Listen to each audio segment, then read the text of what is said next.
The Murder on the Links by Agatha Christie. I, a fellow traveler, I believe that a well-known anecdote exists to the effect that a young writer, determined to make the commencement of his story forcible and original enough to catch and rivet the attention of the most blasé of editors, penned the following sentence? "Hell," said the Duchess. Strangely enough, this tale of mine opens in much the same fashion. Only the lady who gave utterance to the exclamation was not a duchess. It was a day in early June. I had been transacting some business in Paris, and was returning by the morning service to London, where I was still sharing rooms with my old friend, the Belgian ex-detective, Hercule Poirot. The Calais Express was singularly empty. In fact, my own compartment held only one other traveler. I had made a somewhat hurried departure from the hotel, and was busy assuring myself that I had duly collected all my traps when the train started. Up till then I had hardly noticed my companion, but I was now violently recalled to the fact of her existence.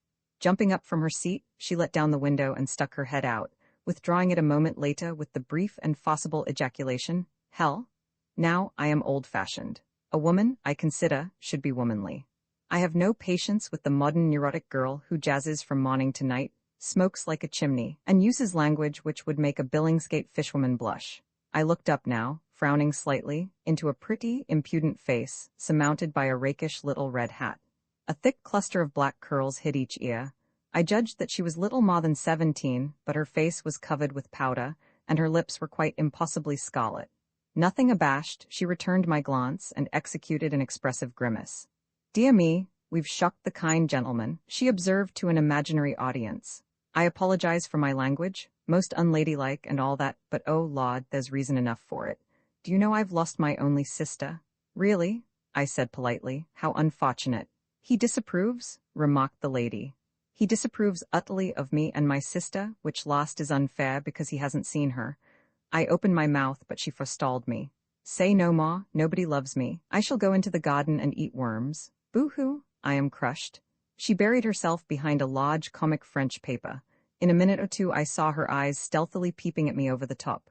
In spite of myself, I could not help smiling, and in a minute she had tossed the paper aside, and had burst into a merry peal of laughter. "I knew you weren't such a mutt as you looked," she cried. Her laughter was so infectious that I could not help joining in, though I hardly cared for the word mutt. The girl was certainly all that I most disliked, but that was no reason why I should make myself ridiculous by my attitude. I prepared to unbend. After all, she was decidedly pretty. "There, now we're friends," declared the minx. "Say you're sorry about my sister. I am desolated."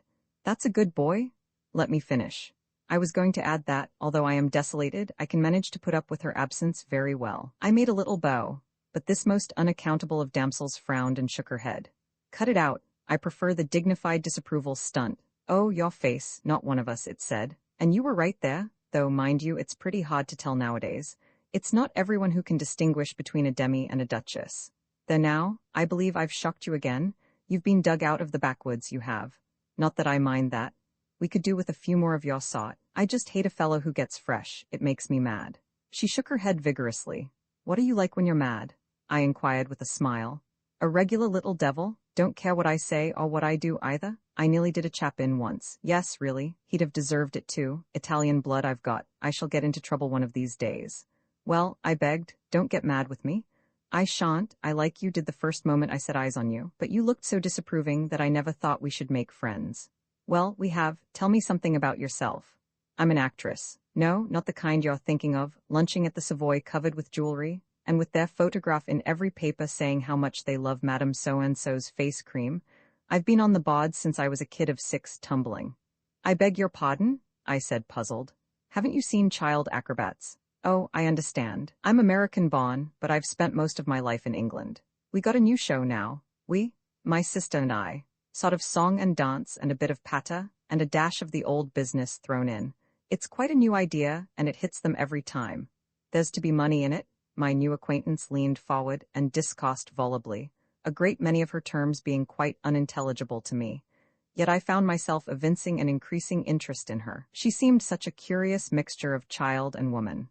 Though perfectly worldly wise, and able, as she expressed it, to take care of herself, there was yet something curiously ingenuous in her single-minded attitude towards life, and her wholehearted determination to make good. This glimpse of a world unknown to me was not without its charm, and I enjoyed seeing her vivid little face light up as she talked. We passed through Amiens. The name awakened many memories. My companion seemed to have an intuitive knowledge of what was in my mind. Thinking of the war? I nodded. You were through it, I suppose? Pretty well. I was wounded once, and after the Somme they invalided me out altogether. I had a half-fledged army job for a bit. I'm a sort of private secretary now to an MP. My, that's brainy? No, it isn't. There's really awfully little to do. Usually a couple of hours every day sees me through. It's dull work too. In fact, I don't know what I should do if I hadn't got something to fall back upon. Don't say you collect bugs. No, I share rooms with a very interesting man. He's a Belgian, an ex-detective. He's set up as a private detective in London, and he's doing extraordinarily well. He's really a very marvelous little man. Time and again he has proved to be right where the official police have failed. My companion listened with widening eyes. Isn't that interesting now? I just adore crime. I go to all the mysteries on the movies, and when there's a murder on I just devour the papers. Do you remember the Styles case? I asked. Let me see, was that the old lady who was poisoned, somewhere down in Essex? I nodded. That was Poirot's first big case, undoubtedly, but for him, the murderer would have escaped scot-free. It was a most wonderful bit of detective work. Warming to my subject, I ran over the heads of the affair, working up to the triumphant and unexpected denouement. The girl listened spellbound. In fact, we were so absorbed that the train drew into Calais station before we realized it. My goodness gracious me, cried my companion. Where's my powder puff? She proceeded to bedaub her face liberally, and then applied a stick of lip salve to her lips, observing the effect in a small pocket glass, and betraying not the faintest sign of self-consciousness. I say, I hesitated. I dare say it's cheek on my part, but why do all that sort of thing? The girl paused in her operations and stared at me with undisguised surprise. It isn't as though you weren't so pretty that you can afford to do without it, I said stammeringly. My dear boy, I've got to do it. All the girls do. Think I want to look like a little frump-up from the country? She took one last look in the mirror, smiled approval, and put it in her vanity box away in her bag. That's better. Keeping up appearances is a bit of a fag, I grant, but if a girl respects herself, it's up to her not to let herself get slack. To this essentially moral sentiment, I had no reply. A point of view makes a great difference. I secured a couple of potters, and we alighted on the platform. My companion held out her hand. Goodbye, and I'll mind my language better in future. Oh, but surely you'll let me look after you on the boat. Mayn't be on the boat. I've got to see whether that sister of mine got a bod after all anywhere. But thanks all the same. Oh, but we're going to meet again, surely? I hesitated. I want to meet your sister. We both laughed. That's real nice of you. I'll tell her what you say, but I don't fancy we'll meet again. You've been very good to me on the journey, especially after I cheeked you as I did. But what your face expressed first thing is quite true. I'm not your kind, and that brings trouble, I know that well enough. Her face changed. For the moment all the light-hearted gaiety died out of it. It looked angry, revengeful. So goodbye, she finished in a lighter tone. Aren't you even going to tell me your name? I cried as she turned away. She looked over her shoulder. A dimple appeared in each cheek. She was like a lovely picture by Greuze. Cinderella, she said and laughed, but little did I think when and how I should see Cinderella again. Ex-Gabriel Stonner, the man who entered the room, was a striking figure. Very tall, with a well-knit athletic frame, and a deeply bronzed face and neck, he dominated the assembly. Even Gerard seemed anemic beside him. When I knew him better, I realized that Gabriel Stonner was quite an unusual personality. English by birth, he had knocked about all over the world. He had shot big game in Africa, traveled in Korea, ranched in California, and traded in the South Sea Islands. He had been secretary to a New York railway magnate, and had spent a year encamped in the desert with a friendly tribe of Arabs. His unerring eye picked out him, Hotet. The examining magistrate in charge of the case? Pleased to meet you, M. le Juge. This is a terrible business. How's Mrs. Renaud? Is she bearing up fairly well? It must have been an awful shock to her. Terrible, terrible, said M. Hotet. Permit me to introduce M. Bex, our commissary of police, M. Gerard of the Sûreté. This gentleman is M. Hercule Poirot. M. Renaud sent for him, but he arrived too late to do anything to avert the tragedy. A friend of M. Poirot's, Captain Hastings. Stonner looked at Poirot with some interest. Sent for you, did he? You did not know, then, that M. Renaud contemplated calling in a detective? Interposed M. Bex. No, I didn't, but it doesn't surprise me a bit.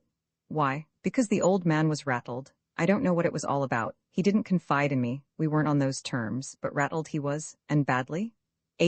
Said M. Hotet, but you have no notion of the cause. That's what I said, sir. You will pardon me, Stonna, but we must begin with a few formalities. Your name? Gabriel Stonna. How long ago was it that you became secretary to Renaud? About 2 years ago, when he first arrived from South America. I met him through a mutual friend, and he offered me the post. A thundering good boss he was too. Did he talk to you much about his life in South America? Yes, a good bit. Do you know if he was ever in Santiago? Several times, I believe. He never mentioned any special incident that occurred there, anything that might have provoked some vendetta against him. Never. Did he speak of any secret that he had acquired whilst sojourning there? No. Did he ever say anything at all about a secret? Not that I can remember. But for all that, there was a mystery about him. I've never heard him speak of his boyhood, for instance, or of any incident prior to his arrival in South America. He was a French-Canadian by birth, I believe, but I've never heard him speak of his life in Canada. He could shut up like a clam if he liked. So, as far as you know, he had no enemies, and you can give us no clue as to any secret to obtain possession of which he might have been murdered. That's so. Stonna, have you ever heard the name of Duveen in connection with Renaud? Duveen. He tried the name over thoughtfully. I don't think I have, and yet it seems familiar. Do you know a lady, a friend of Renaud's whose Christian name is Bella? Again Mr. Stonna shook his head. Bella Duveen, is that the full name? It's curious. I'm sure I know it, but for the moment I can't remember in what connection. The magistrate coughed. You understand, Stonna, the case is like this. There must be no reservations. You might, perhaps through a feeling of consideration for Madame Renaud, for whom, I gather, you have a great esteem and affection, you might, in fin? Said Hautet, getting rather tied up in his sentence. There must absolutely be no reservations. Stonna stared at him, a dawning light of comprehension in his eyes. I don't quite get you, he said gently. Where does Mrs. Renaud come in? I've an immense respect and affection for that lady. She's a very wonderful and unusual type, but I don't quite see how my reservations, or otherwise, could affect her. Not if this Bella Duveen should prove to have been something more than a friend to her husband? Ah, said Stonna. I get you now, but I'll bet my bottom dollar that you're wrong.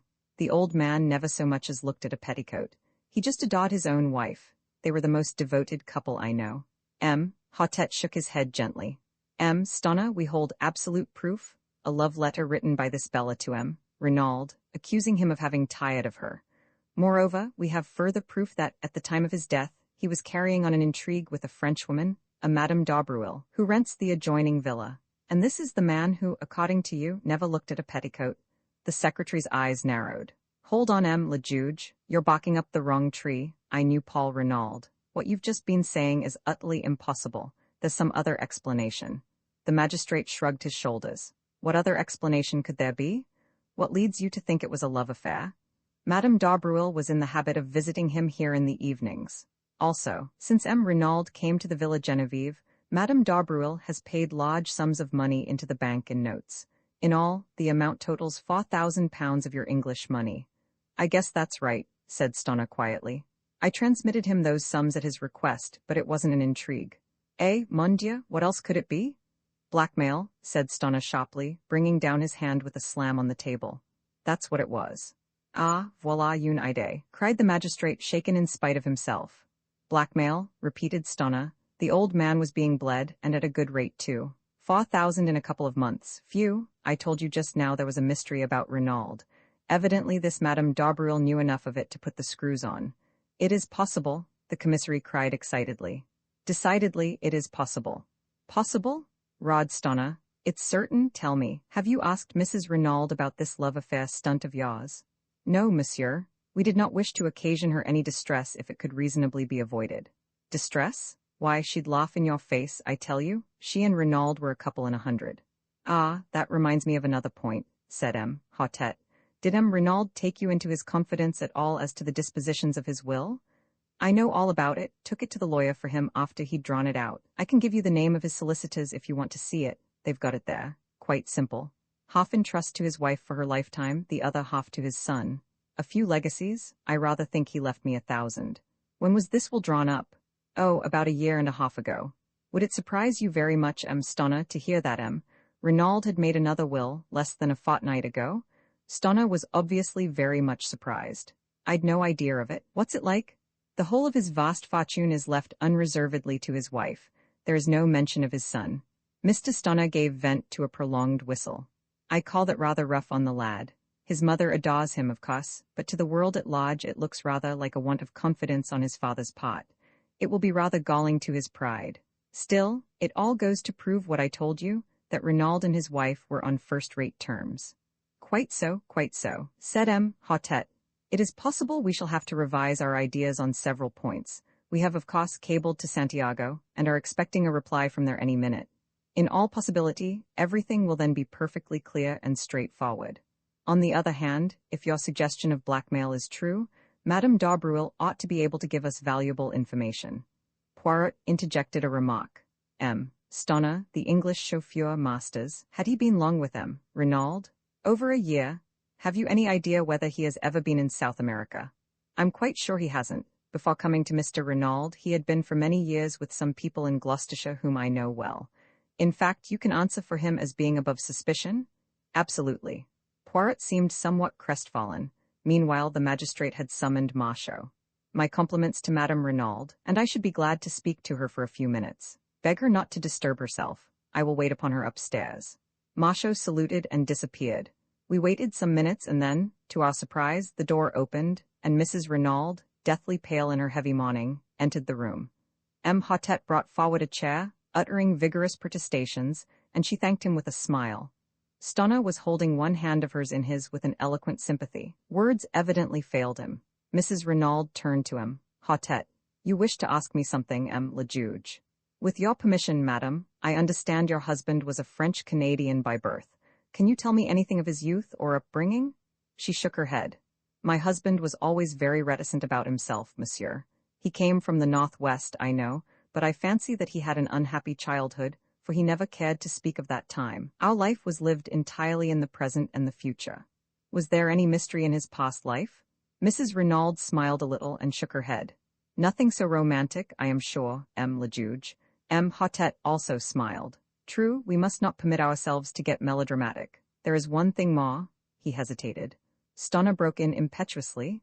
They've got an extraordinary idea into their heads, Mrs. Renaud. They actually fancy that Mr. Renaud was carrying on an intrigue with a Madame d'Aubreuil, who, it seems, lives next door.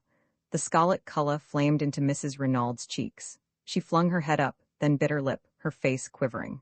Stoner stood looking at her in astonishment, but Bex leaned forward and said gently, We regret to cause you pain, madam, but have you any reason to believe that Madame d'Aubreuil was your husband's mistress? With a sob of anguish, Mrs. Renaud buried her face in her hands. Her shoulders heaved convulsively. At last she lifted her head and said brokenly, She may have been. Never, in all my life, have I seen anything to equal the blank amazement on Stoner's face. He was thoroughly taken aback. Roman 11 Jack Renaud, what the next development of the conversation would have been, I cannot say, for at that moment, the door was thrown violently open, and a tall young man strode into the room. Just for a moment I had the uncanny sensation that the dead man had come to life again.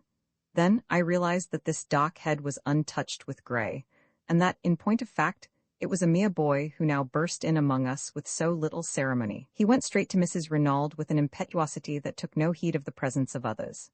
Mother, Jack. With a cry she folded him in her arms. My dearest, but what brings you here?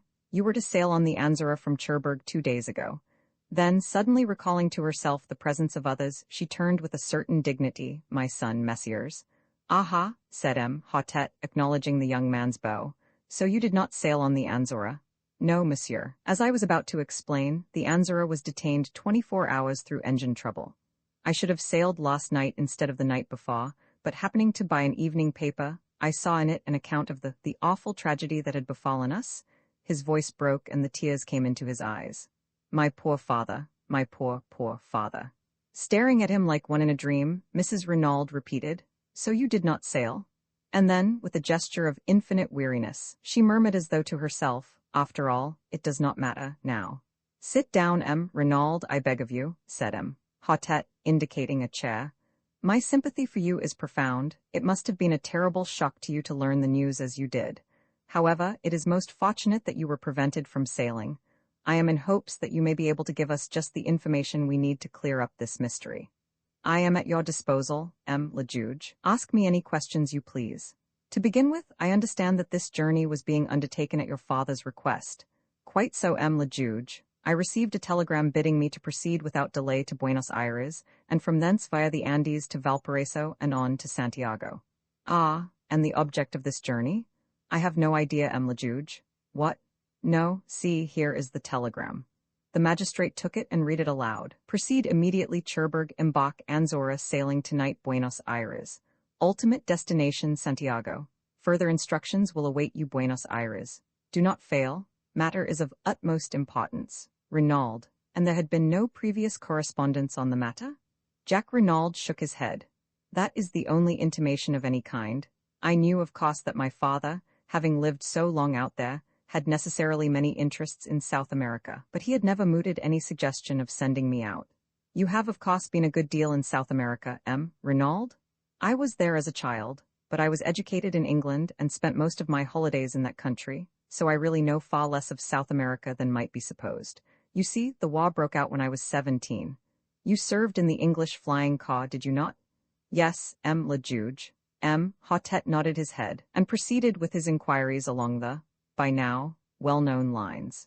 In response, Jack Renaud declared definitely that he knew nothing of any enmity his father might have incurred in the city of Santiago or elsewhere in the South American continent, that he had noticed no change in his father's manner of late, and that he had never heard him refer to a secret. He had regarded the mission to South America as connected with business interests. As M. Hautet paused for a minute, the quiet voice of Gerard broke in. I should like to put a few questions on my own account, M. Lejuge. By all means, M. Gerard, if you wish, said the magistrate coldly. Gerard edged his chair a little nearer to the table. Were you on good terms with your father, M. Renaud? Certainly I was, returned the lad haughtily. You assert that positively? Yes. No little disputes, eh? Jack shrugged his shoulders. Everyone may have a difference of opinion now and then. Quite so, quite so. But if anyone were to assert that you had a violent quarrel with your father on the eve of your departure for Paris, that person, without doubt, would be lying. I could not but admire the ingenuity of Gerard. His boast, I know everything, had been no idle one. Jack Renaud was clearly disconcerted by the question. We did have an argument, he admitted. Ah, an argument? In the course of that argument did you use this phrase, when you are dead, I can do as I please? I may have done, muttered the other. I don't know. In response to that, did your father say, but I am not dead yet, to which you responded, I wish you were? The boy made no answer. His hands fiddled nervously with the things on the table in front of him. I must request an answer, please, M. Renaud, said Gerard sharply. With an angry exclamation, the boy swept a heavy paper knife onto the floor. What does it matter? You might as well know. Yes, I did quarrel with my father. I dare say I said all those things. I was so angry I cannot even remember what I said. I was furious. I could almost have killed him at that moment. There, make the most of that. He leant back in his chair, flushed and defiant. Gerard smiled, then, moving his chair back a little, said, That is all. You would, without doubt, prefer to continue the interrogatory, M. Lejuge. Ah, yes, exactly, said M. Hautet. And what was the subject of your quarrel? I decline to state. M. Hautet sat up in his chair. M. Renaud, it is not permitted to trifle with the law, he thundered. What was the subject of the quarrel?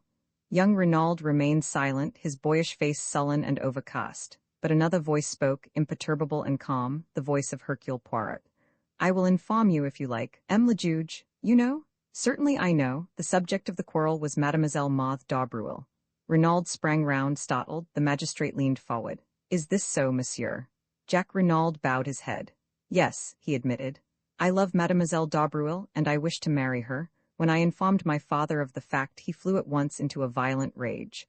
Naturally, I could not stand hearing the girl I loved insulted, and I, too, lost my temper. M. Hautet looked across at Mrs. Renaud. You were aware of this attachment, madam? I feared it, she replied simply. Mother, cried the boy. You too? Maude is as good as she is beautiful. What can you have against her? I have nothing against Mademoiselle d'Aubreuil in any way, but I should prefer you to marry an Englishwoman, or if a Frenchwoman, not one who has a mother of doubtful antecedents.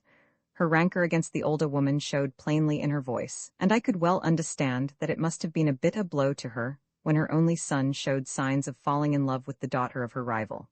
Mrs. Renaud continued, addressing the magistrate.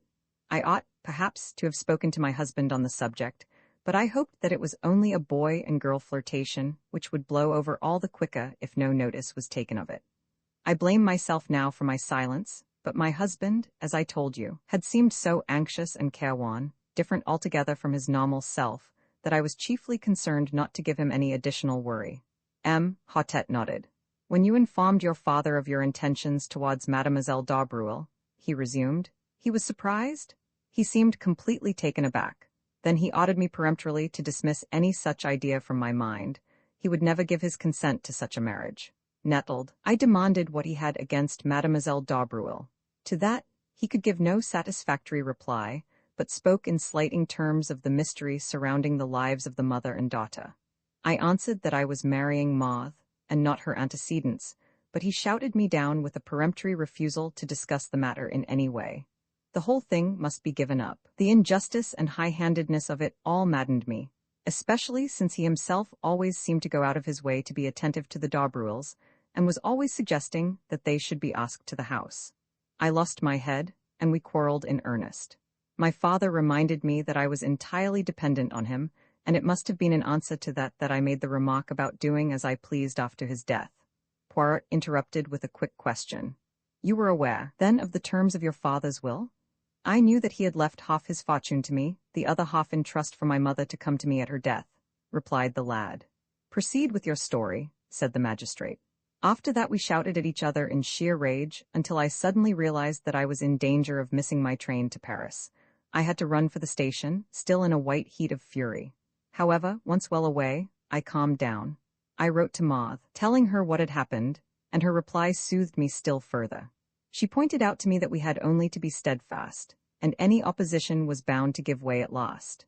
Our affection for each other must be tried and proved, and when my parents realized that it was no light infatuation on my part, they would doubtless relent towards us. Of cost to her, I had not dwelt on my father's principal objection to the match. I soon saw that I should do my cause no good by violence. My father wrote me several letters to Paris, affectionate in tone, and which did not refer to our disagreement or its cause, and I replied in the same strain. You can produce those letters, eh? Said Gerard. I did not keep them. No matter, said the detective. Renaud looked at him for a moment, but the magistrate was continuing his questions. To pass to another matter, are you acquainted with the name of Duveen? Renaud. Duveen? Said Jack. Duveen? He leant forward and slowly picked up the paper knife he had swept from the table. As he lifted his head, his eyes met the watching ones of Gerard. Duveen? No, I can't say I am. Will you read this letter, Renaud, and tell me if you have any idea as to who the person was who addressed it to your father? Jack Renaud took the letter and read it through, the color mounting in his face as he did so. Addressed to my father. The emotion and indignation in his tones were evident. Yes, we found it in the pocket of his coat. Does, he hesitated, throwing the merest fraction of a glance towards his mother. The magistrate understood. As yet, no. Can you give us any clue as to the writer? I have no idea whatsoever. Hotet sighed. A most mysterious case. Ah, well, I suppose we can now rule out the letter altogether. What do you think, Gerard? It does not seem to lead us anywhere. It certainly does not, agreed the detective with emphasis. And yet, sighed the magistrate, it promised at the beginning to be such a beautiful and simple case. He caught Mrs. Renaud's eye and blushed in immediate confusion. Ah, yes, he coughed, turning over the papers on the table. Let me see, where were we? Oh, the weapon. I fear this may give you pain, Renaud. I understand it was a present from you to your mother. Very sad, very distressing. Jack Renaud leaned forward. His face, which had flushed during the perusal of the letter, was now deadly white. Do you mean that it was with an aeroplane wire paper cutter that my father was killed? But it's impossible, a little thing like that. Alas, Renaud, it is only too true, an ideal little tool, I fear, sharp and easy to handle. Where is it? Can I see it? Is it still in the body? Oh no, it had been removed. You would like to see it, to make sure? It would be as well, perhaps, though Madame has already identified it. Still, Bex, might I trouble you? Certainly, le juge, I will fetch it immediately. Would it not be better to take Renaud to the shed? Suggested Gerard smoothly. Without doubt he would wish to see his father's body. The boy made a shivering gesture of negation, and the magistrate, always disposed to cross Gerard whenever possible, replied, But no, not at present, Bex will be so kind as to bring it to us here. The commissary left the room. Stonna crossed to Jack and wrung him by the hand. Poirot had risen and was adjusting a pair of candlesticks that struck his trained eye as being a shade askew. The magistrate was reading the mysterious love letter through a lost time, clinging desperately to his first theory of jealousy and a stab in the back. Suddenly, the door burst open, and the commissary rushed in. Le Juge, Le Juge? But yes, what is it? The dagger, it is gone. Comment gone? Vanished, disappeared. The glass jar that contained it is empty? What? I cried. Impossible. Why, only this morning I saw, the words died on my tongue, but the attention of the entire room was diverted to me.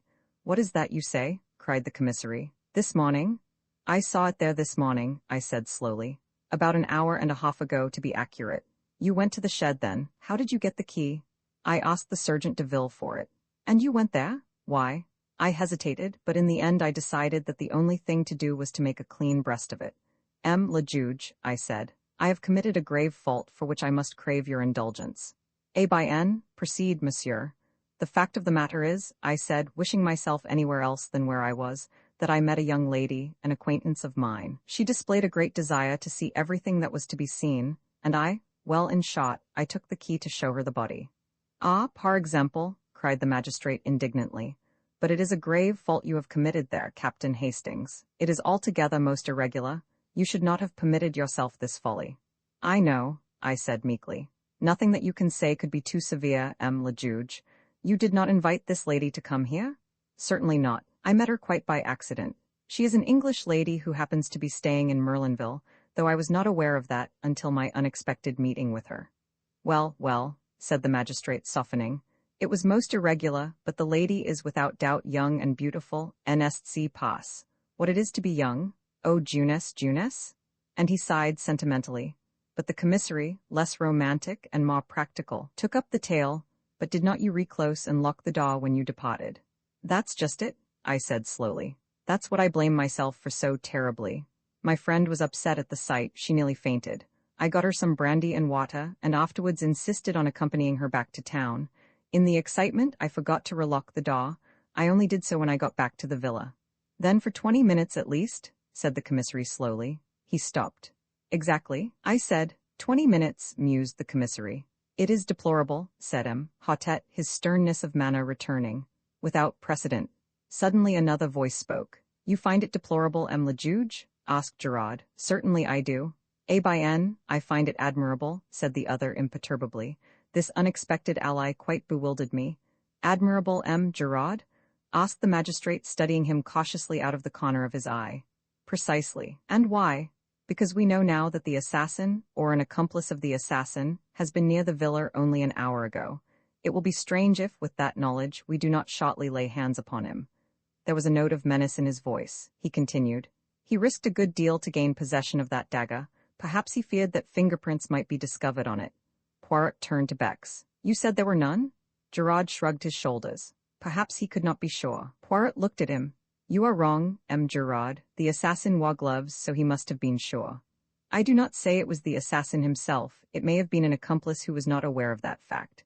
Ils sont mal renseignés, les accomplices? Muttered Poirot, but he said no more. The magistrate's clock was gathering up the papers on the table. Hautet addressed us. Our work here is finished. Perhaps, Renaud, you will listen whilst your evidence is read over to you. I have purposely kept all the proceedings as informal as possible. I have been called original in my methods, but I maintain that there is much to be said for originality. The case is now in the clever hands of the renowned Gerard. He will without doubt distinguish himself. Indeed, I wonder that he has not already laid his hands upon the murderers.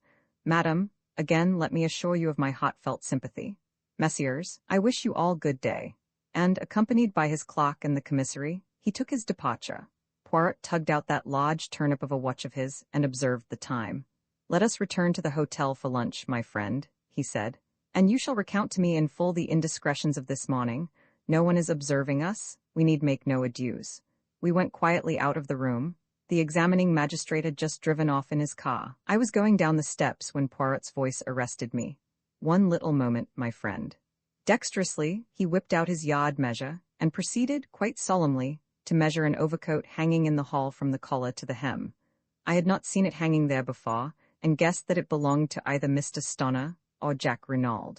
Then, with a little satisfied grunt, Poirot returned the measure to his pocket and followed me out into the open air. Roman 12 Poirot elucidates certain points. Why did you measure that overcoat? I asked, with some curiosity, as we walked down the hot white road at a leisurely pace. "Pablo, to see how long it was," replied my friend imperturbably. I was vexed. Poirot's incurable habit of making a mystery out of nothing never failed to irritate me. I relapsed into silence and followed a train of thought of my own. Although I had not noticed them specially at the time, certain words Mrs. Renaud had addressed to her son now recurred to me, fraught with a new significance. "So you did not sail?" she had said, and then had added, "After all, it does not matter, now." What had she meant by that? The words were enigmatical, significant. Was it possible that she knew more than we supposed? She had denied all knowledge of the mysterious mission with which her husband was to have entrusted his son. But was she really less ignorant than she pretended? Could she enlighten us if she chose? And was her silence part of a carefully thought-out and preconceived plan? The more I thought about it, the more I was convinced that I was right. Mrs. Renaud knew more than she chose to tell. In her surprise at seeing her son, she had momentarily betrayed herself. I felt convinced that she knew, if not the assassins, at least the motive for the assassination, but some very powerful considerations must keep her silent. "You think profoundly," my friend, remarked Poirot, breaking in upon my reflections. "What is it that intrigues you so?" I told him, sure of my ground, though feeling expectant that he would ridicule my suspicions. But to my surprise he nodded thoughtfully. "You are quite right, Hastings. From the beginning I have been sure that she was keeping something back. At first I suspected her, if not of inspiring, at least of conniving at the crime." "You suspected her?" I cried. "But certainly, she benefits enormously. In fact, by this new will, she is the only person to benefit. So, from the start, she was singled out for attention. You may have noticed that I took an early opportunity of examining her wrists. I wished to see whether there was any possibility that she had gagged and bound herself. I saw at once that there was no fake. The cords had actually been drawn so tight as to cut into the flesh. That ruled out the possibility of her having committed the crime single-handed. But it was still possible for her to have connived at it, or to have been the instigator with an accomplice. Moreover, the story, as she told it, was singularly familiar to me. The masked men that she could not recognize, the mention of the secret, I had heard, or read, all these things before. Another little detail confirmed my belief that she was not speaking the truth. The wristwatch, Hastings, the wristwatch. Again that wristwatch. Poirot was eyeing me curiously. "You see, mon ami, you comprehend?" "No," I replied with some ill humor. "I neither see nor comprehend. You make all these confounded mysteries, and it's useless asking you to explain. You always like keeping everything up your sleeve to the last minute." "Do not enrage yourself, my friend," said Poirot with a smile. "I will explain if you wish. But not a word to Gerard, say intendo. He treats me as an old one of no importance. We shall see." In common fairness I gave him a hint. If he does not choose to act upon it, that is his own lookout. I assured Poirot that he could rely upon my discretion. "C'est bien, let us then employ our little grey cells. Tell me, my friend, at what time, according to you, did the tragedy take place?" "Why, at 2 o'clock or thereabouts," I said, astonished. "You remember, Mrs. Renaud told us that she heard the clock strike while the men were in the room."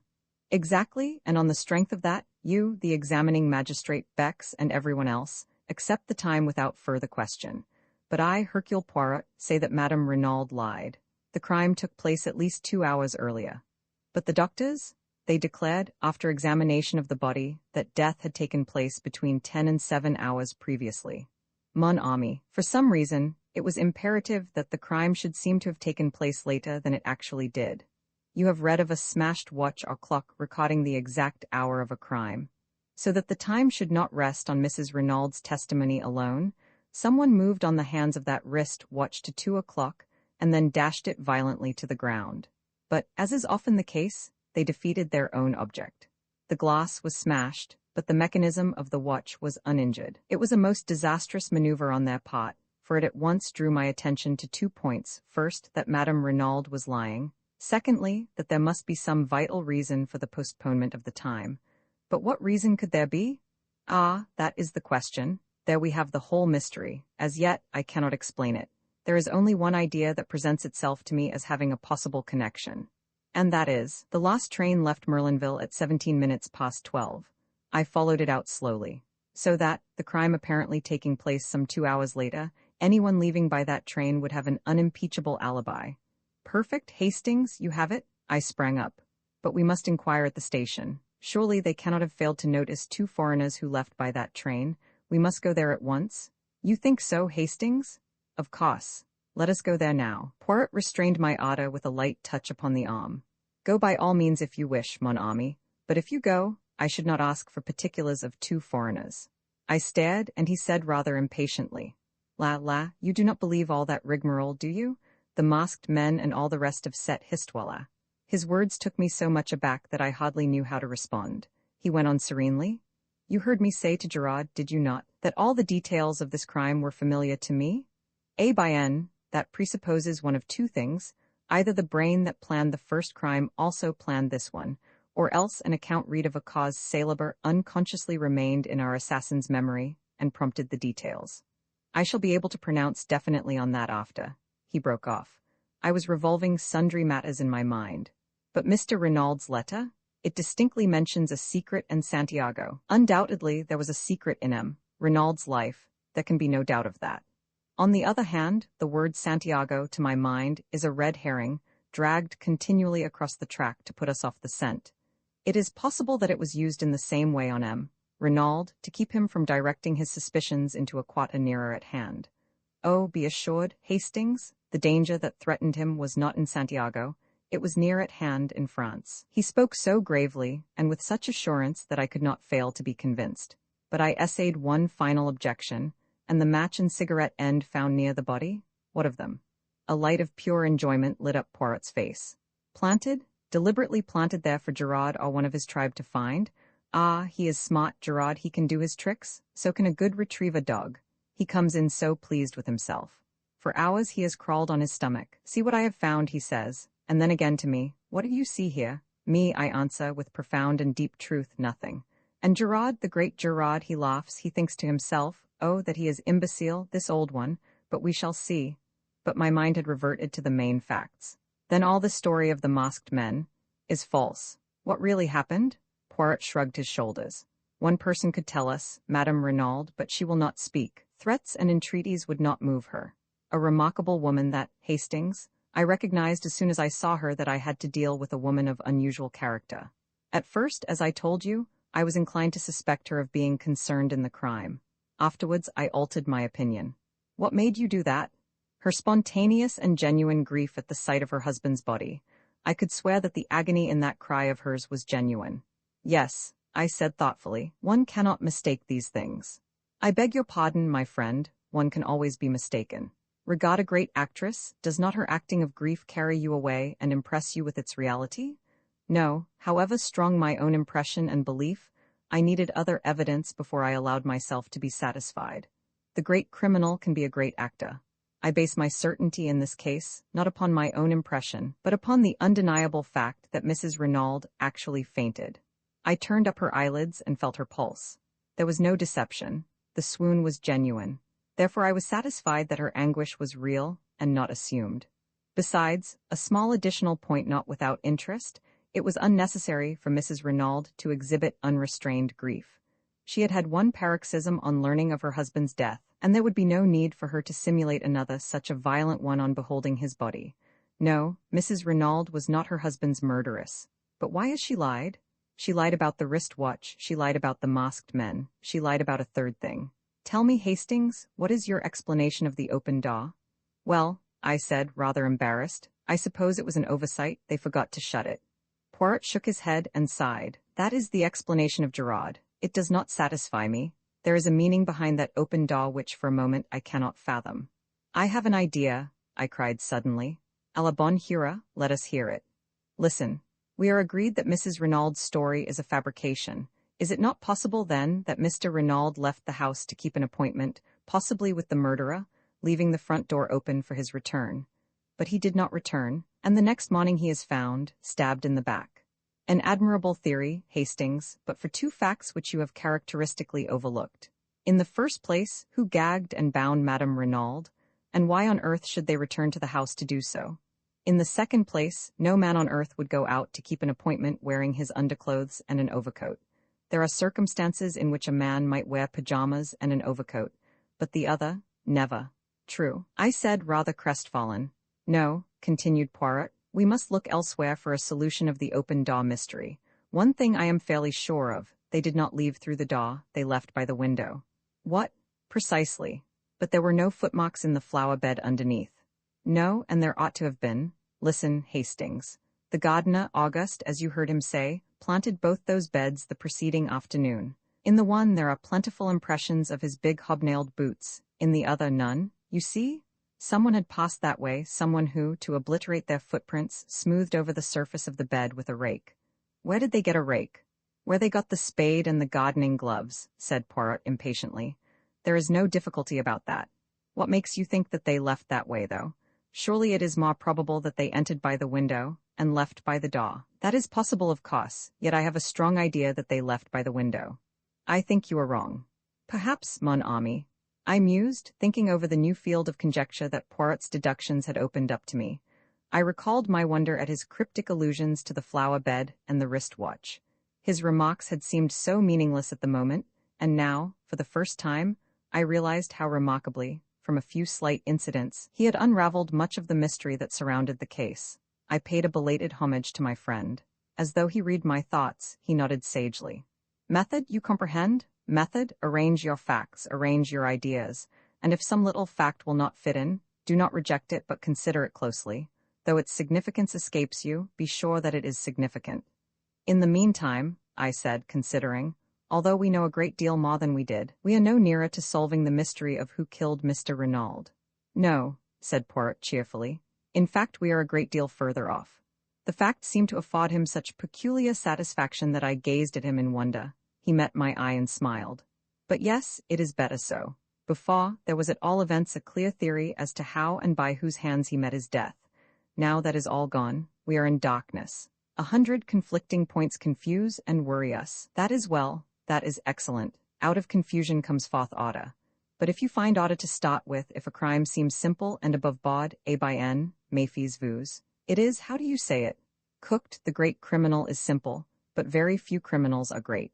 In trying to cover up their tracks, they invariably betray themselves. Ah, mon ami, I would that some day I could meet a really great criminal, one who commits his crime and then does nothing. Even I, Hercule Poirot, might fail to catch such a one. But I had not followed his words. A light had burst upon me. Poirot, Mrs. Renaud, I see it now. She must be shielding somebody. From the quietness with which Poirot received my remark, I could see that the idea had already occurred to him. Yes, he said thoughtfully. Shielding someone or screening someone, one of the two. I saw very little difference between the two words, but I developed my theme with a good deal of earnestness. Poirot maintained a strictly non-committal attitude, repeating, "It may be, yes, it may be, but as yet I do not know. There is something very deep underneath all this. You will see, something very deep." Then, as we entered our hotel, he enjoined silence on me with a gesture. Roman 13, the girl with the anxious eyes, we lunched with an excellent appetite. I understood well enough that Poirot did not wish to discuss the tragedy where we could so easily be overheard. But, as is usual when one topic fills the mind to the exclusion of everything else, no other subject of interest seemed to present itself. For a while, we ate in silence, and then Poirot observed maliciously, "Eh bien, and your indiscretions? You recount them not." I felt myself blushing. "Oh, you mean this morning?" I endeavored to adopt a tone of absolute nonchalance, but I was no match for Poirot. In a very few minutes he had extracted the whole story from me, his eyes twinkling as he did so. "Tynes, a story of the most romantic. What is her name, this charming young lady?" I had to confess that I did not know. "Still more romantic? The first rencontre in the train from Paris, the second here. Journeys end in lovers' meetings. Is not that the saying? Don't be an ass, Poirot. Yesterday it was Mademoiselle d'Aubruel, today it is Mademoiselle Cinderella. Decidedly you have the heart of a Turk, Hastings. You should establish a harem. It's all very well to rag me. Mademoiselle d'Aubruel is a very beautiful girl, and I do admire her immensely. I don't mind admitting it. The others nothing, don't suppose I shall ever see her again. She was quite amusing to talk to just for a railway journey, but she's not the kind of girl I should ever get keen on. Why? Well, it sounds snobbish perhaps, but she's not a lady, not in any sense of the word. Poirot nodded thoughtfully. There was less raillery in his voice as he asked, "You believe, then, in birth and breeding?" "I may be old-fashioned, but I certainly don't believe in marrying out of one's class. It never answers." "I agree with you, mon ami. 99 times out of 100, it is as you say. But there is always the 100th time. Still, that does not arise, as you do not propose to see the lady again." His last words were almost a question, and I was aware of the sharpness with which he darted a glance at me. And before my eyes, writ large in letters of fire, I saw the words Hotel du Fair, and I heard again her voice saying, "Come and look me up," and my own answering with empressement, "I will." Well, what of it? I had meant to go at the time. But since then, I had had time to reflect. I did not like the girl. Thinking it over in cold blood, I came definitely to the conclusion that I disliked her intensely. I had got hauled over the coals for foolishly gratifying her morbid curiosity, and I had not the least wish to see her again. I answered Poirot lightly enough. She asked me to look her up, but of course I shan't. Why of course? Well, I don't want to. I see. He studied me attentively for some minutes. Yes, I see very well, and you are wise. Stick to what you have said. That seems to be your invariable advice, I remarked, rather piqued. Ah, my friend, have faith in Papa Poirot. Some day, if you permit, I will arrange you a marriage of great suitability. Thank you, I said, laughing, but the prospect leaves me cold. Poirot sighed and shook his head. Less Anglais? He murmured. No method, absolutely none whatever. They leave all to chance? He frowned, and altered the position of the salt cellar. Mademoiselle Cinderella is staying at the Hotel d'Angleterre, you told me, did you not? No, Hotel du Fair. True, I forgot. A moment's misgiving shot across my mind. Surely I had never mentioned any hotel to Poirot. I looked across at him and felt reassured. He was cutting his bread into neat little squares, completely absorbed in his task. He must have fancied I had told him where the girl was staying. We had coffee outside facing the sea. Poirot smoked one of his tiny cigarettes and then drew his watch from his pocket. The train to Paris leaves at 2:25, he observed. I should be starting. Paris? I cried. That is what I said, mon ami. You are going to Paris, but why? He replied very seriously. To look for the murderer of M. Renaud. You think he is in Paris? I am quite certain that he is not. Nevertheless, it is there that I must look for him. You do not understand, but I will explain it all to you in good time. Believe me, this journey to Paris is necessary. I shall not be away long. In all probability, I shall return tomorrow. I do not propose that you should accompany me. Remain here and keep an eye on Gerard. Also cultivate the society of M. Renaud Fils. And thirdly, if you wish, endeavor to cut him out with Mademoiselle Mauve. But I fear you will not have great success. I did not quite relish the last remark. That reminds me, I said. I meant to ask you how you knew about those two. Mon ami, I know human nature. Throw together a boy like young Renaud and a beautiful girl like Mademoiselle Mauve, and the result is almost inevitable. Then the quarrel? It was money or a woman, and, remembering Léonie's description of the lad's anger, I decided on the latter. So I made my guess, and I was right. And that was why you warned me against setting my heart on the lady? You already suspected that she loved young Renaud? Poirot smiled. At any rate, I saw that she had anxious eyes. That is how I always think of Mademoiselle d'Aubreuil, as the girl with the anxious eyes. His voice was so grave that it impressed me uncomfortably. What do you mean by that, Poirot? I fancy, my friend, that we shall see before very long, but I must start. You've oceans of time. Perhaps, but I like plenty of leisure at the station. I do not wish to rush, to hurry, to excite myself. At all events, I said, rising, I will come and see you off. You will do nothing of the sort, I forbid it. He was so peremptory that I stared at him in surprise. He nodded emphatically. I mean it, mon ami. Au revoir. You permit that I embrace you? Ah, no, I forget that it is not the English custom. Une poignée de main, alas. I felt rather at a loose end after Poirot had left me. I strolled down the beach and watched the bathers, without feeling energetic enough to join them. I rather fancied that Cinderella might be disporting herself amongst them in some wonderful costume, but I saw no signs of her. I strolled aimlessly along the sands towards the further end of the town. It occurred to me that, after all, it would only be decent feeling on my part to inquire after the girl, and it would save trouble in the end. The matter would then be finished with. There would be no need for me to trouble about her any further, but if I did not go at all, she might quite possibly come and look me up at the villa. And that would be annoying in every way. Decidedly, it would be better to pay a short call, in the course of which I could make it quite clear that I could do nothing further for her in my capacity of showman. Accordingly, I left the beach and walked inland. I soon found the Hotel du Fair, a very unpretentious building. It was annoying in the extreme not to know the lady's name, and to save my dignity, I decided to stroll inside and look around. Probably I should find her in the lounge.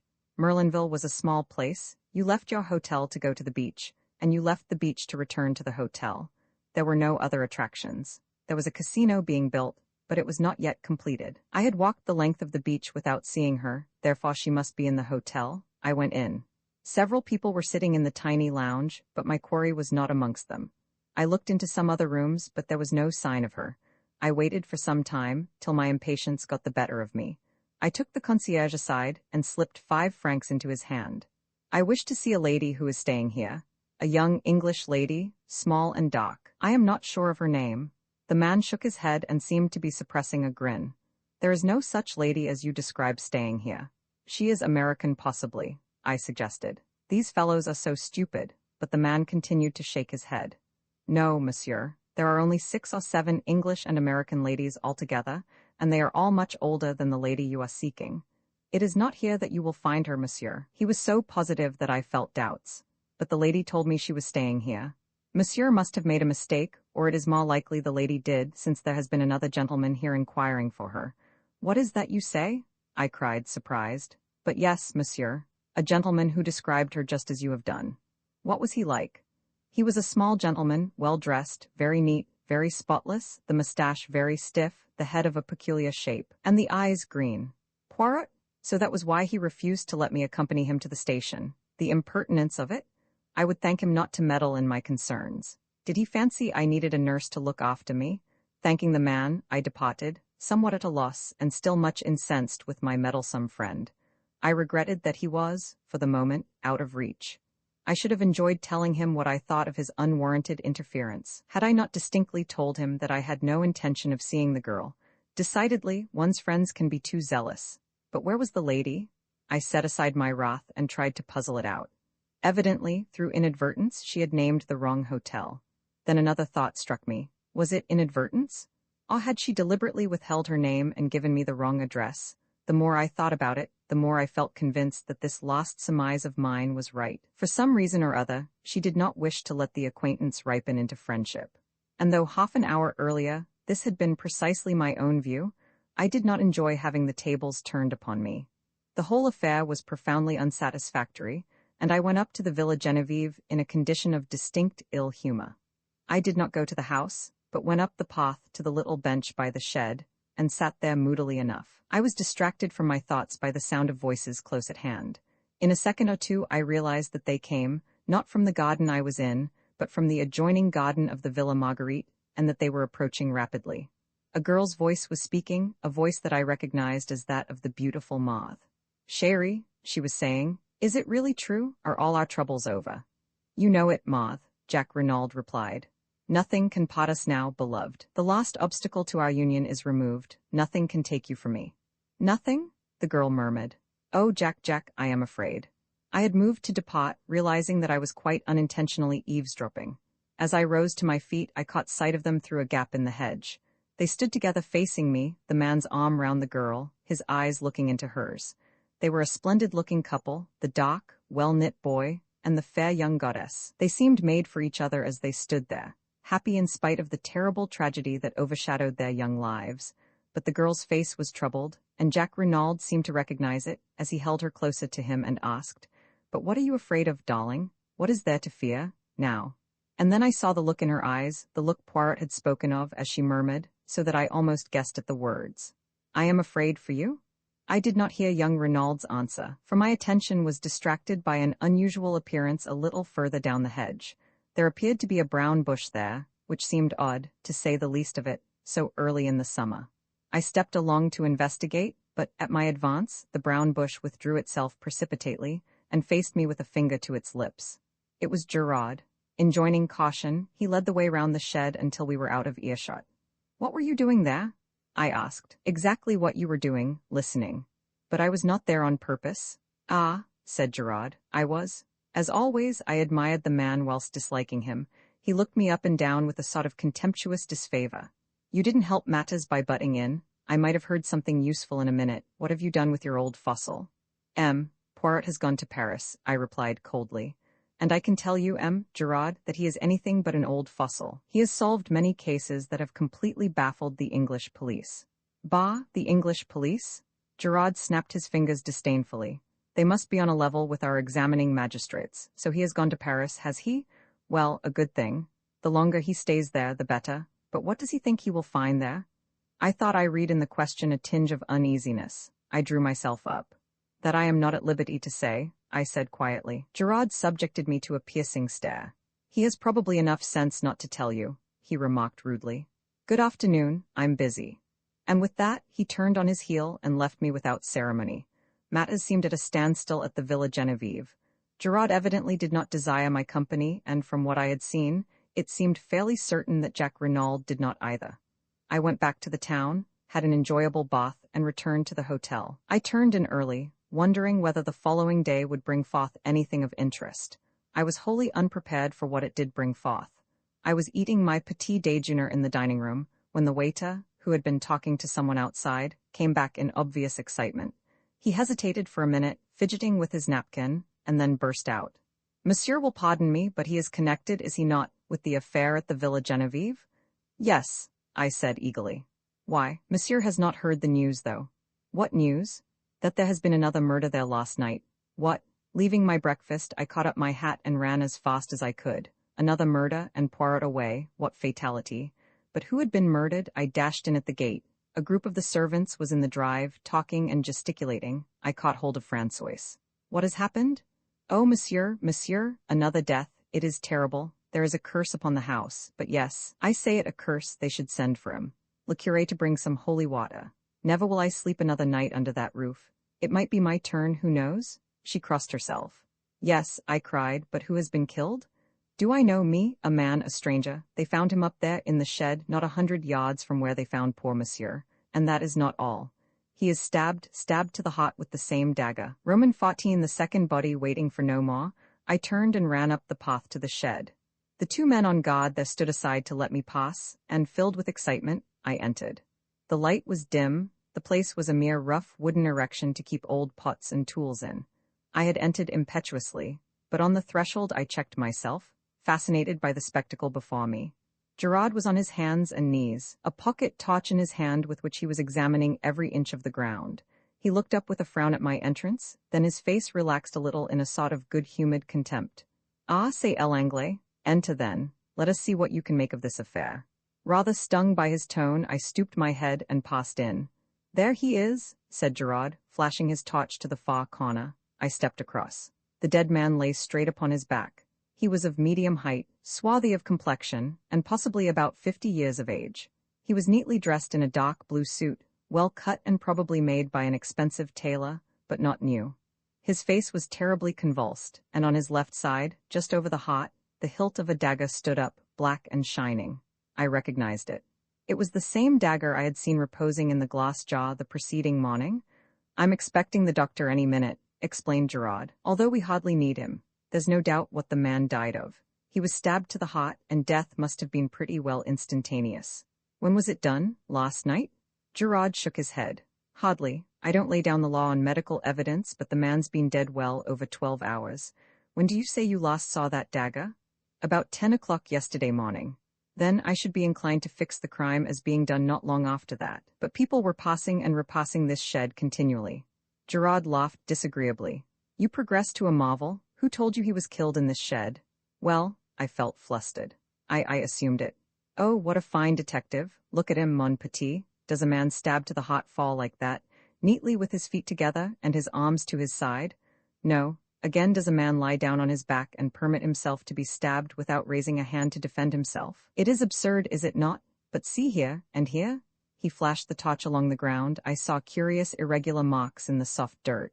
He was dragged here after he was dead, half dragged, half carried by two people. Their tracks do not show on the hard ground outside, and here they have been careful to obliterate them. But one of the two was a woman, my young friend. A woman? Yes. But if the tracks are obliterated, how do you know? Because, blurred as they are, the prints of the woman's shoe are unmistakable.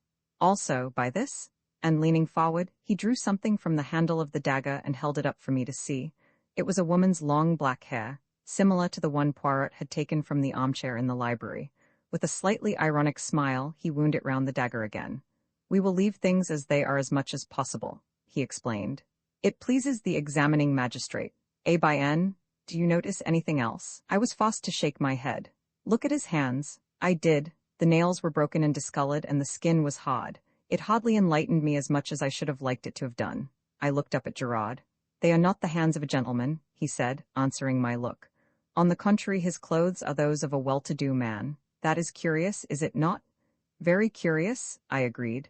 And none of his clothing is marked. What do we learn from that? This man was trying to pass himself off as other than he was. He was masquerading. Why? Did he fear something? Was he trying to escape by disguising himself?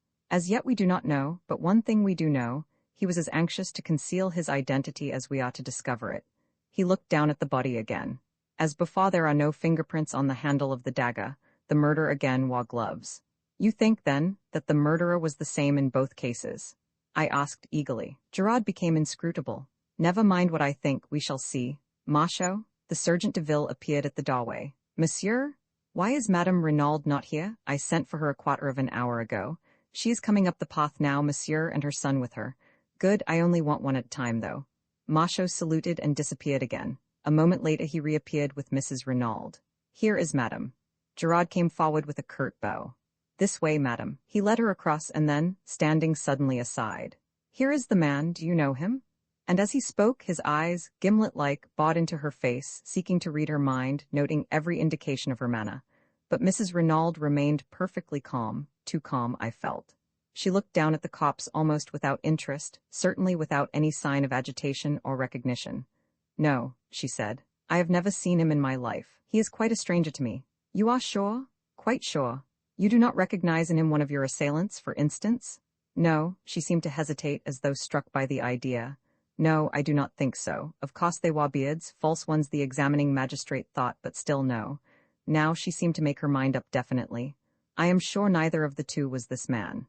Very well, madam, that is all then. She stepped out with head erect, the sun flashing on the silver threads in her hair. Jack Renaud succeeded her. He too failed to identify the man in a completely natural manner. Gerard merely grunted. Whether he was pleased or chagrined I could not tell. He merely called to Marchot. You have got the other there? Yes, monsieur. Bring her in then. The other was Madame d'Aubruel. She came indignantly, protesting with vehemence. I object, monsieur. This is an outrage. What have I to do with all this? Madame, said Gerard brutally, I am investigating not one murder, but 2 murders. For all I know, you may have committed them both. How dare you? She cried. How do you insult me by such a wild accusation? It is infamous. Infamous, is it? What about this? Stooping, he again detached the hair and held it up. Do you see this, madam? He advanced towards her. You permit that I see whether it matches? With a cry she started backwards, white to the lips. It is false, I swear it. I know nothing of the crime, of either crime. Anyone who says I do lies. Ah, mon Dieu, what shall I do? Calm yourself, madam, said Gerard coldly. No one has accused you as yet, but you will do well to answer my questions without more ado. Anything you wish, monsieur. Look at the dead man. Have you ever seen him before? Drawing nearer, a little of the color creeping back to her face, Madame d'Aubruel looked down at the victim with a certain amount of interest and curiosity. Then she shook her head. I do not know him. It seemed impossible to doubt her, the words came so naturally. Gerard dismissed her with a nod of the head. You are letting her go? I asked in a low voice. Is that wise? Surely that black hair is from her head. I do not need teaching my business, said Gerard dryly. She is under surveillance. I have no wish to arrest her as yet. Then, frowning, he gazed down at the body. Should you say that was a Spanish type at all? He asked suddenly. I considered the face carefully. No, I said at last. I should put him down as a Frenchman most decidedly. Gerard gave a grunt of dissatisfaction. Same here. He stood there for a moment, then with an imperative gesture he waved me aside, and once more, on hands and knees, he continued his search of the floor of the shed.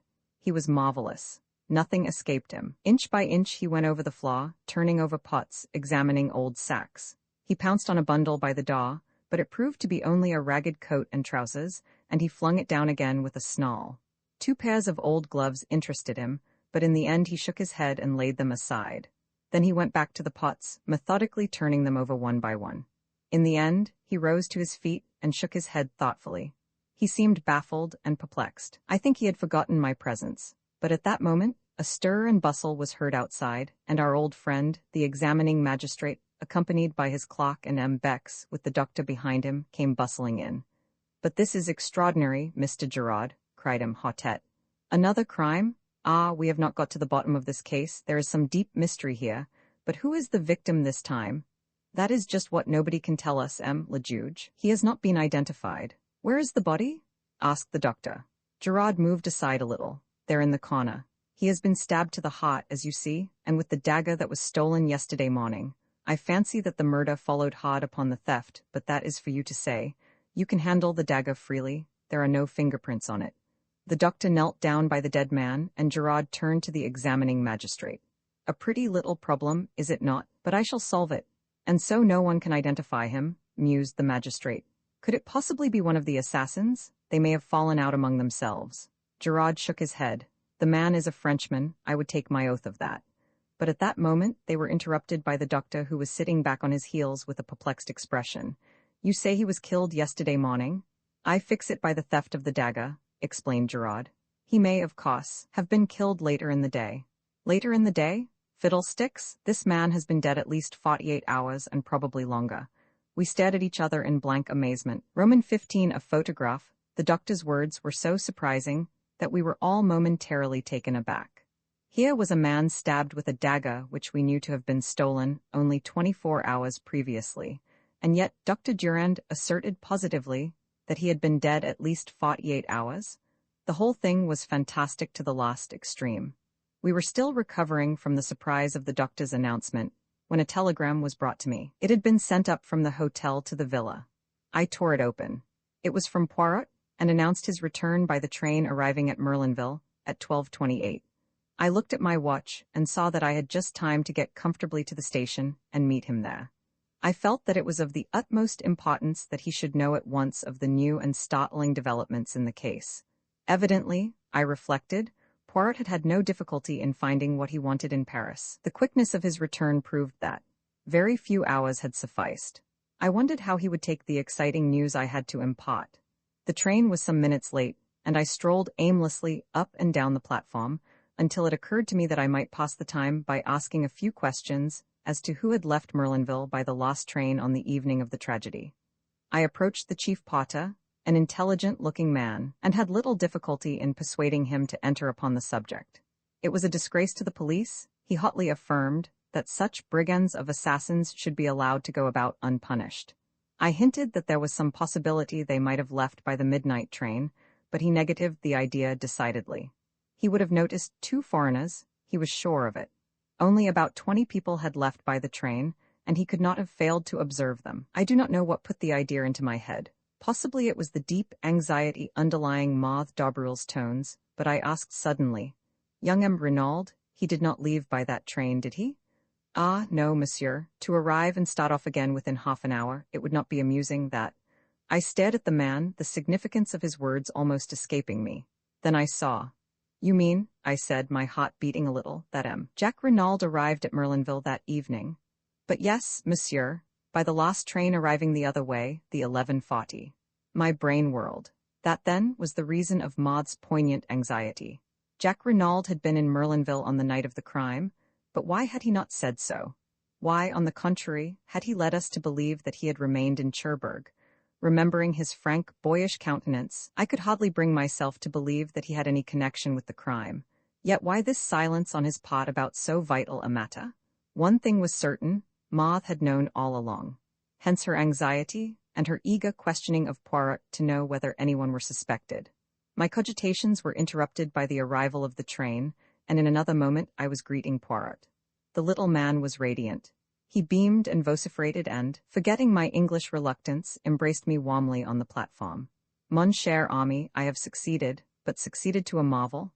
Indeed, I'm delighted to hear it. Have you heard the latest here? How would you that I should hear anything? There have been some developments, eh? The brave Gerard, he has made an arrest. Or even arrests, perhaps. Ah, but I will make him look foolish, that one. But where are you taking me, my friend? Do we not go to the hotel? It is necessary that I attend to my moustaches. They are deplorably limp from the heat of traveling. Also, without doubt, there is dust on my coat, and my tie that I must rearrange. I cut short his remonstrances. My dear Poirot, never mind all that. We must go to the villa at once. There has been another murder?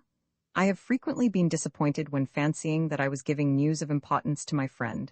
Either he has known it already, or he has dismissed it as irrelevant to the main issue, and in the latter case events have usually proved him justified. But this time I could not complain of missing my effect. Never have I seen a man so flabbergasted. His jaw dropped. All the jauntiness went out of his bearing. He stared at me open-mouthed. What is that you say? Another murder? Ah, then I am all wrong, I have failed. Gerard may mock himself at me, he will have reason. You did not expect it then? I, not the least in the world. It demolishes my theory, it ruins everything, no. He stopped dead, thumping himself on the chest. It is impossible, I cannot be wrong. The facts taken methodically and in their proper order admit of only one explanation. I must be right, I am right. But then, he interrupted me. Wait, my friend, I must be right, therefore this new murder is impossible unless. Oh, wait, I implore you. Say no word. He was silent for a moment or two, then, resuming his normal manner, he said in a quiet, assured voice. The victim is a man of middle age. His body was found in the locked shed near the scene of the crime and had been dead at least 48 hours. And it is most probable that he was stabbed in a similar manner to M. Renaud, though not necessarily in the back. It was my turn to gape, and gape I did. In all my knowledge of Poirot, he had never done anything so amazing as this, and almost inevitably, a doubt crossed my mind. Poirot, I cried, you're pulling my leg, you've heard all about it already. He turned his earnest gaze upon me reproachfully. Would I do such a thing? I assure you that I have heard nothing whatsoever. Did you not observe the shock your news was to me? But how on earth could you know all that? I was right then, but I knew it. The little gray cells, my friend, the little gray cells. They told me. Thus, and in no other way, could there have been a second death. Now tell me all. If we go round to the left here, we can take a shortcut across the Gulf links which will bring us to the back of the Villa Genevieve much more quickly. As we walked, taking the way he had indicated, I recounted all I knew. Poirot listened attentively. The dagger was in the wound, you say? That is curious. You are sure it was the same one? Absolutely certain, that's what makes it so impossible. Nothing is impossible, there may have been two daggers. I raised my eyebrows. Surely that is in the highest degree unlikely. It would be a most extraordinary coincidence. You speak as usual, without reflection, Hastings. In some cases, two identical weapons would be highly improbable, but not here. This particular weapon was a war souvenir, which was made to Jack Renaud's orders. It is really highly unlikely, when you come to think of it, that he should have had only one made. Very probably he would have another for his own use. But nobody has mentioned such a thing, I objected. A hint of the lecturer crept into Poirot's tone. My friend, in working upon a case, one does not take into account only the things that are mentioned. There is no reason to mention many things which may be important.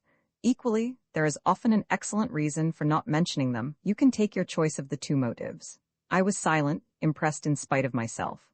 Another few minutes brought us to the famous shed. We found all our friends there, and after an interchange of polite amenities, Poirot began his task. Having watched Gerard at work, I was keenly interested. Poirot bestowed but a cursory glance on the surroundings. The only thing he examined was the ragged coat and trousers by the door. A disdainful smile rose to Gerard's lips, and, as though noting it, Poirot flung the bundle down again. Old clothes of the gardeners? He queried. Exactly, said Gerard. Poirot knelt down by the body. His fingers were rapid but methodical. He examined the texture of the clothes and satisfied himself that there were no marks on them. The boots he subjected to special care, also the dirty and broken fingernails. Whilst examining the latter, he threw a quick question at Gerard. You saw these? Yes, I saw them, replied the other. His face remained inscrutable. Suddenly Poirot stiffened. Dr. Durand? Yes. The doctor came forward. There is foam on the lips, you observed it? I didn't notice it, I must admit. But you observe it now? Oh, certainly. Poirot again shot a question at Gerard. You noticed it without doubt? The other did not reply. Poirot proceeded. The dagger had been withdrawn from the wound. It reposed in a glass jar by the side of the body. Poirot examined it. Then he studied the wound closely. When he looked up, his eyes were excited and shone with the green light I knew so well. It is a strange wound, this. It has not bled. There is no stain on the clothes. The blade of the dagger is slightly discolored, that is all. What do you think, le docteur? I can only say that it is most abnormal. It is not abnormal at all. It is most simple. The man was stabbed after he was dead. And, stilling the clamor of voices that arose with a wave of his hand, Poirot turned to Gerard and added, Gerard agrees with me, do you not, monsieur? Whatever Gerard's real belief, he accepted the position without moving a muscle. Calmly and almost scornfully he replied, Certainly I agree. The murmur of surprise and interest broke out again. But what an idea, cried Hautet. To stab a man after he is dead, barbaric, unheard of, some unappeasable hate. Perhaps. No, le juge, said Poirot. I should fancy it was done quite cold-bloodedly to create an impression. What impression? The impression it nearly did create, returned Poirot oracularly. M. Bex had been thinking. How then was the man killed? He was not killed, he died. He died, M. le Juge, if I am not much mistaken, of an epileptic fit. This statement of Poirot's again aroused considerable excitement.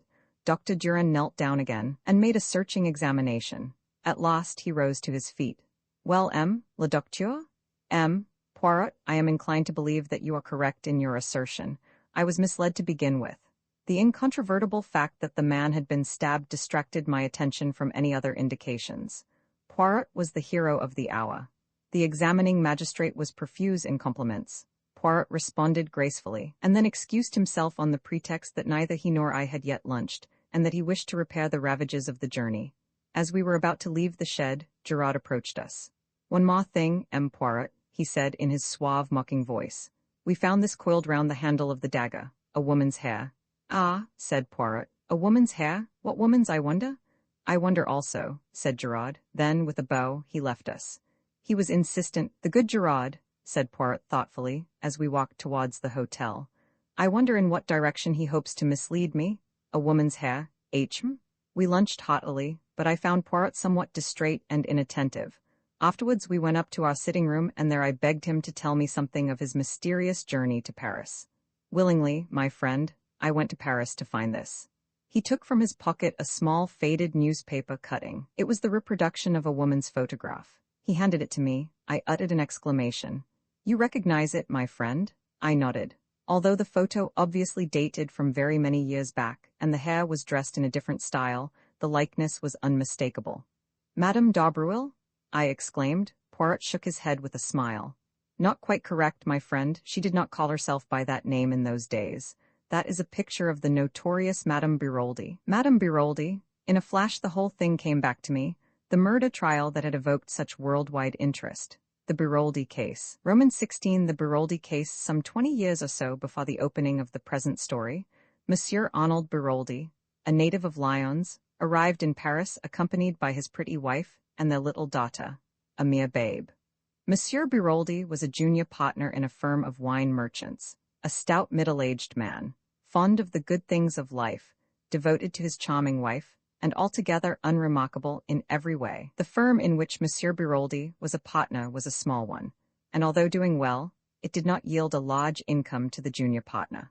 The Biroldis had a small apartment and lived in a very modest fashion to begin with. But unremarkable though Monsieur Biroldi might be, his wife was plentifully gilded with the brush of romance. Young and good-looking, and gifted withal with a singular charm of manner, Madame Biroldi at once created a stir in the quarter, especially when it began to be whispered that some interesting mystery surrounded her birth. It was rumored that she was the illegitimate daughter of a Russian Grand Duke. Others asserted that it was an Austrian Archduke, and that the union was legal, though morganatic. But all stories agreed upon one point, that Jean Biroldi was the center of an interesting mystery. Questioned by the curious, Madame Biroldi did not deny these rumors. On the other hand, she let it be clearly understood that, though her lips were sealed, all these stories had a foundation in fact. To intimate friends she unburdened herself further, spoke of political intrigues, of papers, of obscure dangers that threatened her. There was also much talk of crown jewels that were to be sold secretly, with herself acting as the go-between. Amongst the friends and acquaintances of the Biroldis was a young lawyer, Georges Queneau. It was soon evident that the fascinating Jean had completely enslaved his heart. Madame Biroldi encouraged the young man in a discreet fashion, but being always careful to affirm her complete devotion to her middle-aged husband. Nevertheless, many spiteful persons did not hesitate to declare that young Queneau was her lover, and not the only one. When the Biroldis had been in Paris about 3 months, another personage came upon the scene. This was Mr. Hiram P. Trapp, a native of the United States and extremely wealthy. Introduced to the charming and mysterious Madame Biroldi, he fell a prompt victim to her fascinations. His admiration was obvious, though strictly respectful. About this time, Madame Biroldi became more outspoken in her confidences. To several friends, she declared herself greatly worried on her husband's behalf. She explained that he had been drawn into several schemes of a political nature, and also referred to some important papers that had been entrusted to him for safekeeping and which concerned a secret of far-reaching European importance. They had been entrusted to his custody to throw pursuers off the track, but Madame Biroldi was nervous, having recognized several important members of the revolutionary circle in Paris. On the 28th day of November, the blow fell. The woman who came daily to clean and cook for the Biroldis was surprised to find the door of the apartment standing wide open. Hearing faint moans issuing from the bedroom, she went in. A terrible sight met her eyes. Madame Biroldi lay on the floor, bound hand and foot, uttering feeble moans, having managed to free her mouth from a gag. On the bed was Monsieur Biroldi, lying in a pool of blood, with a knife driven through his heart. Madame Biroldi's story was clear enough. Suddenly awakened from sleep, she had discerned two masked men bending over her. Stifling her cries, they had bound and gagged her. They had then demanded of Monsieur Biroldi the famous secret. But the intrepid wine merchant refused point-blank to accede to their request. Angered by his refusal, one of the men incontinently stabbed him through the heart. With the dead man's keys, they had opened the safe in the corner, and had carried away with them a mass of papers. Both men were heavily bearded and had worn masks, but Madame Biroldi declared positively that they were Russians. The affair created an immense sensation. It was referred to variously as the nihilist atrocity, revolutionaries in Paris, and the Russian mystery. Time went on, and the mysterious bearded men were never traced. And then, just as public interest was beginning to die down, a startling development occurred. Madame Biroldi was arrested and charged with the murder of her husband. The trial, when it came on, aroused widespread interest. The youth and beauty of the accused and her mysterious history were sufficient to make of it a cause célèbre. People ranged themselves wildly for or against the prisoner, but her partisans received several severe checks to their enthusiasm. The romantic past of Madame Biroldi, her royal blood, and the mysterious intrigues in which she had her being were shown to be mere fantasies of the imagination. It was proved beyond doubt that Jean Biroldi's parents were a highly respectable and prosaic couple, fruit merchants, who lived on the outskirts of Lyons. The Russian Grand Duke, the court intrigues, and the political schemes, all the stories current were traced back to the lady herself. From her brain had emanated these ingenious myths, and she was proved to have raised a considerable sum of money from various credulous persons by her fiction of the crown jewels, the jewels in question being found to be mere paste imitations. Remorselessly, the whole story of her life was laid bare. The motive for the murder was found in Mr. Hiram P. Trapp. Mr. Trapp did his best, but relentlessly and agilely cross-questioned, he was forced to admit that he loved the lady, and that, had she been free, he would have asked her to be his wife. The fact that the relations between them were admittedly platonic strengthened the case against the accused. Debarred from becoming his mistress by the simple, honorable nature of the man, Jean Biroldi had conceived the monstrous project of ridding herself of her elderly, undistinguished husband and becoming the wife of the rich American. Throughout, Madame Biroldi confronted her accusers with complete sang-froid and self-possession. Her story never varied. She continued to declare strenuously that she was of royal birth, and that she had been substituted for the daughter of the fruit seller at an early age. Absurd and completely unsubstantiated as these statements were, a great number of people believed implicitly in their truth. But the prosecution was implacable. It denounced the masked Russians as a myth, and asserted that the crime had been committed by Madame Biroldi and her lover, Georges Queneau. A warrant was issued for the arrest of the latter, but he had wisely disappeared. Evidence showed that the bonds which secured Madame Biroldi were so loose that she could easily have freed herself. And then, towards the close of the trial, a letter, posted in Paris, was sent to the public prosecutor. It was from Georges Queneau, and without revealing his whereabouts, it contained a full confession of the crime. He declared that he had indeed struck the fatal blow at Madame Biroldi's instigation. The crime had been planned between them.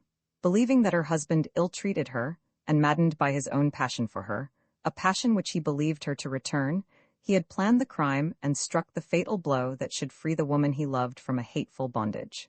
Now, for the first time, he learned of Mr. Hiram P. Trapp, and realized that the woman he loved had betrayed him. Not for his sake did she wish to be free, but in order to marry the wealthy American. She had used him as a catspaw, and now, in his jealous rage, he turned and denounced her, declaring that throughout he had acted at her instigation. And then Madame Biroldi proved herself the remarkable woman she undoubtedly was. Without hesitation, she dropped her previous defense and admitted that the Russians were a pure invention on her part. The real murderer was Georges Queneau. Maddened by passion, he had committed the crime, vowing that if she did not keep silence, he would enact a terrible vengeance from her. Terrified by his threats, she had consented, also fearing it likely that if she told the truth she might be accused of conniving at the crime. But she had steadfastly refused to have anything more to do with her husband's murderer, and it was in revenge for this attitude on her part that he had written this letter accusing her. She swore solemnly that she had had nothing to do with the planning of the crime, that she had awoke on that memorable night to find Georges Cano standing over her, the blood-stained knife in his hand. It was a touch-and-go affair. Madame Biroldi's story was hardly credible.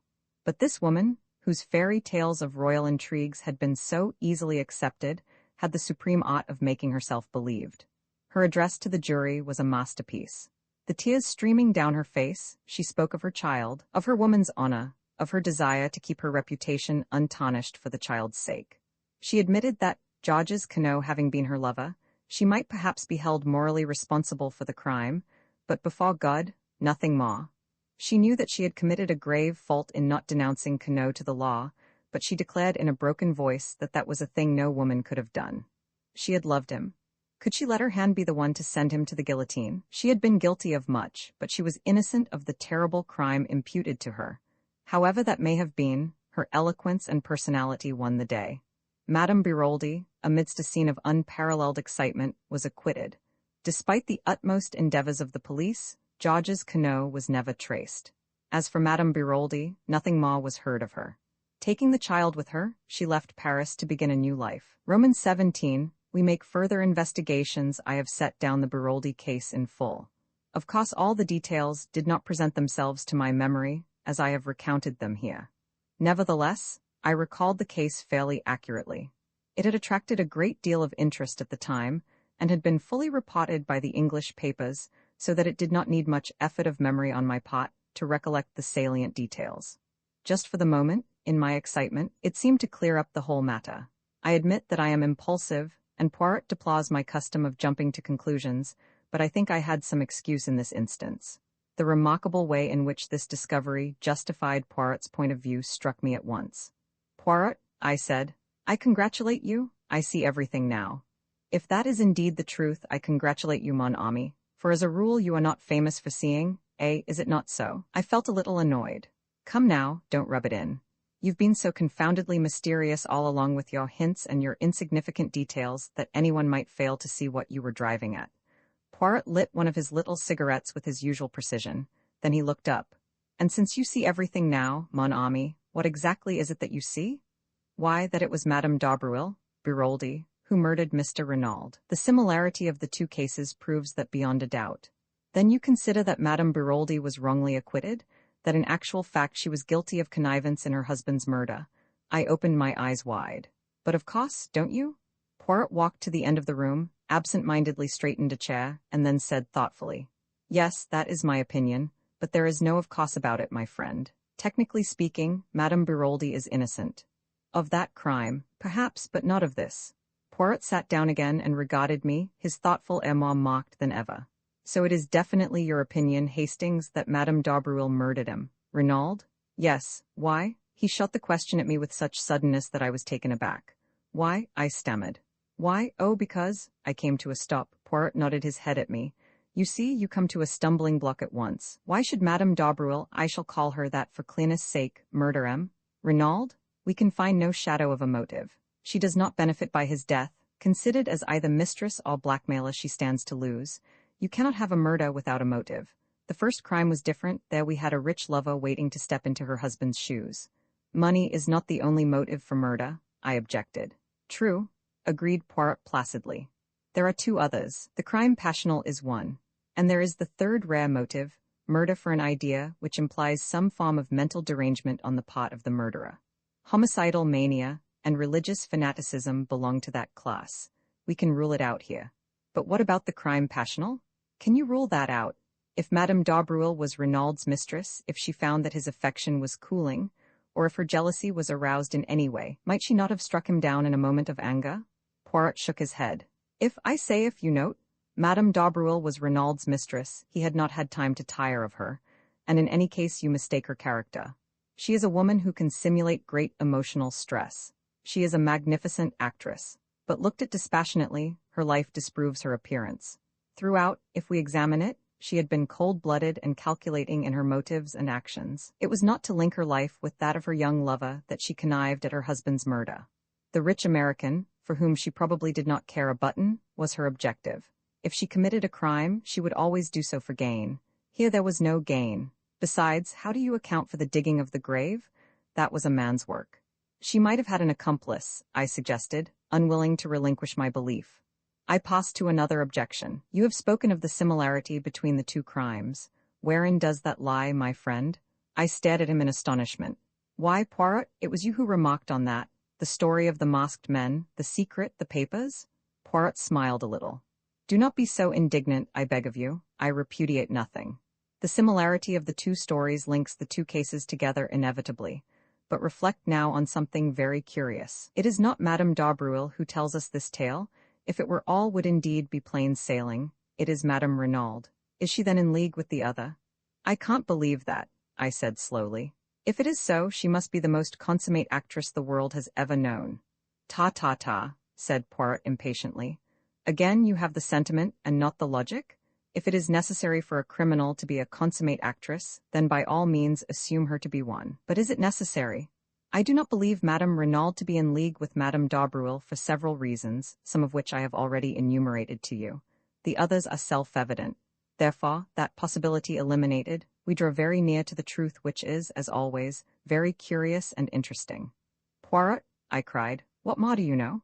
Mon ami, you must make your own deductions. You have access to the facts. Concentrate your grey cells. Reason, not like Gerard, but like Hercule Poirot. But are you sure? My friend, in many ways I have been an imbecile, but at last I see clearly. You know everything? I have discovered what M. Renaud sent for me to discover. And you know the murderer? I know one murderer. What do you mean? We talk a little at cross purposes. There are here not one crime, but two. The first I have solved, the second, bien, I will confess I am not sure. But Poirot, I thought you said the man in the shed had died a natural death. Ta ta ta. Poirot made his favorite ejaculation of impatience. Still you do not understand. One may have a crime without a murderer, but for two crimes it is essential to have two bodies. His remark struck me as so peculiarly lacking in lucidity that I looked at him in some anxiety, but he appeared perfectly normal. Suddenly he rose and strolled to the window. Here he is, he observed. Who? Jack Renaud. I sent a note up to the villa to ask him to come here. That changed the course of my ideas, and I asked Poirot if he knew that Jack Renaud had been in Merlinville on the night of the crime. I had hoped to catch my astute little friend napping, but as usual, he was omniscient. He, too, had inquired at the station. And without doubt we are not original in the idea, Hastings.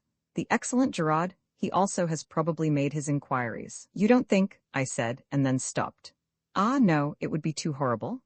Poirot looked inquiringly at me, but I said no more.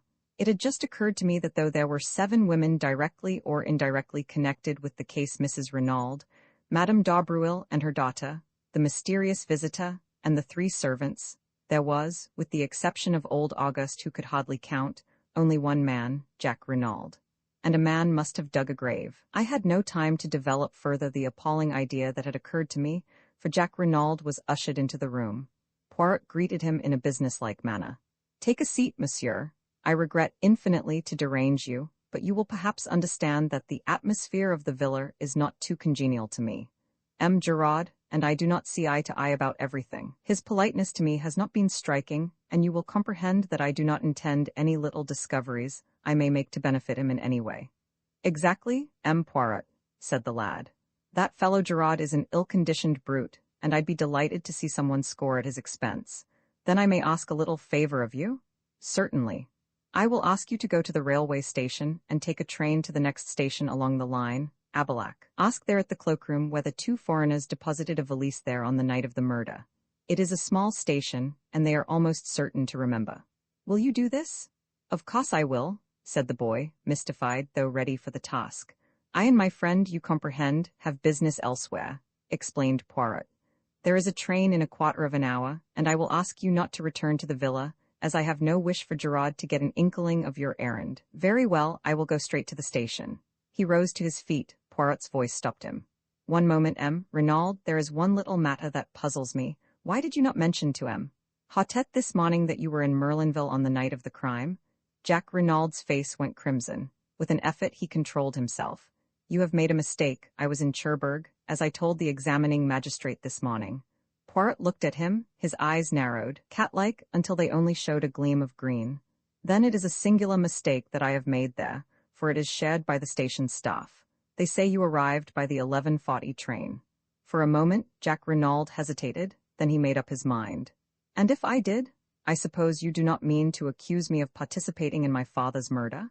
He asked the question haughtily, his head thrown back. I should like an explanation of the reason that brought you here. That is simple enough. I came to see my fiancée, Mademoiselle d'Aubruil. I was on the eve of a long voyage, uncertain as to when I should return.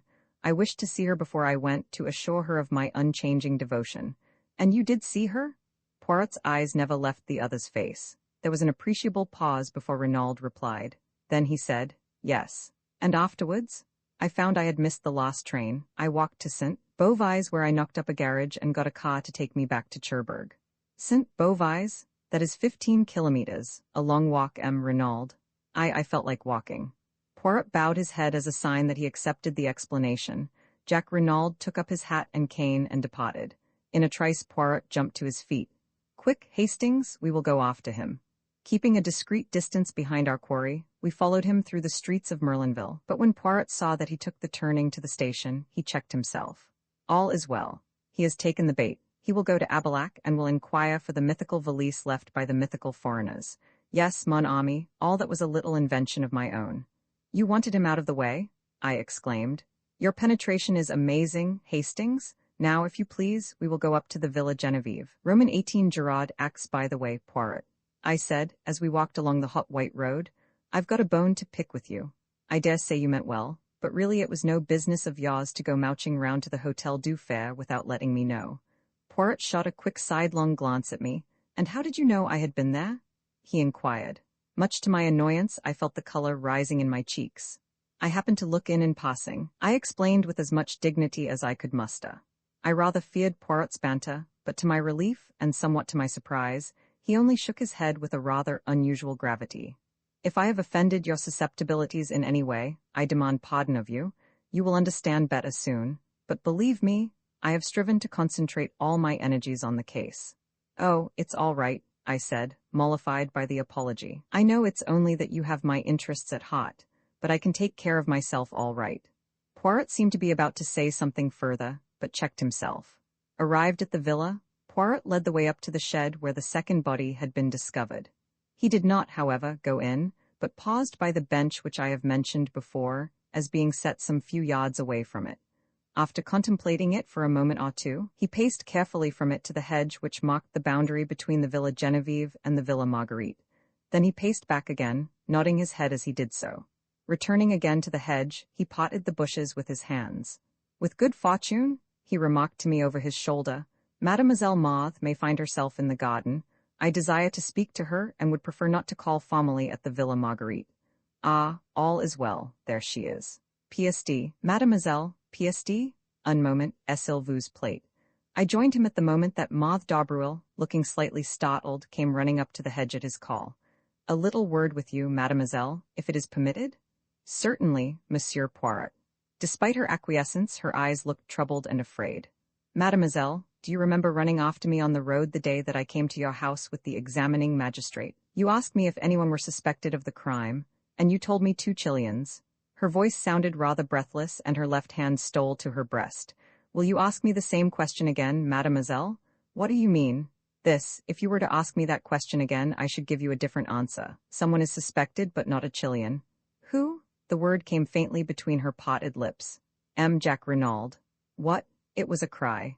Jack. Impossible. Who dares to suspect him? Gerard. Gerard.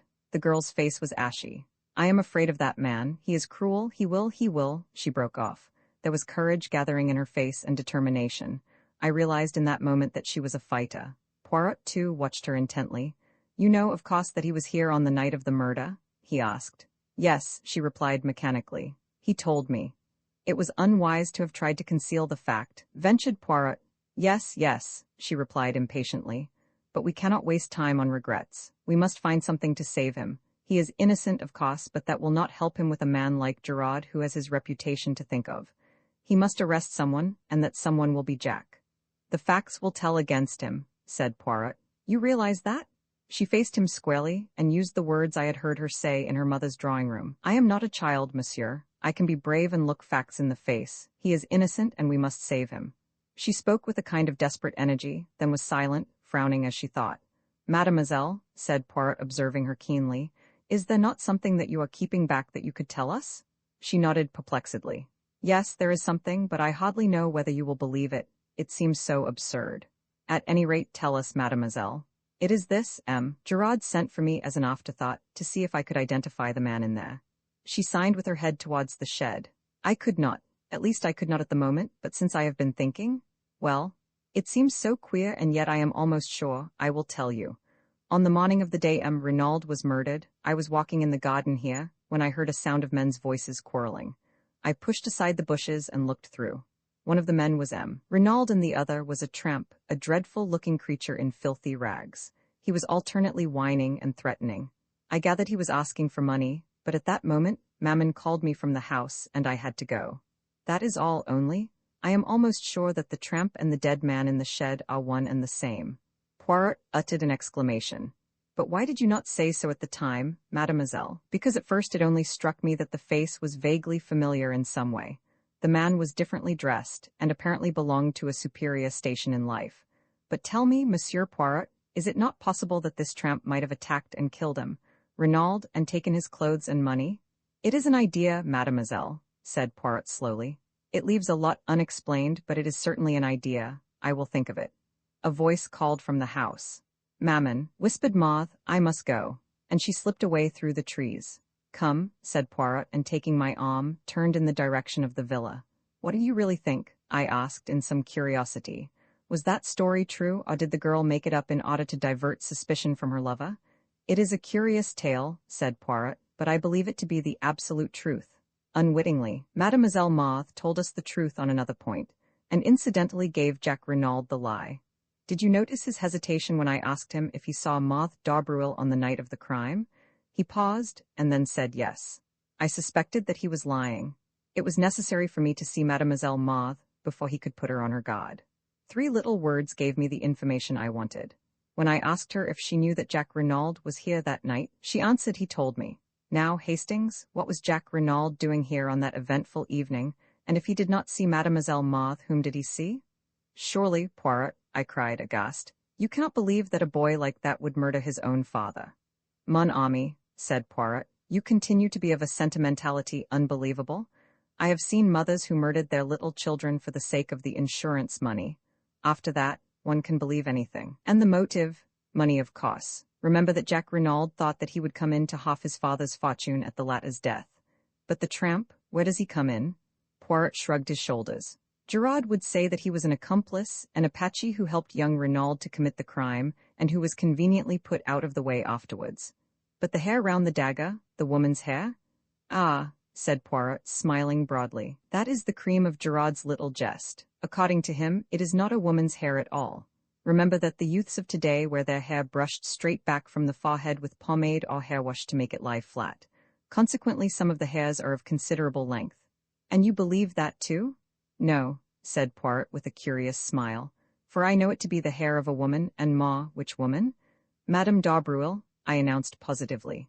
Perhaps, said Poirot, regarding me quizzically, but I refused to allow myself to get annoyed. What are we going to do now?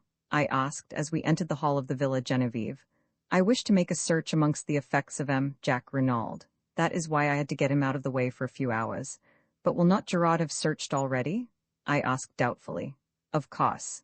He builds a case as a beaver builds a dam, with a fatiguing industry, but he will not have looked for the things that I am seeking. In all probability, he would not have seen their importance if they stared him in the face. Let us begin. Neatly and methodically, Poirot opened each drawer in turn, examined the contents, and returned them exactly to their places. It was a singularly dull and uninteresting proceeding. Poirot waded on through collars, pajamas, and socks. A purring noise outside drew me to the window. Instantly, I became galvanized into life. Poirot, I cried. A car has just driven up. Gerard is in it, and Jack Renaud, and 2 gendarmes. Sacré Tunera, growled Poirot. That animal of a Gerard, could he not wait?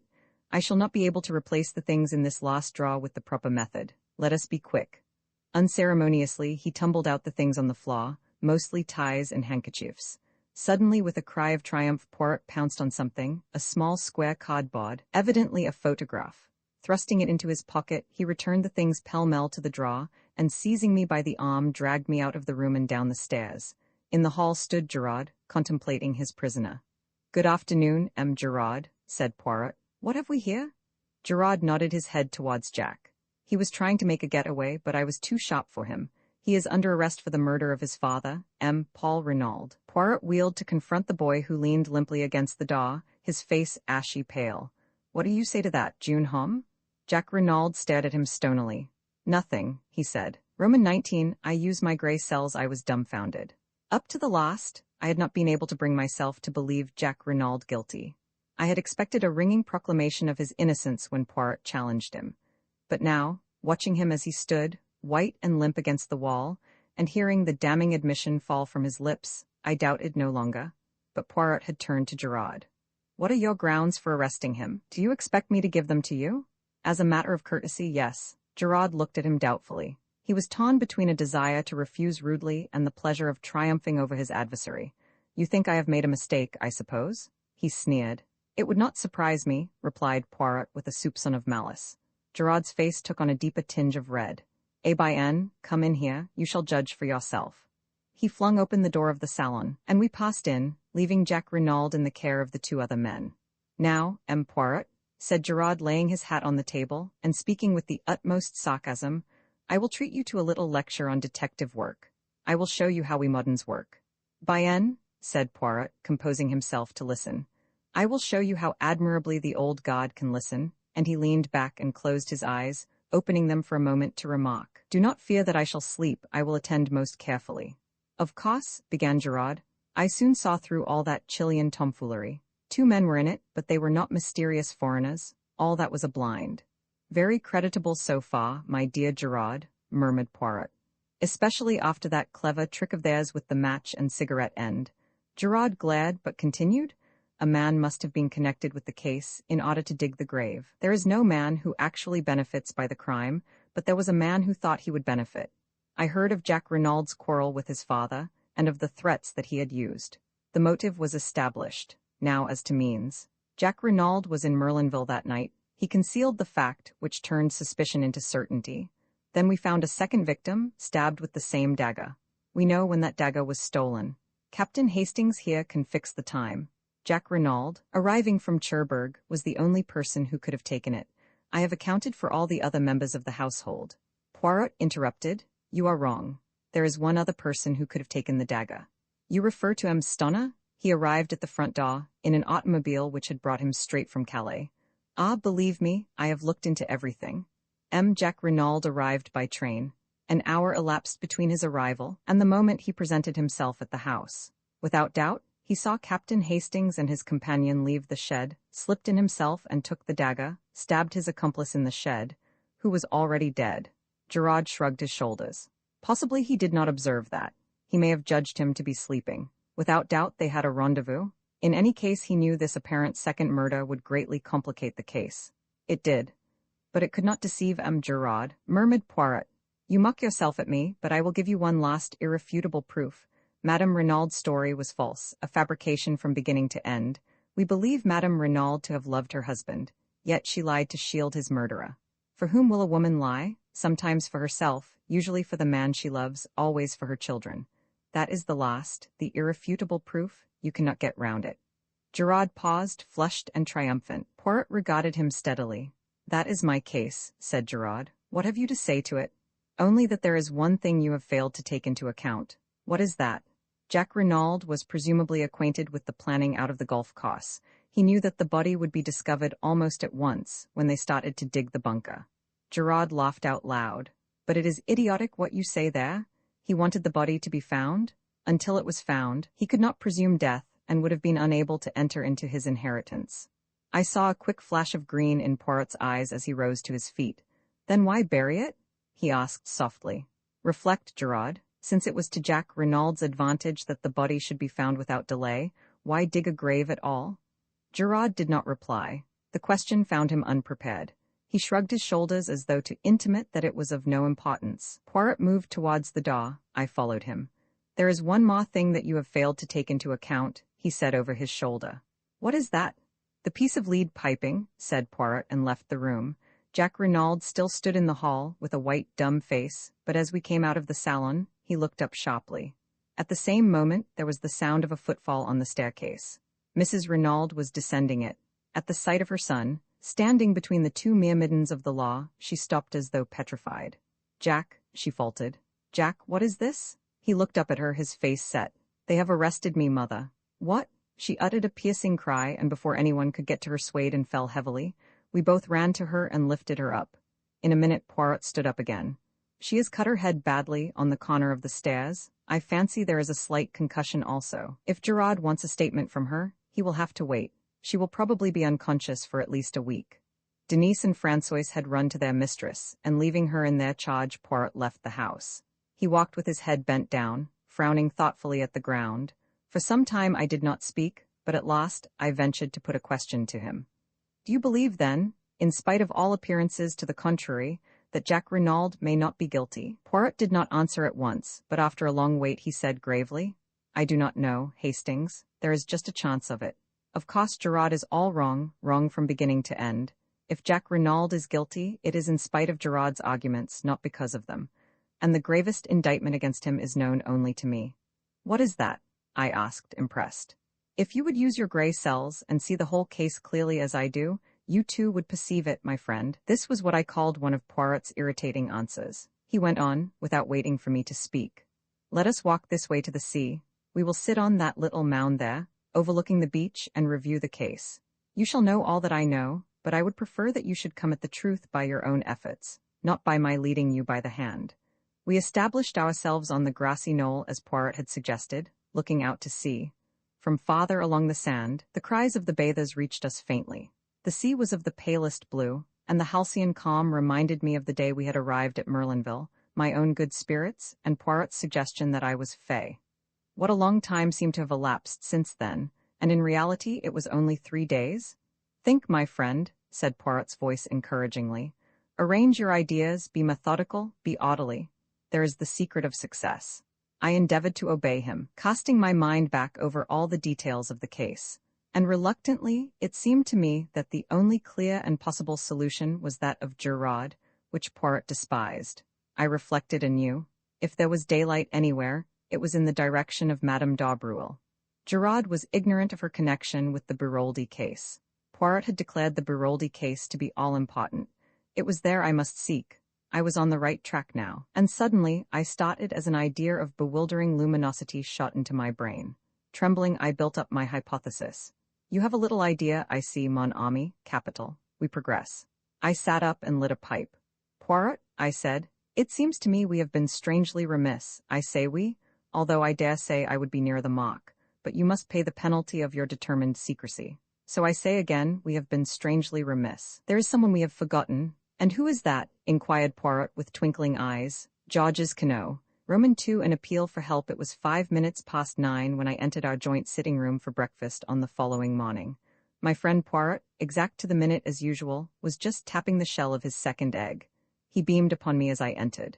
"You have slept well, yes? You have recovered from the crossing so terrible? It is a marvel. Almost you are exact this morning. Pardon, but your tie is not symmetrical. Permit that I rearrange him."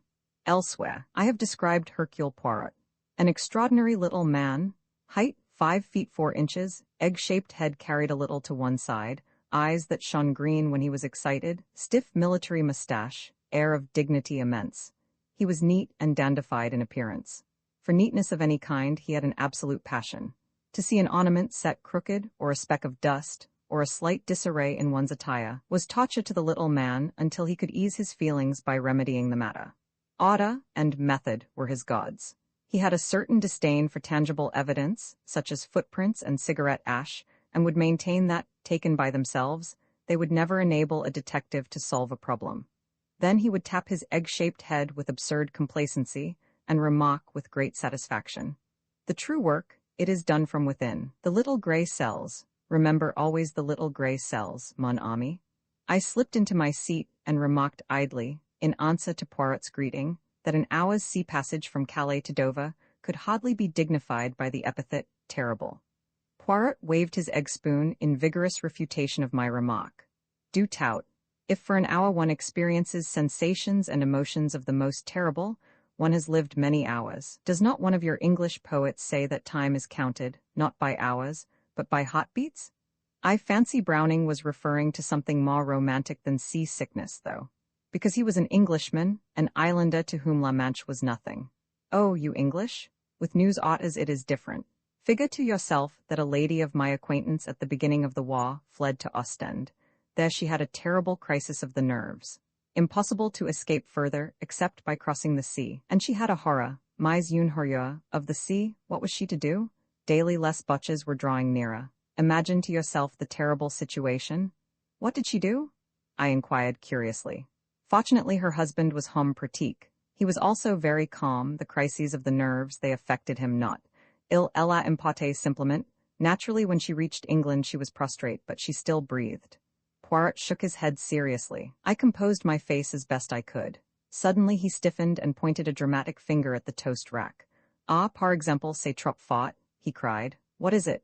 This piece of toast, you remark him not. He whipped the offender out of the rack and held it up for me to examine.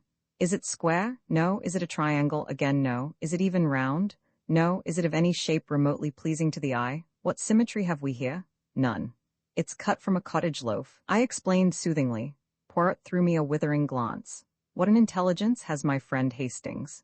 He exclaimed sarcastically. Comprehend you not that I have forbidden such a loaf haphazard and shapeless, that no baker should permit himself to bake? I endeavored to distract his mind. Anything interesting come by the post? Poirot shook his head with a dissatisfied air. I have not yet examined my letters, but nothing of interest arrives nowadays. The great criminals, the criminals of method, they do not exist. The cases I have been employed upon lately were banal to the last degree. In verity, I am reduced to recovering lost lapdogs for fashionable ladies. The last problem that presented any interest was that intricate little affair of the Yardley diamond, and that was how many months ago, my friend? He shook his head despondently, and I roared with laughter. Cheer up, Poirot, the luck will change. Open your letters. For all you know, there may be a great case looming on the horizon.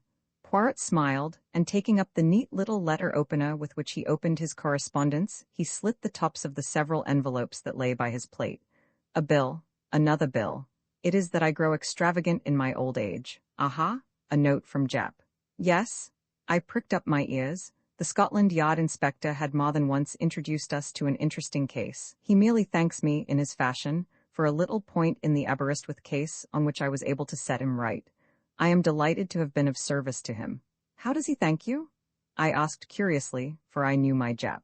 He is kind enough to say that I am a wonderful spot for my age, and that he was glad to have had the chance of letting me in on the case. This was so typical of Jap that I could not forbear a chuckle. Poirot continued to read his correspondence placidly. A suggestion that I should give a lecture to our local Boy Scouts. The Countess of Fafanock will be obliged if I will call and see her. Another lapdog without doubt? And now for the last. Ah, I looked up, quick to notice the change of tone. Poirot was reading attentively. In a minute he tossed the sheet over to me. This is out of the ordinary, mon ami. Read for yourself. The letter was written on a foreign type of paper, in a bold, characteristic hand. Villa Genevieve, Merlinville-sur-Mer, France, dear sir. I am in need of the services of a detective and, for reasons which I will give you later, do not wish to call in the official police. I have heard of you from several quarters, and all reports go to show that you are not only a man of decided ability, but one who also knows how to be discreet. I do not wish to trust details to the post, but, on account of a secret I possess, I go in daily fear of my life. I am convinced that the danger is imminent, and therefore I beg that you will lose no time in crossing to France. I will send a car to meet you at Calais, if you will wire me when you are arriving. I shall be obliged if you will drop all cases you have on hand and devote yourself solely to my interests. I am prepared to pay any compensation necessary. I shall probably need your services for a considerable period of time, as it may be necessary for you to go out to Santiago, where I spent several years of my life. I shall be content for you to name your own fee. Assuring you once more that the matter is urgent, Yours faithfully P.T. Renaud. Below the signature was a hastily scrawled line, almost illegible. For God's sake come? I handed the letter back with quickened pulses. At last, I said, here is something distinctly out of the ordinary. Yes, indeed, said Poirot meditatively. You will go of course, I continued. Poirot nodded. He was thinking deeply. Finally, he seemed to make up his mind and glanced up at the clock. His face was very grave.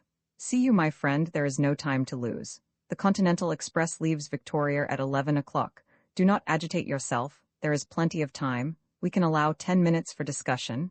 You accompany me, NSC pass. Well, you told me yourself that your employer needed you not for the next few weeks. Oh, that's all right. But this Mr. Renaud hints strongly that his business is private. Ta, I will manage him, Renaud. By the way, I seem to know the name. There's a well-known South American millionaire fellow. His name's Renaud. I don't know whether it could be the same. But without doubt. That explains the mention of Santiago. Santiago is in Chile, and Chile it is in South America. Ah, but we progress finely. Dear me, Poirot, I said, my excitement rising. I smell some goodly shekels in this. If we succeed, we shall make our fortunes. Do not be too sure of that, my friend. A rich man and his money are not so easily potted. Me, I have seen a well-known millionaire turn out a tramful of people to seek for a dropped half-penny. I acknowledged the wisdom of this. In any case, continued Poirot, it is not the money which attracts me here. Certainly, it will be pleasant to have carte blanche in our investigations. One can be sure that way of wasting no time, but it is something a little bizarre in this problem which arouses my interest. You remarked the postscript. How did it strike you? I considered. Clearly, he wrote the letter keeping himself well in hand, but at the end his self-control snapped, and on the impulse of the moment, he scrawled those far desperate words. But my friend shook his head energetically. You are in error. See you not that while the ink of the signature is nearly black, that of the postscript is quite pale? Well, I said, puzzled. Mon Dieu, mon ami, but use your little grey cells. Is it not obvious? M. Renaud wrote his letter. Without blotting it, he reread it carefully. Then, not on impulse, but deliberately, he added those last words and blotted the sheet. But why? Parbleu, so that it should produce the effect upon me that it has upon you. What? Mais, oui, to make sure of my coming? He reread the letter and was dissatisfied. It was not strong enough. He paused and then added softly, his eyes shining with that green light that always betokened inward excitement. And so, mon ami, since that postscript was added, not on impulse, but soberly, in cold blood, the urgency is very great, and we must reach him as soon as possible. Merlinville, I murmured thoughtfully. I've heard of it, I think. Poirot nodded. It is a quiet little place, but chic. It lies about midway between Bologna and Calais. It is rapidly becoming the fashion. Rich English people who wish to be quiet are taking it up. M. Renaud has a house in England, I suppose? Yes, in Rutland Gate, as far as I remember. Also a big place in the country, somewhere in Hertfordshire. But I really know very little about him. He doesn't do much in a social way. I believe he has large South American interests in the city, and has spent most of his life out in Chile and the Argentino. Well, we shall hear all details from the man himself. Come, let us pack. A small suitcase each and then a taxi to Victoria. And the Countess? I inquired with a smile. Gmn fiche, her case was certainly not interesting. Why so sure of that? Because in that case she would have come, not written. A woman cannot wait. Always remember that, Hastings. 11 o'clock saw our departure from Victoria on our way to Dover. Before starting, Poirot had dispatched a telegram to Mr. Renaud giving the time of our arrival at Calais. I'm surprised you haven't invested in a few bottles of some sea-sick remedy, Poirot, I observed maliciously, as I recalled our conversation at breakfast. My friend, who was anxiously scanning the weather, turned a reproachful face upon me. Is it that you have forgotten the method most excellent of Lavagaya? His system, I practice it always. One balances oneself, if you remember, turning the head from left to right, breathing in and out, counting 6 between each breath. I demurred. You'll be rather tired of balancing yourself and counting 6 by the time you get to Santiago, or Buenos Aires, or wherever it is you land. Quelle idée? You do not figure to yourself that I shall go to Santiago. Mr. Renaud suggested in his letter. He did not know the methods of Hercule Poirot. I do not run to and fro, making journeys and agitating myself. My work is done from within. Here, he tapped his forehead significantly. As usual, this remark roused my argumentative faculty. It's all very well, Poirot, but I think you are falling into the habit of despising certain things too much. A fingerprint has led sometimes to the arrest and conviction of a murderer, and has, without doubt, hanged more than one innocent man, remarked Poirot dryly. But surely the study of fingerprints and footprints, cigarette ash, different kinds of mud, and other clues that comprise the minute observation of details, all these are of vital importance. But certainly, I have never said otherwise. The trained observer, the expert, without doubt he is useful, but the others, the Hercules Poirots, they are above the experts. To them the experts bring the facts. Their business is the method of the crime, its logical deduction, the proper sequence and order of the facts, above all, the true psychology of the case. You have hunted the fox, yes? I have hunted a bit now and again, I said, rather bewildered by this abrupt change of subject. Why? A.N. this hunting of the fox, you need the dogs, no? Hounds, I corrected gently. Yes, of course. But yet, Poirot wagged his finger at me. You did not descend from your horse and run along the ground smelling with your nose and uttering loud oh-ohs. In spite of myself, I laughed immoderately. Poirot nodded in a satisfied manner. So, you leave the work of the hounds to the hounds, yet you demand that I, Hercule Poirot, should make myself ridiculous by lying down, possibly on damp grass, to study hypothetical footprints and should scoop up cigarette ash when I do not know one kind from the other. Remember the Plymouth Express mystery. The good Jap departed to make a survey of the railway line. When he returned, I, without having moved from my apartments, was able to tell him exactly what he had found. So you are of the opinion that Jap wasted his time. Not at all, since his evidence confirmed my theory, but I should have wasted my time if I had gone. It is the same with so-called experts. Remember the handwriting testimony in the Cavendish case. One counsel's questioning brings out testimony as to the resemblances, the defense brings evidence to show dissimilarity. All the language is very technical. And the result, what we all knew in the first place. The writing was very like that of John Cavendish. And the psychological mind is faced with the question why? Because it was actually his? Or because someone wished us to think it was his? I answered that question, mon ami, and answered it correctly. And Poirot, having effectually silenced, if not convinced me, leaned back with a satisfied air. On the boat, I knew better than to disturb my friend's solitude. The weather was gorgeous, and the sea as smooth as the proverbial millpond, so I was hardly surprised to hear that Lavagaya's method had once more justified itself when a smiling Poirot joined me on disembarking at Calais. A disappointment was in store for us, as no car had been sent to meet us, but Poirot put this down to his telegram having been delayed in transit.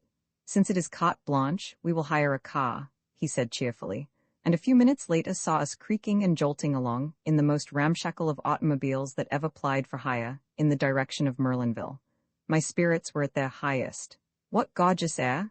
I exclaimed. This promises to be a delightful trip. For you, yes. For me, I have work to do, remember, at our journey's end. Bah! I said cheerfully. You will discover all, ensure this Mr. Renaud's safety, run the would-be assassins to earth, and all will finish in a blaze of glory. You are sanguine, my friend. Yes, I feel absolutely assured of success. Are you not the one and only Hercule Poirot? But my little friend did not rise to the bait. He was observing me gravely. You are what the Scotch people call fey, Hastings. It presages disaster. Nonsense. At any rate, you do not share my feelings. No, but I am afraid. Afraid of what? I do not know, but I have a premonition, a je ne sais quoi. He spoke so gravely that I was impressed in spite of myself. I have a feeling, he said slowly, that this is going to be a big affair, a long, troublesome problem that will not be easy to work out. I would have questioned him further, but we were just coming into the little town of Merlinville, and we slowed up to inquire the way to the Villa Genevieve. Straight on, monsieur, through the town. The Villa Genevieve is about half a mile the other side. You cannot miss it. A big villa, overlooking the sea. We thanked our informant and drove on, leaving the town behind.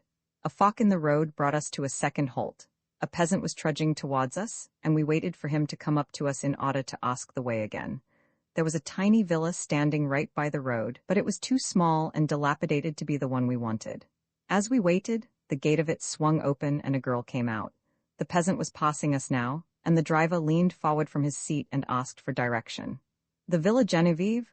Just a few steps up this road to the right, monsieur. You could see it if it were not for the curve. The chauffeur thanked him and started the car again. My eyes were fascinated by the girl who still stood, with one hand on the gate, watching us. I am an admirer of beauty, and here was one whom nobody could have passed without remark. very tall, with the proportions of a young goddess, her uncovered golden head gleaming in the sunlight. I swore to myself that she was one of the most beautiful girls I had ever seen. As we swung up the rough road, I turned my head to look after her. "By Jove, Poirot," I exclaimed, "did you see that young goddess?" Poirot raised his eyebrows. "Ça commence," he murmured. "Already you have seen a goddess. But hang it all, wasn't she?" "Possibly, I did not remark the fact. Surely you noticed her?" "Mon ami, two people rarely see the same thing. You, for instance, saw a goddess." He hesitated. "Yes, I saw only a girl with anxious eyes," said Poirot gravely, but at that moment we drew up at a big green gate and simultaneously we both uttered an exclamation. Before it stood an imposing Sergeant de Ville. He held up his hand to bar our way. "You cannot pass, messieurs." "But we wish to see Mr. Renaud," I cried. "We have an appointment. This is his villa, isn't it?" "Yes, monsieur, but—" Poirot leaned forward. "But what?" Renaud was murdered this morning." Roman 20, an amazing statement. The next moment Poirot embraced me warmly. "En fin, you have arrived, and all by yourself. It is superb. Continue your reasoning." "You are right. Decidedly we have done wrong to forget Georges Queneau." I was so flattered by the little man's approval that I could hardly continue, but at last I collected my thoughts and went on. "Georges Queneau disappeared 20 years ago, but we have no reason to believe that he is dead." "Argument," agreed Poirot. "Proceed." "Therefore we will assume that he is alive." "Exactly."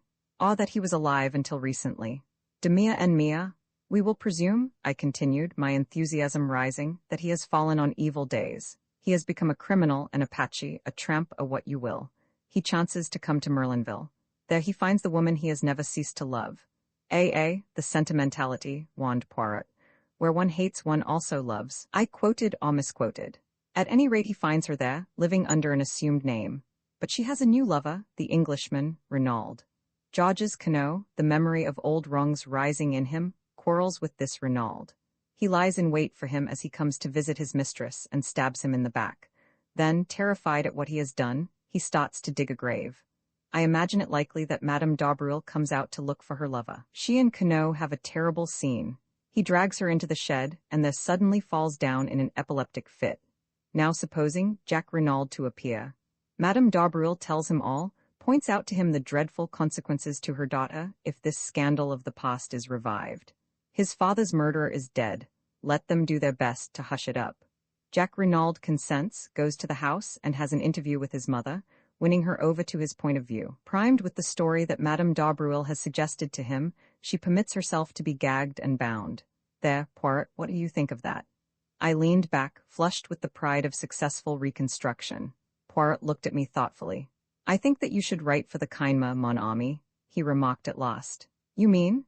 It would make a good film, the story that you have recounted to me there, but it bears no sort of resemblance to everyday life. I admit that I haven't gone into all the details, but you have gone further, you have ignored them magnificently. What about the way the two men were dressed? Do you suggest that after stabbing his victim, Queneau removed his suit of clothes, donned it himself, and replaced the dagger? I don't see that matters," I objected rather huffily. "He may have obtained clothes and money from Madame d'Aubreuil by threats earlier in the day." "By threats, eh? You seriously advance that supposition?" "Certainly. He could have threatened to reveal her identity to the Renaulds, which would probably have put an end to all hopes of her daughter's marriage." "You are wrong, Hastings. He could not blackmail her, for she had the whip hand. Georges Queneau, remember, is still wanted for murder. A word from her and he is in danger of the guillotine." I was forced, rather reluctantly, to admit the truth of this. "Your theory," I remarked acidly, "is doubtless correct as to all the details." "My theory is the truth," said Poirot quietly. "And the truth is necessarily correct. In your theory you made a fundamental error. You permitted your imagination to lead you astray with midnight assignations and passionate love scenes. But in investigating crime, we must take our stand upon the commonplace. Shall I demonstrate my methods to you?" "Oh, by all means let us have a demonstration." Poirot sat very upright and began, wagging his forefinger emphatically to emphasize his points. "I will start as you started from the basic fact of Georges Queneau. Now the story told by Madame Biroldi in Court as to the Russians was admittedly a fabrication.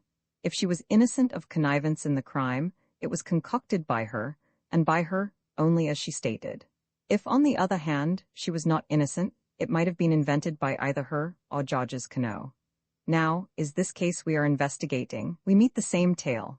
As I pointed out to you, the facts render it very unlikely that Madame d'Aubrieux inspired it.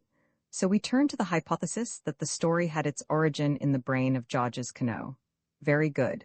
Georges Queneau, therefore, planned the crime with Madame Renaud as his accomplice. She is in the limelight, and behind her is a shadowy figure whose alias is unknown to us. Now let us go carefully over the Renaud case from the beginning, setting down each significant point in its chronological order. You have a notebook and pencil? Good. Now what is the earliest point to note down? The letter to you? That was the first we knew of it, but it is not the proper beginning of the case. The first point of any significance, I should say, is the change that came over him. Renaud shortly after arriving in Merlinville, and which is attested to by several witnesses. We have also to consider his friendship with Madame d'Aubrieux, and the large sums of money paid over to her. From thence we can come directly to the 23rd May. Poirot paused, cleared his throat, and signed to me to write. 23rd May. M. Renaud quarrels with his son over Latta's wish to marry Maude d'Aubrieux. Son leaves for Paris. 24th May. M. Renaud alters his will, leaving entire control of his fortune in his wife's hands. 7th June. Quarrel with Tramp in Garden, witnessed by Maude d'Aubrieux. Letter written to M. Hercule Poirot, imploring assistance. Telegram sent to Jacques Renaud, bidding him proceed by the Anzora to Buenos Aires. Chauffeur Masters sent off on a holiday. Visit of a lady that evening. As he is seeing her out, his words are yes, yes, but for God's sake go now. Poirot paused. There, Hastings, take each of those facts one by one, consider them carefully by themselves and in relation to the whole, and see if you do not get new light on the matter. I endeavored conscientiously to do as he had said. After a moment or two, I said rather doubtfully, as to the first points, the question seems to be whether we adopt the theory of blackmail or of an infatuation for this woman. Blackmail, decidedly. You heard what Stoner said as to his character and habits. Mrs. Renaud did not confirm his view, I argued. We have already seen that Madame Renaud's testimony cannot be relied upon in any way. We must trust to Stoner on that point. Still, if Renaud had an affair with a woman called Bella, there seems no inherent improbability in his having another with Madame d'Aubrieux. None whatever, I grant you, Hastings. But did he? The letter, Poirot, you forget the letter. No, I do not forget, but what makes you think that letter was written to M. Renaud? Why, it was found in his pocket and that is all? Cut in Poirot. There was no mention of any name to show to whom the letter was addressed. We assumed it was to the dead man because it was in the pocket of his overcoat. Now, mon ami, something about that overcoat struck me as unusual. I measured it, and made the remark that he wore his overcoat very long. That remark should have given you to think. I thought you were just saying it for the sake of saying something. I confessed. Ah, quelle idée. Later you observed me measuring the overcoat of M. Jacques Renaud. A by N, M. Jacques Renaud wears his overcoat very short. Put those two facts together with a third, namely that M. Jacques Renaud flung out of the house in a hurry on his departure for Paris, and tell me what you make of it. I see, I said slowly, as the meaning of Poirot's remarks bore in upon me. That letter was written to Jacques Renaud, not to his father. He caught up the wrong overcoat in his haste and agitation. Poirot nodded. Précisement? We can return to this point later. For the moment let us content ourselves with accepting the letter as having nothing to do with M. Renaud Pierre, and pass to the next chronological event. May 23rd. I read, M. Renaud quarrels with his son over Latta's wish to marry Maude d'Aubrieux. Son leaves for Paris. I don't see anything much to remark upon there, and the altering of the will the following day seems straightforward enough. It was the direct result of the quarrel. We agree, mon ami, at least as to the cause. But what exact motive underlay this procedure of M. Renaud's? I opened my eyes in surprise. Anger against his son, of course. Yet he wrote him affectionate letters to Paris? So Jacques Renaud says, but he cannot produce them. Well, let us pass from that. Now we come to the day of the tragedy. You have placed the events of the morning in a certain order. Have you any justification for that? I have ascertained that the letter to me was posted at the same time as the telegram was dispatched. Masters was informed he could take a holiday shortly afterwards. In my opinion, the quarrel with the tramp took place anterior to these happenings. I do not see that you can fix that definitely, unless you question Mademoiselle d'Aubrieux again. There is no need, I am sure of it, and if you do not see that, you see nothing, Hastings. I looked at him for a moment. Of course, I am an idiot. If the tramp was Georges Queneau, it was after the stormy interview with him that Mr. Renaud apprehended danger. He sent away the chauffeur, Masters, whom he suspected of being in the other's pay. He wired to his son, and sent for you." A faint smile crossed Poirot's lips. "You do not think it strange that he should use exactly the same expressions in his letter as Madame Renaud used later in her story? If the mention of Santiago was a blind, why should Renaud speak of it, and what does Ma send his son there? It is puzzling, I admit, but perhaps we shall find some explanation later. We come now to the evening, and the visit of the mysterious lady. I confess that fairly baffles me, unless it was Madame d'Aubruel, as François all along maintained." Poirot shook his head. My friend, where are your wits wandering? Remember the fragment of check, and the fact that the name Bella Duveen was faintly familiar to Stonna, and I think we may take it for granted that Bella Duveen is the full name of Jack's unknown correspondent, and that it was she who came to the Villa Genevieve that night. Whether she intended to see Jack, or whether she meant all along to appeal to his father, we cannot be certain, but I think we may assume that this is what occurred. She produced her claim upon Jack, probably showed letters that he had written her, and the older man tried to buy her off by writing a check. This she indignantly tore up. The terms of her letter are those of a woman genuinely in love, and she would probably deeply resent being offered money. In the end he got rid of her, and here the words that he used are significant. Yes, but for God's sake go now," I repeated. They seem to me a little vehement, perhaps that is all. That is enough. He was desperately anxious for the girl to go. Why? Not only because the interview was unpleasant, no, it was the time that was slipping by, and for some reason time was precious. Why should it be? I asked, bewildered. That is what we ask ourselves, why should it be? But later we have the incident of the wrist watch, which again shows us that time plays a very important part in the crime. We are now fast approaching the actual drama. It is 10:30 when Bella Duveen leaves, and by the evidence of the wrist watch we know that the crime was committed, or at any rate that it was staged, before 12 o'clock. We have reviewed all the events anterior to the murder. There remains only one unplaced. By the doctor's evidence, the tramp, when found, had been dead at least 48 hours, with a possible margin of 24 hours more. Now, with no other facts to help me than those we have discussed, I place the death as having occurred on the morning of June 7th. I stared at him, stupefied. But how? Why? How can you possibly know? Because only in that way can the sequence of events be logically explained. Mon ami, I have taken you step by step along the way. Do you not now see what is so glaringly plain? My dear Poirot, I can't see anything glaring about it. I did think I was beginning to see my way before, but I'm now hopelessly fogged. Poirot looked at me sadly and shook his head. Mon Dieu, but it is triste, a good intelligence, and so deplorably lacking in method. There is an exercise most excellent for the development of the little grey cells. I will impart it to you. For heaven's sake, not now. You really are the most irritating of fellows, Poirot. For goodness sake, get on and tell me who killed him, Renaud. That is just what I am not sure of as yet. But you said it was glaringly clear. We talk at cross purposes, my friend. Remember, it is 2 crimes we are investigating, for which, as I pointed out to you, we have the necessary 2 bodies. There, ne vous impatientes pas, I explain all. To begin with, we apply our psychology. We find 3 points at which Renaud displays a distinct change of view and action. 3 psychological points, therefore. The first occurs immediately after arriving in Merlinville, the second after quarreling with his son on a certain subject, the third on the morning of June 7th. Now for the 3 causes. We can attribute no. 1 to meeting Madame d'Aubruel. No. 2 is indirectly connected with her since it concerns a marriage between Renaud's son and her daughter. But the cause of no. 3 is hidden from us, we have to deduce it. Now, mon ami, let me ask you a question. Who do we believe to have planned this crime? Georges Queneau, I said doubtfully, eyeing Poirot warily. Exactly. Now Gerard laid it down as an axiom that a woman lies to save herself, the man she loves, and her child.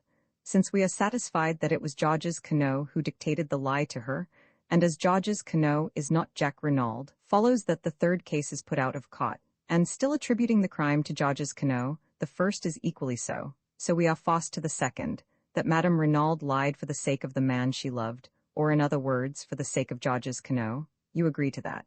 Yes, I admitted. It seems logical enough. By N, Madame Renaud loves Georges Queneau, who then is Georges Queneau? The tramp. Have we any evidence to show that Madame Renaud loved the tramp? No, but, very well then. Do not cling to theories where facts no longer support them. Ask yourself instead who Madame Renaud did love. I shook my head perplexed. Mais, you know perfectly. Who did Madame Renaud love so dearly that when she saw his dead body she fell down in a swoon? I stared dumbfounded. Her husband? I gasped. Poirot nodded. Her husband, or Georges Quinault, whichever you like to call him. I rallied myself. But it's impossible. How impossible? Did we not agree just now that Madame d'Arbreuil was in a position to blackmail Georges Quinault? Yes, but... And did she not very effectively blackmail M. Renaud? That may be true enough, but... And is it not a fact that we know nothing of M. Renaud's youth and upbringing? That he springs suddenly into existence as a French-Canadian exactly 22 years ago? All that is so, I said more firmly, but you seem to me to be overlooking one salient point. What is it, my friend? Why, we have admitted Georges Quinault planned the crime. That brings us to the ridiculous statement that he planned his own murder. Eh bien, mon ami, said Poirot placidly. That is just what he did do. Roman 21 Hercule Poirot on the case? In a measured voice, Poirot began his exposition. It seems strange to you, mon ami, that a man should plan his own death. So strange that you prefer to reject the truth as fantastic, and to revert to a story that is in reality 10 times more impossible. Yes, M. Renaud planned his own death, but there is one detail that perhaps escapes you. He did not intend to die. I shook my head, bewildered. But no, it is all most simple really, said Poirot kindly. For the crime that M. Renaud proposed a murderer was not necessary, as I told you, but a body was. Let us reconstruct, seeing events this time from a different angle. Georges Quinault flies from justice to Canada. There, under an assumed name, he marries, and finally acquires a vast fortune in South America. But there is a nostalgia upon him for his own country. 20 years have elapsed. He is considerably changed in appearance, besides being a man of such eminence that no one is likely to connect him with a fugitive from justice many years ago. He deems it quite safe to return. He takes up his headquarters in England, but intends to spend the summers in France. And ill fortune, that obscure justice which shapes men's ends and will not allow them to evade the consequences of their acts, takes him to Merlinville. There, in the whole of France, is the one person who is capable of recognizing him. It is, of course, a gold mine to Madame d'Arbreuil, and a gold mine of which she is not slow to take advantage. He is helpless, absolutely in her power, and she bleeds him heavily. And then the inevitable happens. Jacques Renaud falls in love with the beautiful girl he sees almost daily, and wishes to marry her. That rouses his father. At all costs, he will prevent his son marrying the daughter of this evil woman. Jacques Renaud knows nothing of his father's past, but Madame Renaud knows everything. She is a woman of great force of character and passionately devoted to her husband. They take counsel together. Renaud sees only one way of escape, death. He must appear to die, in reality escaping to another country where he will start again under an assumed name, and where Madame Renaud, having played the widow's part for a while, can join him. It is essential that she should have control of the money, so he alters his will. How they meant to manage the body business originally, I do not know. Possibly an art student skeleton, and a fire or something of the kind, but long before their plans have matured an event occurs which plays into their hands. A rough tramp, violent and abusive, finds his way into the garden. There is a struggle, M. Renaud seeks to eject him, and suddenly the tramp, an epileptic, falls down in a fit. He is dead. M. Renaud calls his wife. Together they drag him into the shed. As we know, the event had occurred just outside, and they realize the marvelous opportunity that has been vouchsafed them. The man bears no resemblance to M. Renaud, but he is middle-aged, of a usual French type. That is sufficient. I rather fancy that they sat on the bench up there, out of earshot from the house, discussing matters. Their plan was quickly made. The identification must rest solely on Madame Renaud's evidence. Jacques Renaud and the chauffeur, who had been with his master 2 years, must be got out of the way.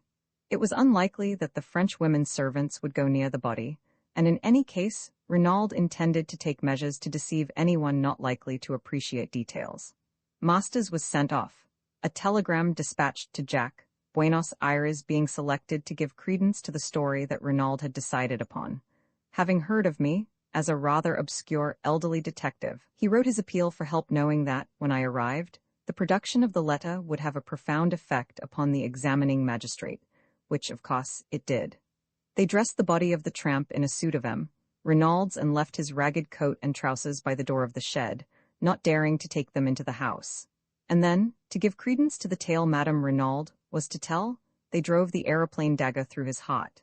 That night M. Renaud will first bind and gag his wife, and then, taking a spade, will dig a grave in that particular spot of ground where he knows how do you call it?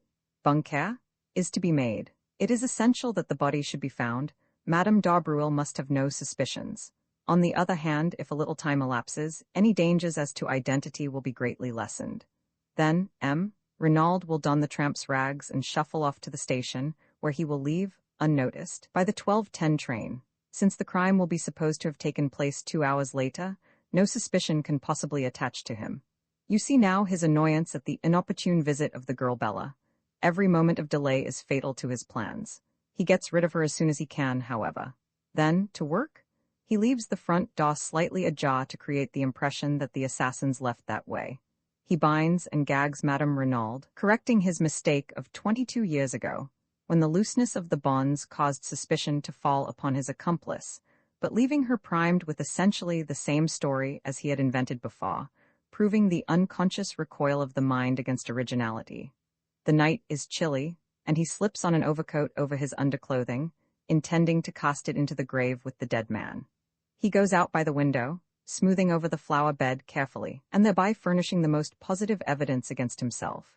He goes out onto the lonely golf links and he digs, and then, yes, and then, said Poirot gravely, the justice that he has so long eluded overtakes him.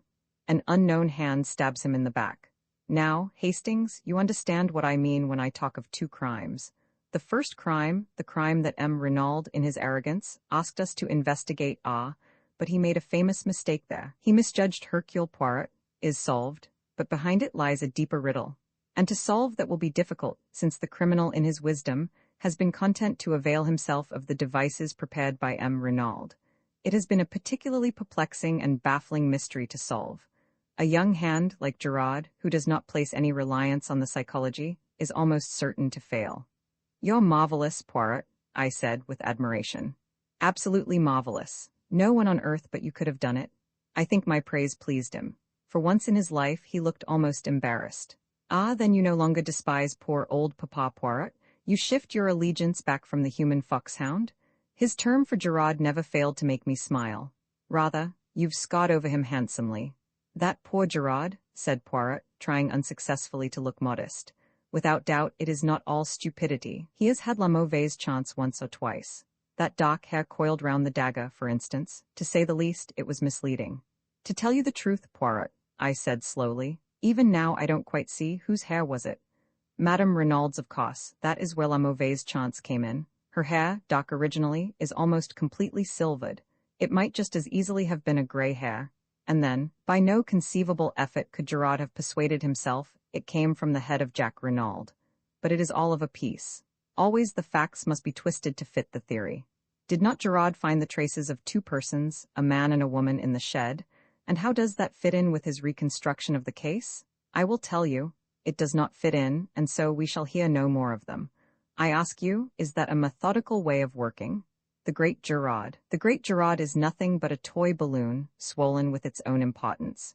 But I, Hercule Poirot, whom he despises, will be the little pin that pricks the big balloon, comme ça, and he made an expressive gesture. Then, calming down, he resumed, without doubt, when Madame Renaud recovers, she will speak. The possibility of her son being accused of the murder never occurred to her. How should it, when she believed him safely at sea on board the Anzora? Ah, voilà une femme, Hastings. What farce, what self-command. She only made one slip. On his unexpected return, it does not matter, now. And no one noticed, no one realized the significance of those words. What a terrible part she has had to play, poor woman. Imagine the shock when she goes to identify the body and, instead of what she expects, sees the actual lifeless form of the husband she has believed miles away by now. No wonder she fainted.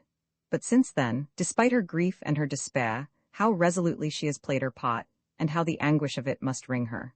She cannot say a word to set us on the track of the real murderers. For her son's sake, no one must know that Paul Renaud was Georges Queneau, the criminal. Final and most bitter blow, she has admitted publicly that Madame d'Arbreuil was her husband's mistress. For a hint of blackmail might be fatal to her secret. How cleverly she dealt with the examining magistrate when he asked her if there was any mystery in her husband's past life. Nothing so romantic, I am sure, le juge. It was perfect, the indulgent tone, the soupçon of sad mockery. At once Hotet felt himself foolish and melodramatic. Yes, she is a great woman. If she loved a criminal, she loved him royally. Poirot lost himself in contemplation. One thing more, Poirot, what about the piece of lead piping? You do not see, to disfigure the victim's face so that it would be unrecognizable. It was that which first set me on the right track, and that imbecile of a Gerard, swarming all over it to look for match ends. Did I not tell you that a clue of 2 feet long was quite as good as a clue of 2 inches? Well, Gerard will sing small now, I observed hastily, to lead the conversation away from my own shortcomings. As I said before, will he? If he has arrived at the right person by the wrong method, he will not permit that to worry him. But surely, I paused as I saw the new trend of things. You see, Hastings, we must now start again. Who killed him? Renaud? Someone who was near the villa just before 12 o'clock that night, someone who would benefit by his death. The description fits Jack Renaud only too well. The crime need not have been premeditated. And then the dagger? I started. I had not realized that point. Of course, I said. The second dagger we found in the tramp was Mrs. Renaud's. There were 2 then. Certainly, and since they were duplicates, it stands to reason that Jack Renaud was the owner. But that would not trouble me so much. In fact, I have a little idea as to that. No, the worst indictment against him is again psychological, heredity, mon ami, heredity. Like father, like son, Jack Renaud, when all is said or done, is the son of Georges Cano. His tone was grave and earnest, and I was impressed in spite of myself. What is your little idea that you mentioned just now? I asked. For answer, Poirot consulted his turnip-faced watch and then asked, What time is the afternoon boat from Calais? About 5, I believe. That will do very well, we shall just have time. You are going to England? Yes, my friend. Why? To find a possible witness. Who? With a rather peculiar smile upon his face, Poirot replied, Miss Bella Duveen. But how will you find her? What do you know about her? I know nothing about her, but I can guess a good deal. We may take it for granted that her name is Bella Duveen, and since that name was faintly familiar to M. Stonna, though evidently not in connection with the Renaud family, it is probable that she is on the stage. Jack Renaud was a young man with plenty of money, and 20 years of age. The stage is sure to have been the home of his first love. It tallies, too, with M. Renaud's attempt to placate her with a check. I think I shall find her all right, especially with the help of this. And he brought out the photograph I had seen him take from Jack Renaud's drawer. With love from Bella, was scrawled across the corner, but it was not that which held my eyes fascinated. The likeness was not first-rate. But for all that it was unmistakable to me, I felt a cold sinking, as though some unutterable calamity had befallen me. It was the face of Cinderella. Roman 22, I find love for a moment or two I sat as though frozen, the photograph still in my hand. Then, summoning all my courage to appear unmoved, I handed it back. At the same time, I stole a quick glance at Poirot. Had he noticed anything? But to my relief, he did not seem to be observing me. Anything unusual in my manner had certainly escaped him. He rose briskly to his feet. We have no time to lose. We must make our departure with all dispatch. All is well. The sea it will be calm. In the bustle of departure, I had no time for thinking, but once on board the boat, secure from Poirot's observation, he, as usual, was practicing the method most excellent of Lavagaya. I pulled myself together and attacked the facts dispassionately. How much did Poirot know? Was he aware that my acquaintance of the train and Bella Duveen were one and the same? Why had he gone to the Hotel du Fer? On my behalf, as I had believed? Or had I only fatuously thought so? And was this visit undertaken with a deeper and more sinister purpose? But in any case, why was he bent on finding this girl? Did he suspect her of having seen Jack Renaud commit the crime? Or did he suspect? But that was impossible. The girl had no grudge against the elder Renaud, no possible motive for wishing his death. What had brought her back to the scene of the murder? I went over the facts carefully. She must have left the train at Calais where I parted from her that day. No wonder I had been unable to find her on the boat. If she had dined in Calais, and then taken a train out to Merlinville, she would have arrived at the Villa Genevieve just about the time that François said. What had she done when she left the house just after 10? Presumably either gone to an hotel or returned to Calais. And then? The crime had been committed on Tuesday night. On Thursday morning, she was once more in Merlinville. Had she ever left France at all? I doubted it very much. What kept her there? The hope of seeing Jack Renaud? I had told her, as at the time we believed, that he was on the high seas en route to Buenos Aires. Possibly she was aware that the Anzora had not sailed, but to know that she must have seen Jack. Was that what Poirot was after? Had Jack Renaud, returning to see Maude d'Arbruel, come face to face instead with Bella Duveen, the girl he had heartlessly thrown over? I began to see daylight. If that were indeed the case, it might furnish Jack with the alibi he needed. Yet under those circumstances, his silence seemed difficult to explain. Why could he not have spoken out boldly? Did he fear for this former entanglement of his to come to the ears of Marthe d'Arbruel? I shook my head, dissatisfied. The thing had been harmless enough, a foolish boy and girl affair, and I reflected cynically that the son of a millionaire was not likely to be thrown over by a penniless French girl, who moreover loved him devotedly, without a much graver cause. Altogether, I found the affair puzzling and unsatisfactory. I disliked intensely being associated with Poirot in hunting this girl down, but I could not see any way of avoiding it, without revealing everything to him, and this, for some reason, I was loath to do. Poirot reappeared brisk and smiling at Dover, and our journey to London was uneventful. It was past 9 o'clock when we arrived, and I supposed that we should return straight away to our rooms and do nothing till the morning, but Poirot had other plans. We must lose no time, mon ami. The news of the arrest will not be in the English papers until the day after tomorrow, but still we must lose no time. I did not quite follow his reasoning, but I merely asked how he proposed to find the girl. You remember Joseph Aarons, the theatrical agent? No, I assisted him in a little matter of a Japanese wrestler. A pretty little problem, I must recount it to you one day. He, without doubt, will be able to put us in the way of finding out what we want to know. It took us some time to run Mr. Aarons to earth, and it was after midnight when we finally managed it. He greeted Poirot with every evidence of warmth, and professed himself ready to be of service to us in any way. There's not much about the profession I don't know, he said, beaming genially. By N.M. Aarons, I desire to find a young girl called Bella Duveen. Bella Duveen, I know the name, but for the moment I can't place it. What's her line? That I do not know, but here is her photograph. Mr. Aarons studied it for a moment, then his face lighted. Got it? He slapped his thigh. The Dulcibella kids, by the Lord. The Dulcibella kids? That's it, they're sisters. Acrobats, dancers, and singers, give quite a good little turn. They're in the provinces somewhere, I believe, if they're not resting. They've been on in Paris for the last 2 or 3 weeks. Can you find out for me exactly where they are? Easy as a bird, you go home, and I'll send you round the dope in the morning. With this promise we took leave of him. He was as good as his word. About 11 o'clock the following day, a scribbled note reached us. The Dulcibella sisters are on at the palace in Coventry. Good luck to you. Without more ado, we started for Coventry. Poirot made no inquiries at the theatre, but contented himself with booking stalls for the variety performance that evening. The show was wearisome beyond words, or perhaps it was only my mood that made it seem so. Japanese families balanced themselves precariously. Would-be fashionable men, in greenish evening dress and exquisitely slicked hair, reeled off society patter and danced marvelously. Stout prima donnas sang at the top of the human register. A comic comedian endeavored to be Mr. George Robey and failed signally. At last the number went up which announced the Dulcibella kids. My heart beat sickeningly. There she was, there they both were, the pair of them, one flaxen-haired, one dark, matching as to size, with short fluffy skirts and immense busta brown bows. They looked a pair of extremely piquant children. They began to sing.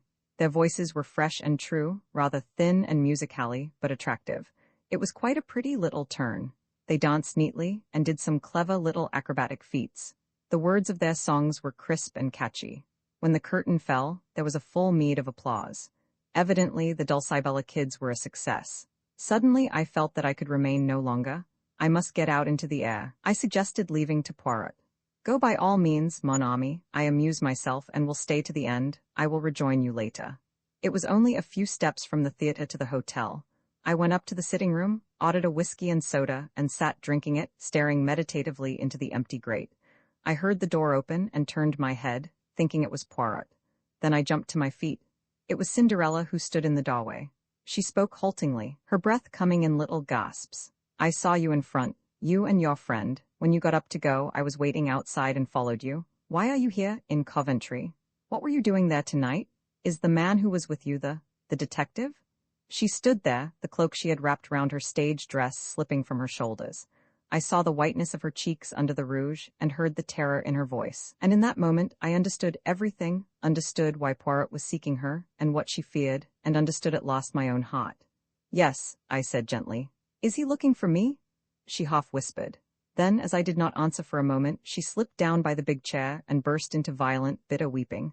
I knelt down by her, holding her in my arms and smoothing the hair back from her face. Don't cry, child, don't cry, for God's sake. You're safe here. I'll take care of you. Don't cry, darling. Don't cry. I know everything. Oh, but you don't. I think I do. And after a moment, as her sobs grew quieter, I asked, It was you who took the dagger, wasn't it? Yes, that was why you wanted me to show you round, and why you pretended to faint. Again she nodded. It was a strange thought to come to me at the moment, but it shot into my mind that I was glad her motive was what it had been, rather than the idle and morbid curiosity I had accused her of at the time. How gallantly she had played her part that day, inwardly racked with fear and trepidation as she must have been. Poor little soul, bearing the burden of a moment's impetuous action. Why did you take the dagger? I asked presently. She replied as simply as a child. I was afraid there might be finger marks on it, but didn't you remember that you had worn gloves? She shook her head as though bewildered, and then said slowly, Are you going to give me up to the police? Good God, no. Her eyes sought mine long and earnestly, and then she asked in a little, quiet voice that sounded afraid of itself, Why not?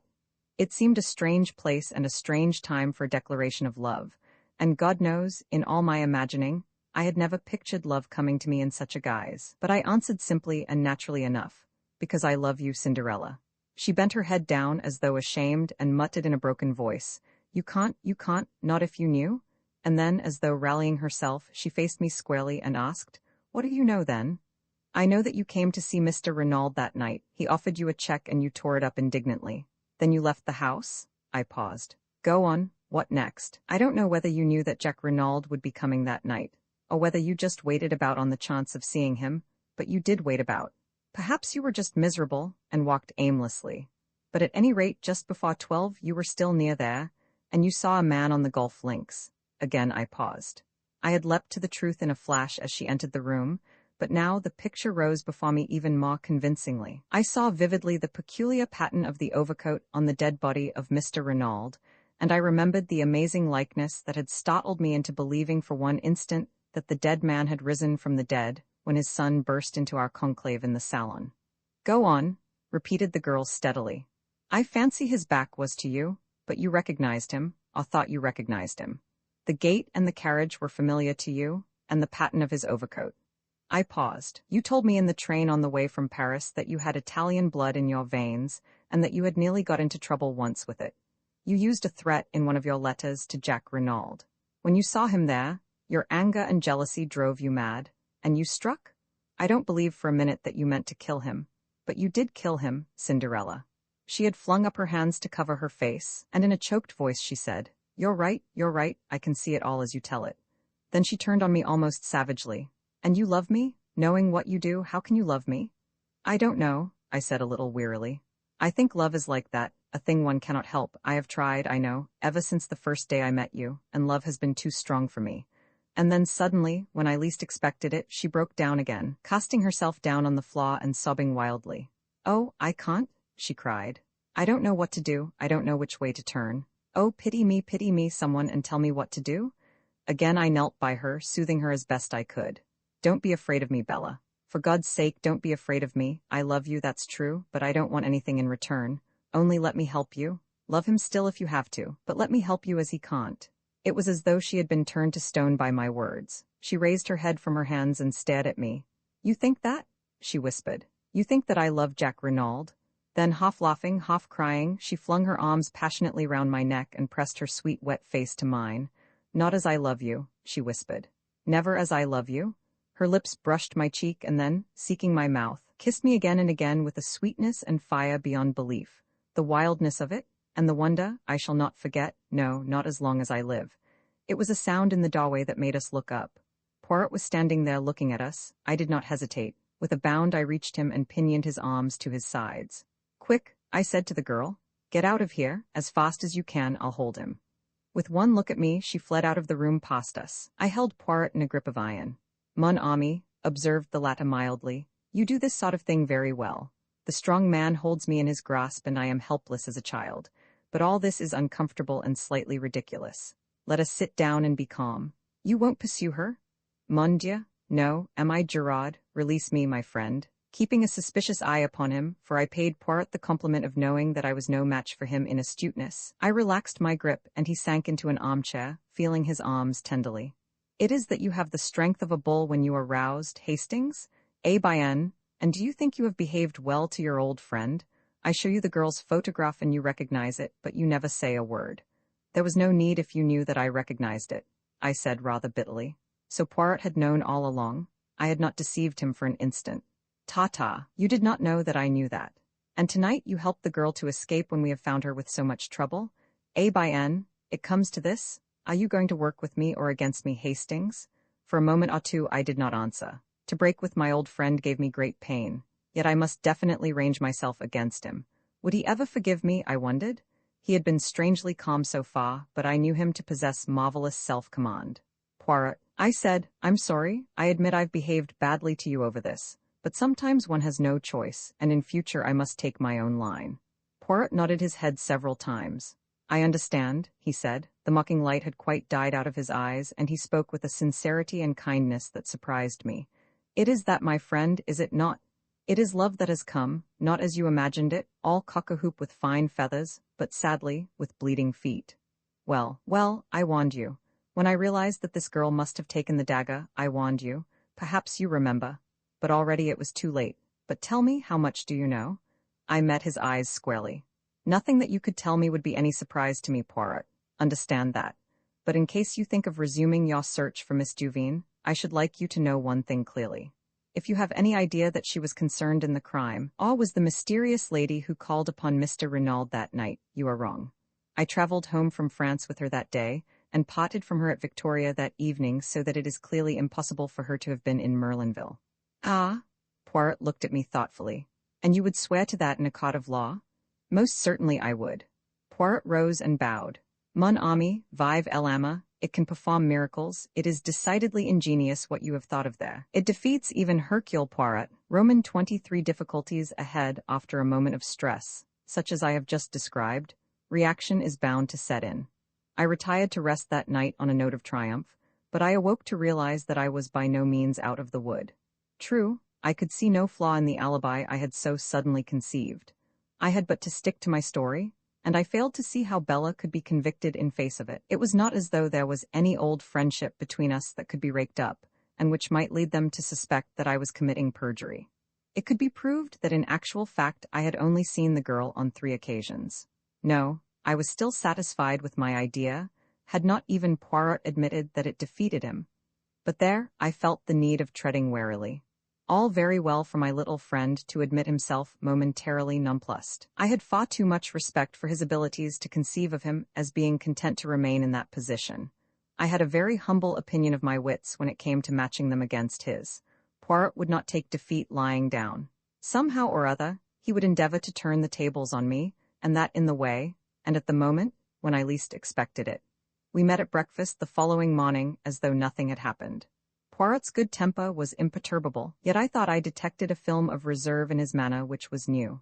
After breakfast, I announced my intention of going out for a stroll. A malicious gleam shot through Poirot's eyes. If it is information you seek, you need not be at the pains of deranging yourself.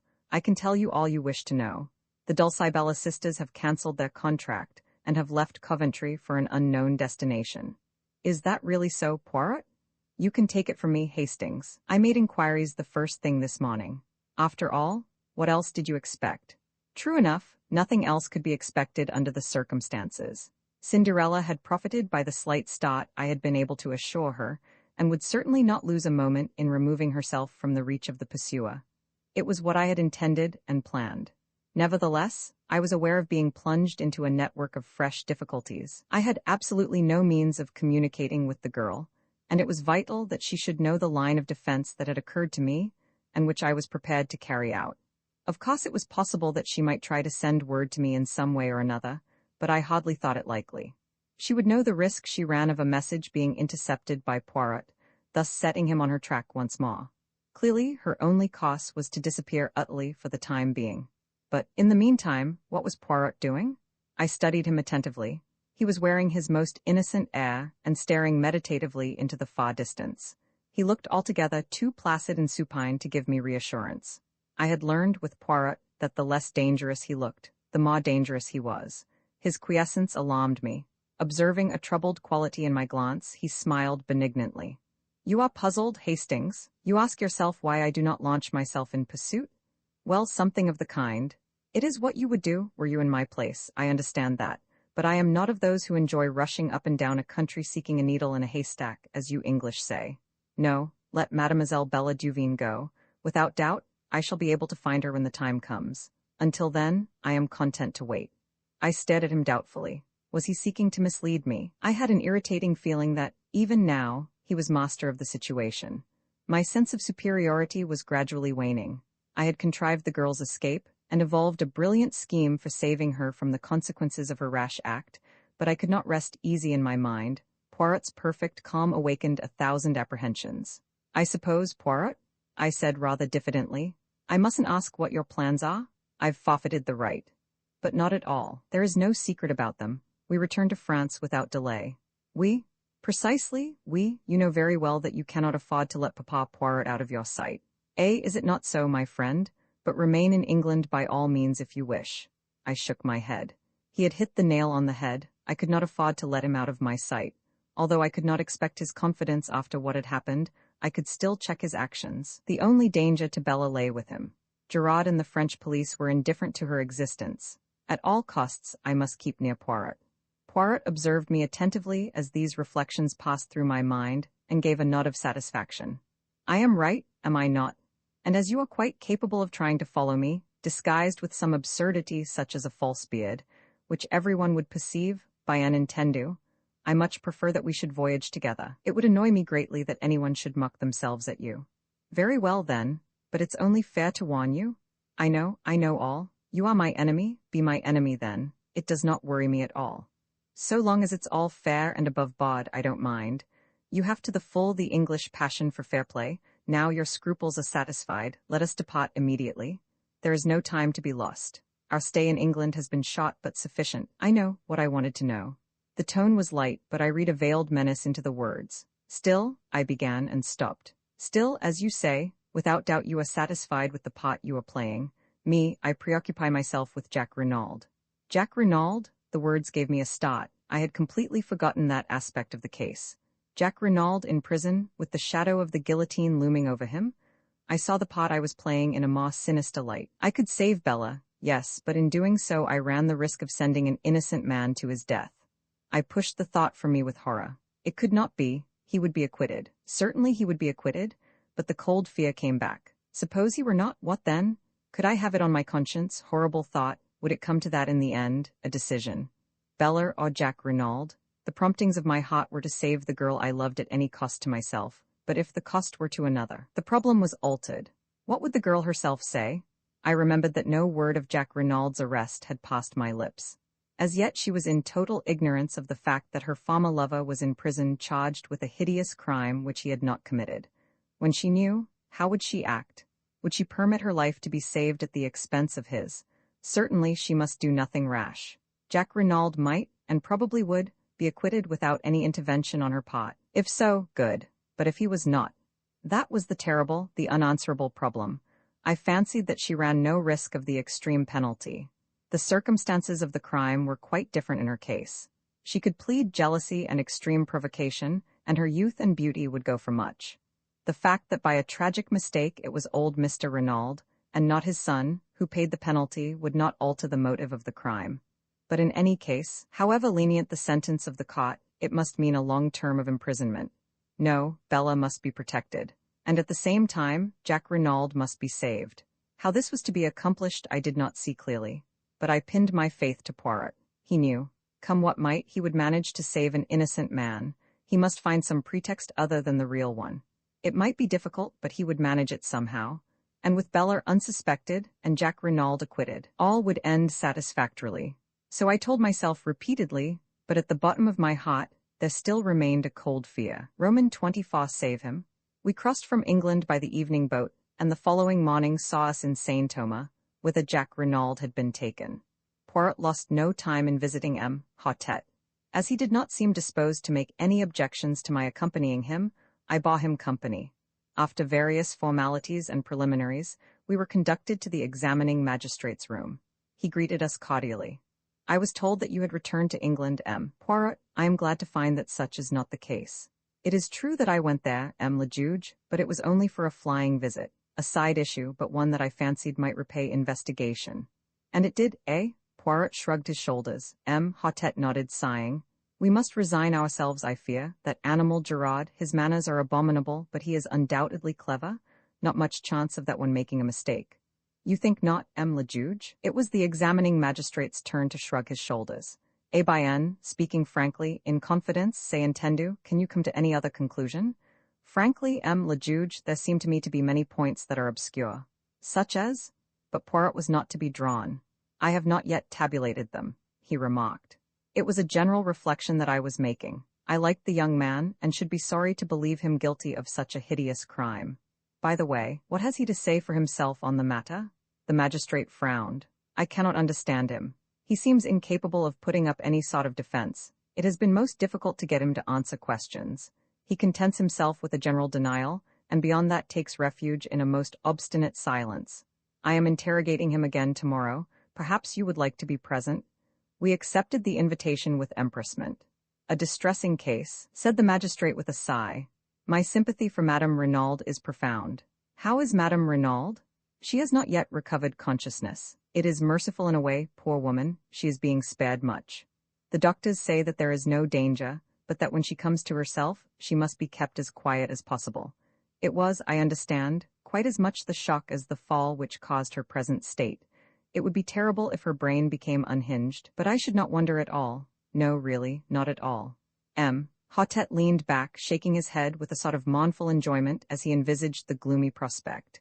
He roused himself at length and observed with a start. That reminds me, I have here a letter for you, Poirot. Let me see, where did I put it? He proceeded to rummage amongst his papers. At last he found the missive and handed it to Poirot. It was sent under cover to me in order that I might forward it to you, he explained. But as you left no address, I could not do so. Poirot studied the letter curiously. It was addressed in a long, sloping, foreign hand, and the writing was decidedly a woman's. Poirot did not open it. Instead, he put it in his pocket and rose to his feet. A domain, then, le juge. Many thanks for your courtesy and amiability. But not at all. I am always at your service. These young detectives of the school of Gerard, they are all alike rude, sneering fellows. They do not realize that an examining magistrate of my, experience is bound to have a certain discernment, a certain flair. In fin, the politeness of the old school is infinitely more to my taste. Therefore, my dear friend, command me in any way you will. We know a thing or two, you and I, eh? And laughing heartily, enchanted with himself and with us, Hotet bade us adieu. I am sorry to have to record that Poirot's first remark to me as we traversed the corridor was, a famous old imbecile, that one, of a stupidity to make pity. We were just leaving the building when we came face to face with Gerard, looking more dandified than ever, and thoroughly pleased with himself. Aha, Poirot, he cried airily. You have returned from England, then? As you see, said Poirot, the end of the case is not far off now, I fancy. I agree with you, Gerard. Poirot spoke in a subdued tone. His crestfallen manner seemed to delight the other. Of all the milk and water criminals, not an idea of defending himself. It is extraordinary. So extraordinary that it gives one to think, does it not? Suggested Poirot mildly, but Gerard was not even listening. He twirled his cane amicably. Well, good day, Poirot. I am glad you're satisfied of young Renaud's guilt at last. Pardon, but I am not in the least satisfied. Jack Renaud is innocent. Gerard stared for a moment, then burst out laughing, tapping his head significantly with the brief remark. Takei? Poirot drew himself up. A dangerous light showed in his eyes. Gerard, throughout the case your manner to me has been deliberately insulting. You need teaching a lesson. I am prepared to wager you 500 francs that I find the murderer of Renaud before you do. Is it agreed? Gerard stared helplessly at him and murmured again, Takei? Come now, urged Poirot, is it agreed? I have no wish to take your money from you. Make your mind easy, you will not. Oh, well then, I agree. You speak of my manner to you being insulting. Bien, once or twice your manner has annoyed me. I am enchanted to hear it, said Poirot. Good morning, Gerard. Come, Hastings. I said no word as we walked along the street. My heart was heavy. Poirot had displayed his intentions only too plainly. I doubted more than ever my powers of saving Bella from the consequences of her act. This unlucky encounter with Gerard had roused Poirot and put him on his mettle. Suddenly, I felt a hand laid on my shoulder and turned to face Gabriel Stonna. We stopped and greeted him, and he proposed strolling with us back to our hotel. And what are you doing here, Stonna? Inquired Poirot. One must stand by one's friends, replied the other dryly, especially when they are unjustly accused. Then you do not believe that Jack Renaud committed the crime? I asked eagerly. Certainly I don't, I know the lad. I admit that there have been one or two things in this business that have staggered me completely, but nonetheless, in spite of his fool way of taking it, I'll never believe that Jack Renaud is a murderer. My heart warmed to the secretary. His words seemed to lift a secret weight from my heart. I have no doubt that many people feel as you do, I exclaimed. There is really absurdly little evidence against him. I should say that there was no doubt of his acquittal, no doubt whatever. But Stonna hardly responded as I could have wished. I'd give a lot to think as you do, he said gravely. He turned to Poirot. What's your opinion, monsieur? I think that things look very black against him, said Poirot quietly. You believe him guilty? Said Stonna sharply. No, but I think he will find it hard to prove his innocence. He's behaving so damned queerly, muttered Stonna. Of course I realize that there's a lot more in this affair than meets the eye. Gerard's not wise to that because he's an outsider, but the whole thing has been damned odd. As to that, least said soonest mended. If Mrs. Renaud wants to hush anything up, I'll take my cue from her. It's her show, and I've too much respect for her judgment to shove my oar in, but I can't get behind this attitude of Jack's. Anyone would think he wanted to be thought guilty. But it's absurd, I cried, bursting in. For one thing, the dagger, I paused, uncertain as to how much Poirot would wish me to reveal. I continued, choosing my words carefully. We know that the dagger could not have been in Jack Renaud's possession that evening. Mrs. Renaud knows that.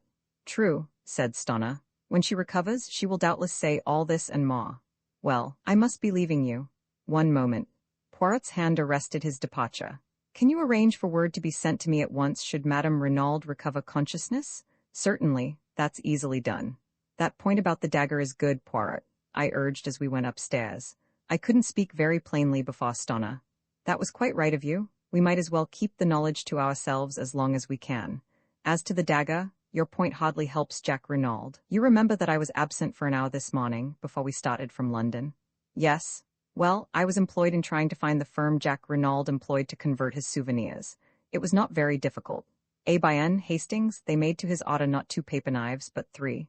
So that, after giving one to his mother, and one to Bella Duveen, there was a third which he doubtless retained for his own use. No, Hastings, I fear the dagger question will not help us to save him from the guillotine. It won't come to that, I cried, stung. Poirot shook his head uncertainly. You will save him, I cried positively. Poirot glanced at me dryly. Have you not rendered it impossible, mon ami? Some other way, I muttered. Ah, sapristi, but it is miracles you ask from me. No, say no more. Let us instead see what is in this letter. And he drew out the envelope from his breast pocket. His face contracted as he read, then he handed the one flimsy sheet to me. There are other women in the world who suffer, Hastings. The writing was blurred and the note had evidently been written in great agitation. Dear M. Poirot, if you get this, I beg of you to come to my aid. I have no one to turn to, and at all costs Jack must be saved. I implore of you on my knees to help us. Maud Dobruil. I handed it back, moved. You will go? At once. We will command an auto.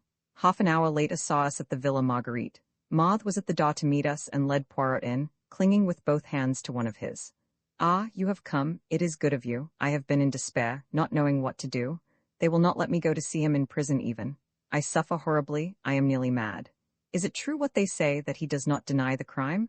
But that is madness. It is impossible that he should have done it. Never for 1 minute will I believe it. Neither do I believe it, mademoiselle, said Poirot gently. But then why does he not speak? I do not understand. Perhaps because he is screening someone, suggested Poirot, watching her. Maud frowned. Screening someone? Do you mean his mother? Ah, from the beginning I have suspected her. Who inherits all that vast fortune? She does. It is easy to wear widow's weeds and play the hypocrite, and they say that when he was arrested she fell down like that. She made a dramatic gesture. And without doubt, Stonna, the secretary, he helped her. They are thick as thieves, those two. It is true she is older than he, but what do men care if a woman is rich? There was a hint of bitterness in her tone. Stonna was in England, I put in. He says so, but who knows? Mademoiselle, said Poirot quietly, if we are to work together, you and I, we must have things clear. First, I will ask you a question. Yes, monsieur? Are you aware of your mother's real name? Maud looked at him for a minute, then, letting her head fall forward on her arms, she burst into tears. There, said Poirot, patting her on the shoulder. Calm yourself, petite, I see that you know. Now a second question, did you know who M. Renaud was? M. Renaud? She raised her head from her hands and gazed at him wonderingly. Ah, I see you do not know that. Now listen to me carefully. Step by step, he went over the case, much as he had done to me on the day of our departure for England. Maud listened spellbound. When he had finished, she drew a long breath. But you are wonderful, magnificent. You are the greatest detective in the world. With a swift gesture, she slipped off her chair and knelt before him with an abandonment that was wholly French. Save him, monsieur, she cried. I love him so.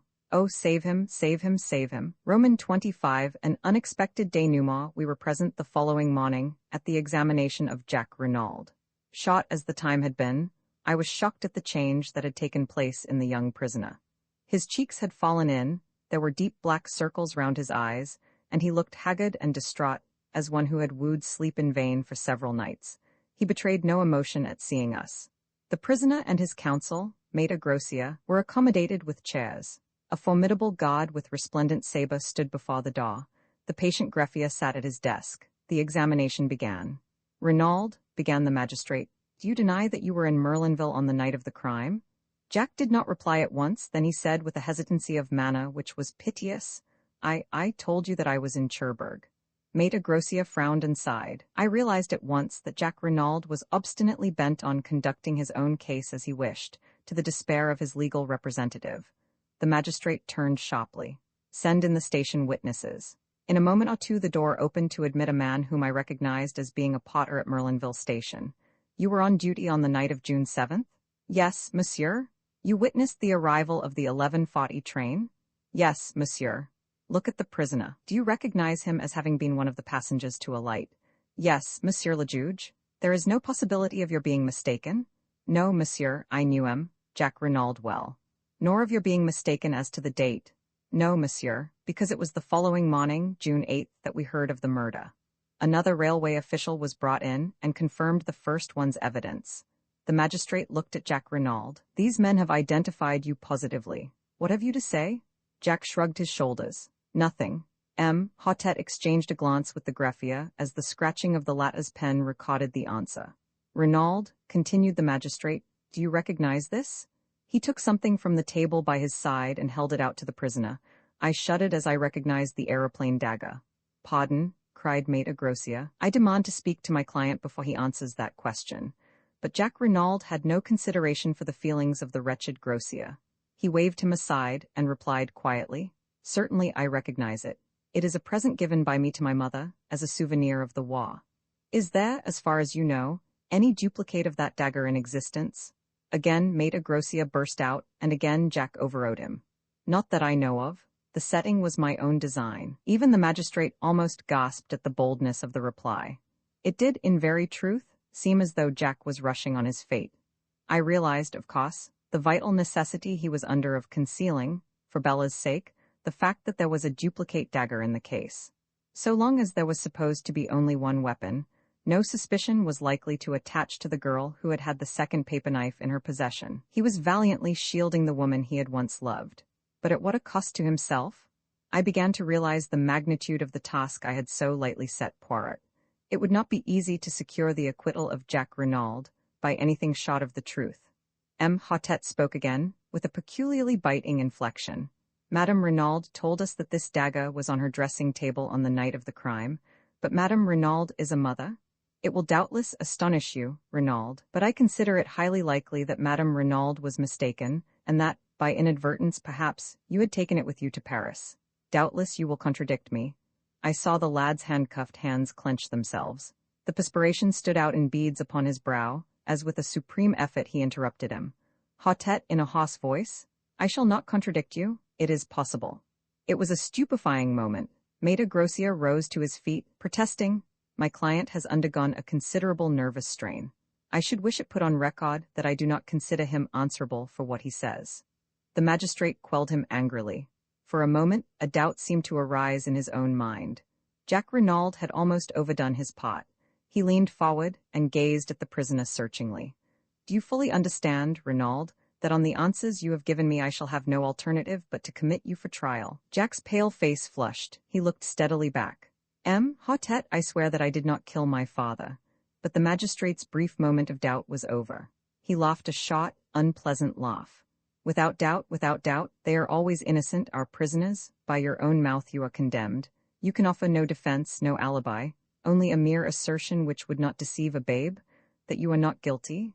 You killed your father, Renaud, cruel and cowardly murder, for the sake of money which you believed would come to you at his death. Your mother was an accessory after the fact. Doubtless, in view of the fact that she acted as a mother, the courts will extend an indulgence to her that they will not accord to you. And rightly so. Your crime was a horrible one, to be held in abhorrence by gods and men. Hotet was enjoying himself, working up his period, steeped in the solemnity of the moment, and his own role as representative of justice. You killed, and you must pay the consequences of your action. I speak to you not as a man but as justice, eternal justice, which Hotet was interrupted to his intense annoyance. The door was pushed open. Le juge, stammered the attendant. There is a lady who says what? Cried the justly incensed magistrate. This is highly irregular. I forbid it. I absolutely forbid it. But a slender figure pushed the stammering gendarme aside. Dressed all in black, with a long veil that hid her face, she advanced into the room. My heart gave a sickening throb. She had come then? All my efforts were in vain. Yet I could not but admire the courage that had led her to take this step so unfalteringly. She raised her veil, and I gasped. For though as like her as two peas, this girl was not Cinderella. On the other hand, now that I saw her without the fair wig she had worn on the stage, I recognized her as the girl of the photograph in Jack Renaud's room. You are the juge d'instruction, Hotet? She queried. Yes, but I forbid. My name is Bella Duveen. I wish to give myself up for the murder of Mr. Renaud. Roman 26. I receive a letter, my friend. You will know all when you get this. Nothing that I can say will move Bella. She has gone out to give herself up. I am tired out with struggling. You will know now that I deceived you, that where you gave me trust I repaid you with lies. It will seem, perhaps, indefensible to you, but I should like, before I go out of your life forever, to show you just how it all came about. If I knew that you forgave me, it would make life easier for me. It wasn't for myself I did it. That's the only thing I can put forward to say for myself. I'll begin from the day I met you in the boat train from Paris. I was uneasy then about Bella. She was just desperate about Jack Renaud. She'd have lain down on the ground for him to walk on, and when he began to change, and to stop writing so often, she began getting in a state. She got it into her head that he was keen on another girl, and of course, as it turned out afterwards, she was quite right there. She'd made up her mind to go to their villa at Merlinville, and try and see Jack. She knew I was against it, and tried to give me the slip. I found she was not on the train at Calais, and determined I would not go on to England without her. I'd an uneasy feeling that something awful was going to happen if I couldn't prevent it. I met the next train from Paris. She was on it, and set upon going out then and there to Merlinville. I argued with her for all I was worth, but it wasn't any good. She was all strung up and set upon having her own way. Well, I washed my hands of it. I'd done all I could. It was getting late. I went to an hotel, and Bella started for Merlinville. I still couldn't shake off my feeling of what the books call impending disaster. The next day came, but no Bella.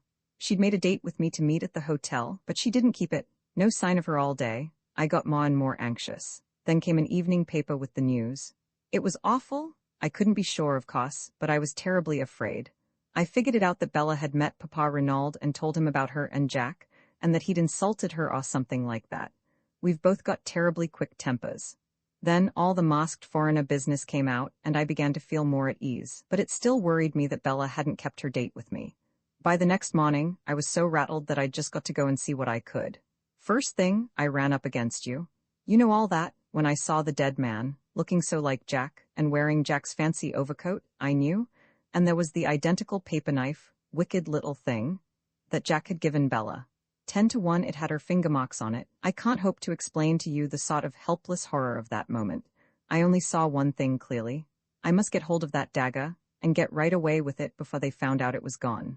I pretended to faint, and whilst you were away getting water, I took the thing and hid it away in my dress.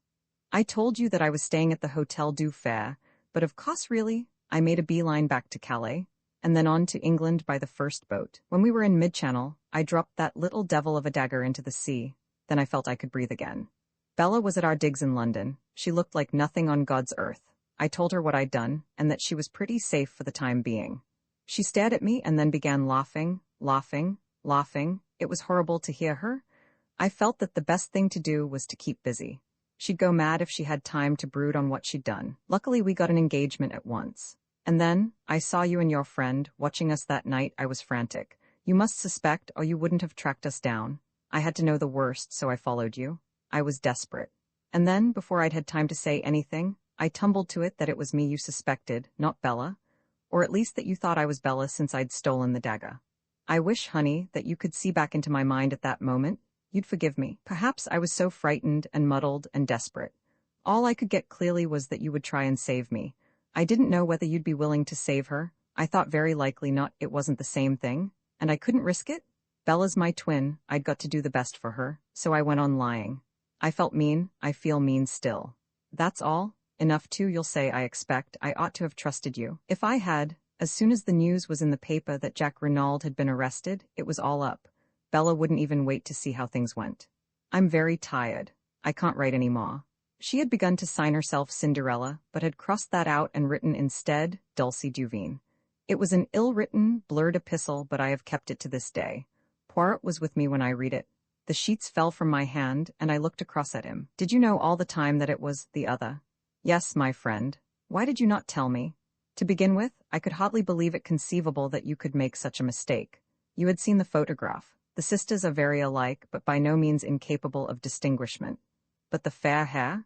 A wig, worn for the sake of a piquant contrast on the stage. Is it conceivable that with twins one should be fair and one dark? Why didn't you tell me that night at the hotel in Coventry? You were rather high-handed in your methods, mon ami, said Poirot dryly. You did not give me a chance. But afterwards? Afterwards. Well, to begin with, I was hurt at your want of faith in me, and then I wanted to see whether your feelings would stand the test of time. In fact, whether it was love or a flash in the pan, with you, I should not have left you long in your error. I nodded. His tone was too affectionate for me to bear resentment. I looked down on the sheets of the letter. Suddenly, I picked them up from the floor and pushed them across to him. Read that, I said. I'd like you to. He read it through in silence, then he looked up at me. What is it that worries you, Hastings? This was quite a new mood in Poirot. His mocking manner seemed laid quite aside. I was able to say what I wanted without too much difficulty. She doesn't say, well, not whether she cares for me or not. Poirot turned back the pages. I think you are mistaken, Hastings. Where? I cried, leaning forward eagerly. Poirot smiled. She tells you that in every line of the letter, mon ami. But where am I to find her? There's no address on the letter. There's a French stamp, that's all. Excite yourself not, leave it to Papa Poirot. I can find her for you as soon as I have 5 little minutes. Roman 27, Jack Renaud's story. Congratulations, M. Jack, said Poirot, wringing the lad warmly by the hand. Young Renaud had come to us as soon as he was liberated, before starting for Merlinville to rejoin Marthe and his mother. Stonner accompanied him. His haughtiness was in strong contrast to the lad's wan looks. It was plain that the boy was on the verge of a nervous breakdown. Although delivered from the immediate peril that was hanging over him, the circumstances of his release were too painful to let him feel full relief. He smiled mournfully at Poirot and said in a low voice, I went through it to protect her, and now it's all no use? You could hardly expect the girl to accept the price of your life, remarked Stonna dryly. She was bound to come forward when she saw you heading straight for the guillotine. Ma foi, and you were heading for it too? Added Poirot with a slight twinkle. You would have had Maître Grossier's death from rage on your conscience if you had gone on. He was a well-meaning ass, I suppose, said Jack, but he worried me horribly. You see, I couldn't very well take him into my confidence. But my God, what's going to happen about Bella? If I were you, said Poirot frankly, I should not distress myself unduly. The French courts are very lenient to youth and beauty, and the crime passional. A clever lawyer will make out a great case of extenuating circumstances. It will not be pleasant for you. I don't care about that. You see, M. Poirot, in a way I do feel guilty of my father's murder. But for me, and my entanglement with this girl, he would be alive and well today. And then my cursed carelessness in taking away the wrong overcoat. I can't help feeling responsible for his death. It will haunt me forever? No, I said soothingly. Of course it's horrible to me to think that Bella killed my father, resumed Jack, but I'd treated her shamefully.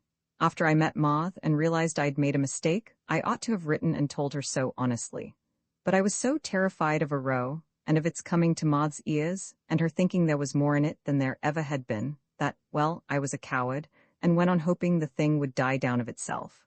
I just drifted, in fact, not realizing that I was driving the poor kid desperate. If she'd really knifed me, as she meant to, I should have got no more than my deserts. And the way she's come forward now is downright plucky. I'd have stood the racket, you know, up to the end. He was silent for a moment or two, and then burst out on another tack.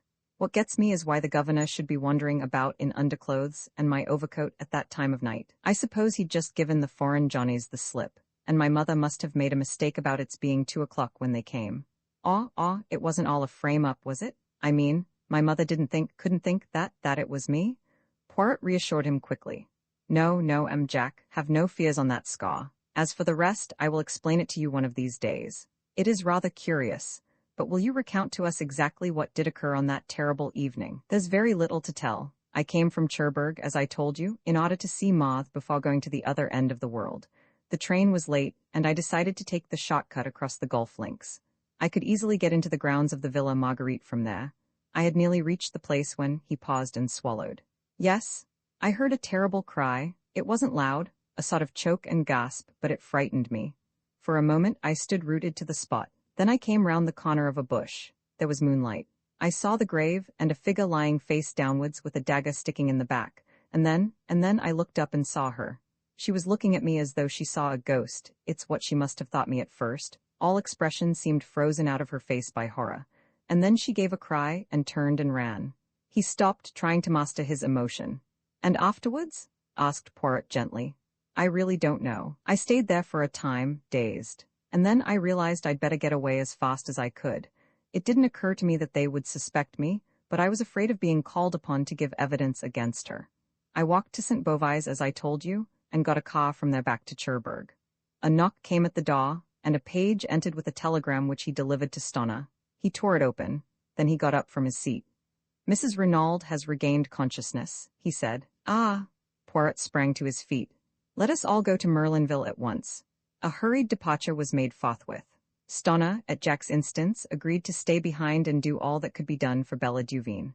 Poirot, Jack Renaud, and I set off in the Renaud car. The run took just over 40 minutes. As we approached the doorway of the Villa Marguerite, Jack Renaud shot a questioning glance at Poirot. How would it be if you went on first, to break the news to my mother that I am free, while you break it in person to Mademoiselle Maude, eh? Finished Poirot with a twinkle. But yes, by all means, I was about to propose such an arrangement myself. Jack Renaud did not wait for Ma. Stopping the car, he swung himself out and ran up the path to the front door. We went on in the car to the Villa Genevieve. Poirot, I said, do you remember how we arrived here that first day, and were met by the news of him, Renaud's murder? Ah, yes, truly, not so long ago either. But what a lot of things have happened since then, especially for you, mon ami. Poirot, what have you done about finding Dulcie? Calm yourself, Hastings, I arrange everything. You're being a precious long time about it, I grumbled. Poirot changed the subject.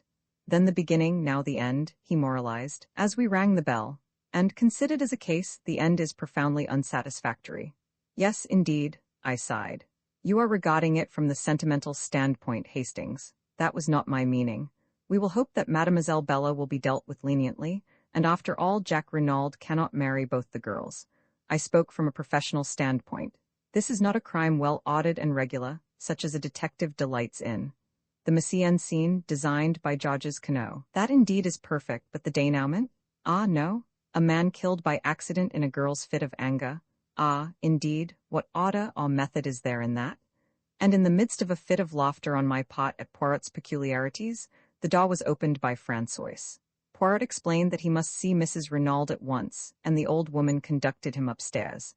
I remained in the salon. It was some time before Poirot reappeared. He was looking unusually grave. Vous voilà, Hastings, sacré tonnerre, but there are squalls ahead. What do you mean? I cried. I would hardly have credited it, said Poirot thoughtfully, but women are very unexpected. Here are Jack and Maude d'Aubreuil, I exclaimed, looking out of the window.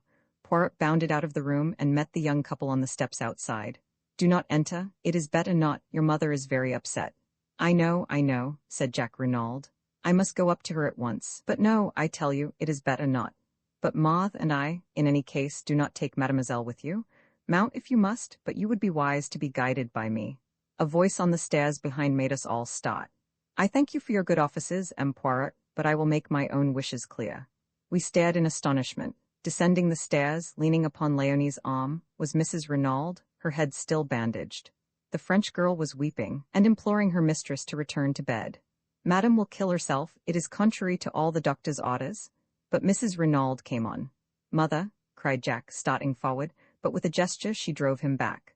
I am no mother of yours, you are no son of mine, from this day and hour I renounce you. Mother, cried the lad, stupefied. For a moment she seemed to waver, to falter before the anguish in his voice. Poirot made a mediating gesture, but instantly she regained command of herself. Your father's blood is on your head. You are morally guilty of his death. You thwarted and defied him over this girl, and by your heartless treatment of another girl, you brought about his death. Go out from my house. Tomorrow I intend to take such steps as shall make it certain that you shall never touch a penny of his money. Make your way in the world as best you can with the help of the girl, who is the daughter of your father's bitterest enemy. And slowly, painfully, she retraced her way upstairs. We were all dumbfounded, totally unprepared for such a demonstration. Jack Renaud, worn out with all he had already gone through, swayed and nearly fell. Poirot and I went quickly to his assistance. He is overdone, murmured Poirot to Maude. Where can we take him? But home, to the Villa Marguerite. We will nurse him, my mother and I, my poor Jack. We got the lad to the villa, where he dropped limply onto a chair in a semi-dazed condition. Poirot felt his head and hands. He has fever. The long strain begins to tell, and now this shock on top of it. Get him to bed, and Hastings and I will summon a doctor. A doctor was soon procured. After examining the patient, he gave it as his opinion that it was simply a case of nerve strain. With perfect rest and quiet, the lad might be almost restored by the next day, but, if excited, there was a chance of brain fever. It would be advisable for someone to sit up all night with him. Finally, having done all we could, we left him in the charge of Maude and her mother, and set out for the town. It was past our usual hour of dining, and we were both famished. The first restaurant we came to assuaged the pangs of hunger with an excellent omelette and an equally excellent entrecôte to follow. And now for quarters for the night, said Poirot, when at length Café Noir had completed the meal. Shall we try our old friend, the Hôtel des Bains? We traced our steps there without more ado. Yes, Messieurs could be accommodated with 2 good rooms overlooking the sea. Then Poirot asked a question which surprised me. Has an English lady, Miss Robinson, arrived? Yes, monsieur, she is in the little salon. Ah, Poirot, I cried, keeping pace with him as he walked along the corridor. Who on earth is Miss Robinson? Poirot beamed kindly on me. It is that I have arranged you a marriage, Hastings. But I say, bah, said Poirot, giving me a friendly push over the threshold of the door. Do you think I wish to trumpet aloud in Merlinville the name of Duveen? It was indeed Cinderella who rose to greet us. I took her hands in both of mine. My eyes said the rest. Poirot cleared his throat. Mes enfants, he said, for the moment we have no time for sentiment. There is work ahead of us. Mademoiselle, were you able to do what I asked you? In response, Cinderella took from her bag an object wrapped up in paper and handed it silently to Poirot. The latter unwrapped it. I gave a start, for it was the aeroplane dagger which I understood she had cast into the sea. Strange, how reluctant women always are to destroy the most compromising of objects and documents. Très bien, mon enfant, said Poirot. I am pleased with you. Go now and rest yourself. Hastings here and I have work to do. You shall see him tomorrow. Where are you going? Asked the girl, her eyes widening. You shall hear all about it tomorrow. Because wherever you're going, I'm coming too. But mademoiselle, I'm coming too, I tell you. Poirot realized that it was futile to argue further. He gave in. Come then, mademoiselle, but it will not be amusing. In all probability nothing will happen. The girl made no reply. 20 minutes later we set forth. It was quite dark now, a close, oppressive evening. Poirot led the way out of the town in the direction of the Villa Genevieve, but when he reached the Villa Marguerite he paused. I should like to assure myself that all goes well with Jack Renaud.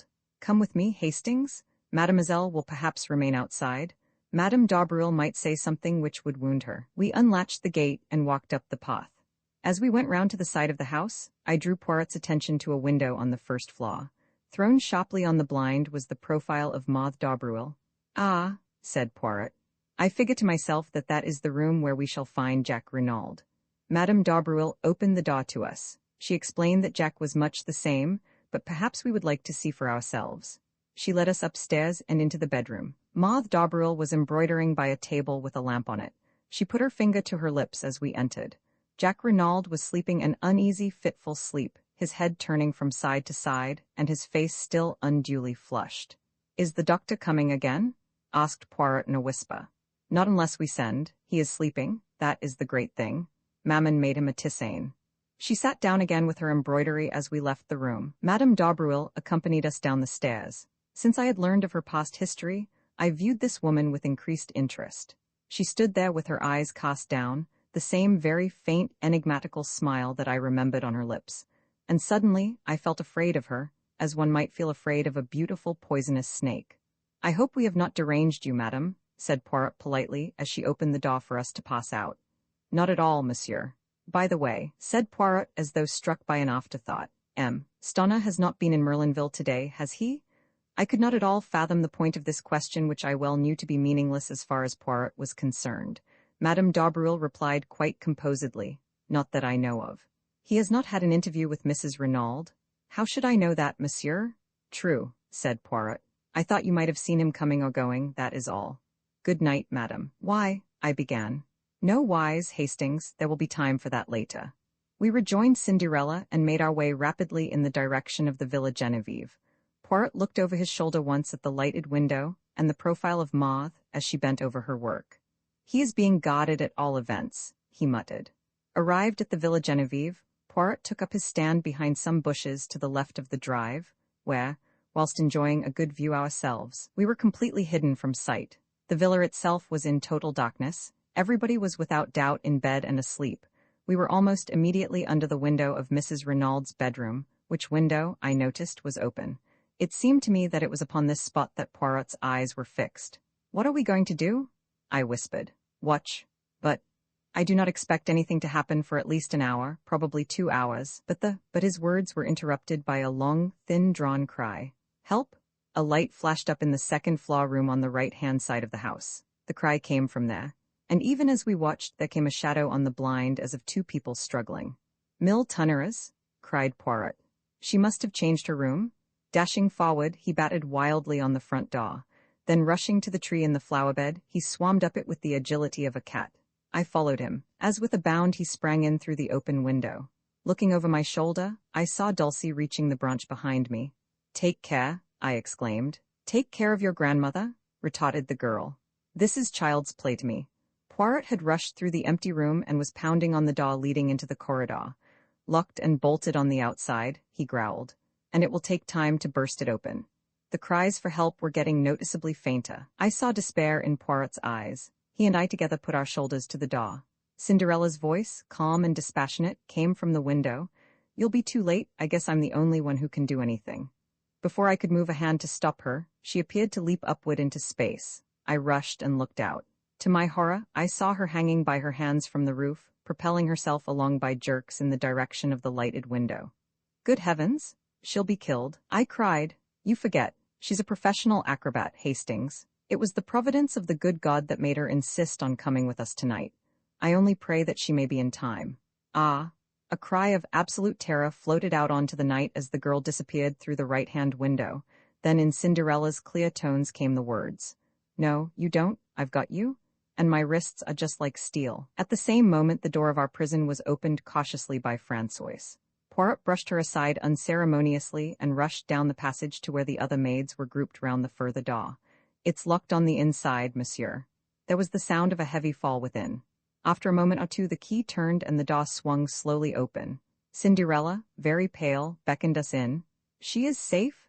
demanded Poirot. "Yes, I was just in time. She was exhausted." Mrs. Renaud was half sitting, half lying on the bed. She was gasping for breath. "Nearly strangled me," she murmured painfully. The girl picked up something from the floor and handed it to Poirot. It was a rolled-up ladder of silk rope, very fine but quite strong. "A getaway," said Poirot. "By the window, whilst we were battering at the door." "Where is the other?" The girl stood aside a little and pointed. On the ground lay a figure wrapped in some dark material, a fold of which hid the face. "Dead," she nodded. "I think so. Head must have struck the marble fender." "But who is it?" I cried. "The murderer of M. Renaud, Hastings, and the would-be murderer of Madame Renaud." Puzzled and uncomprehending, I knelt down, and lifting the fold of cloth, looked into the dead, beautiful face of Maude d'Aubereuil. Roman 28 Journey's End. I have confused memories of the further events of that night. Poirot seemed deaf to my repeated questions. He was engaged in overwhelming Françoise with reproaches for not having told him of Mrs. Renaud's change of sleeping quarters. I caught him by the shoulder, determined to attract his attention and make myself heard. "But you must have known," I expostulated. "You were taken up to see her this afternoon." Poirot deigned to attend to me for a brief moment. She had been wheeled on a sofa into the middle room, her boudoir, he explained. But monsieur, cried Francois, Madame changed her room almost immediately after the crime. The associations, they were too distressing.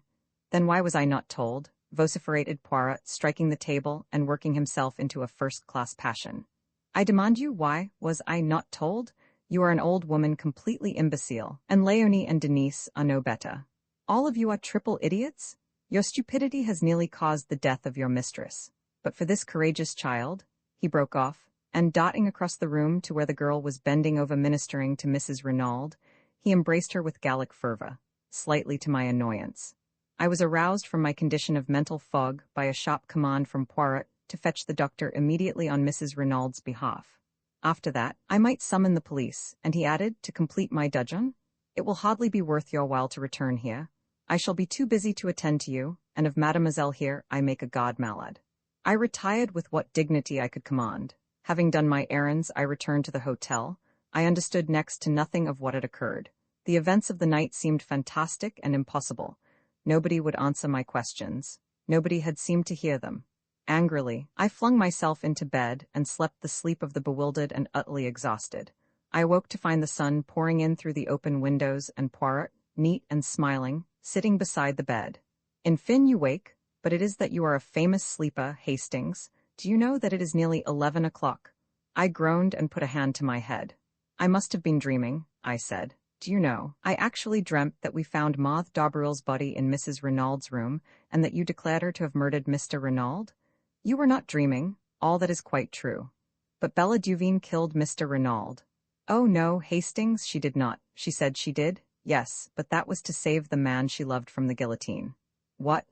Remember Jack Renaud's story. They both arrived on the scene at the same instant, and each took the other to be the perpetrator of the crime.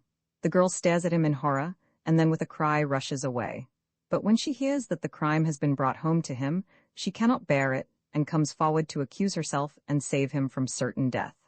Poirot leaned back in his chair and brought the tips of his fingers together in familiar style.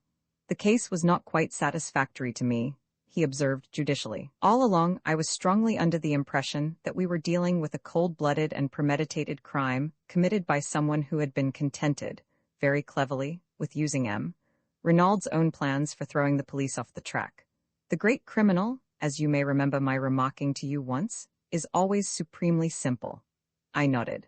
Now, to support this theory, the criminal must have been fully cognizant of Mr. Renaud's plans. That leads us to Madame Renaud, but facts fail to support any theory of her guilt. Is there anyone else who might have known of them? Yes, from Maude d'Aubervil's own lips, we have the admission that she overheard Renaud's quarrel with the tramp. If she could overhear that, there is no reason why she should not have heard everything else, especially if and Madame Renaud were imprudent enough to discuss their plans sitting on the bench. Remember how easily you overheard Maude's conversation with Jack Renaud from that spot. But what possible motive could Maude have for murdering Mr. Renaud? I argued. What motive? Money. Renaud was a millionaire several times over, and at his death, or so she and Jack believed, half that vast fortune would pass to his son. Let us reconstruct the scene from the standpoint of Maude d'Auberville. Maude d'Auberville overhears what passes between Renaud and his wife. So far, he has been a nice little source of income to the d'Auberville mother and daughter, but now he proposes to escape from their toils. At first, possibly, her idea is to prevent that escape. But a bolder idea takes its place, and one that fails to horrify the daughter of Jean Biroldi. At present, Renaud stands inexorably in the way of her marriage with Jack. If the latter defies his father, he will be a pauper, which is not at all to the mind of Mademoiselle Maude. In fact, I doubt if she has ever cared a straw for Jack Renaud. She can simulate emotion, but in reality she is of the same cold, calculating type as her mother. I doubt, too, whether she was really very sure of her hold over the boy's affections. She had dazzled and captivated him, but separated from her, as his father could so easily manage to separate him, she might lose him. But with Renaud dead, and Jack the heir to half his millions, the marriage can take place at once, and at a stroke she will attain wealth. Not the beggarly thousands that have been extracted from him so far, and her clever brain takes in the simplicity of the thing. It is all so easy. Renaud is planning all the circumstances of his death. She has only to step in at the right moment and turn the farce into a grim reality. And here comes in the second point which led me infallibly to Maud d'Aubervilliers, the dagger. Jack Renaud had 3 souvenirs made. One he gave to his mother, one to Bella Duveen. Was it not highly probable that he had given the third one to Maud d'Aubervilliers? So then, to sum up, there were 4 points of note against Maud d'Aubervilliers. 1. Maud d'Aubervilliers could have overheard M. Renaud's plans. 2. Maud d'Aubervilliers had a direct interest in causing M. Renaud's death. 3. Maud d'Aubervilliers was the daughter of the notorious Madame Biroldi, who in my opinion was morally and virtually the murderess of her husband, although it may have been Georges Queneau's hand which struck the actual blow. 4. Maud d'Aubervilliers was the only person, besides Jack Renaud, likely to have the third dagger in her possession. Poirot paused and cleared his throat. Of course, when I learned of the existence of the other girl, Bella Duveen, I realized that it was quite possible that she might have killed him. Renaud. The solution did not commend itself to me because, as I pointed out to you, Hastings, an expert, such as I am, likes to meet a foeman worthy of his steel. Still, one must take crimes as one finds them, not as one would like them to be.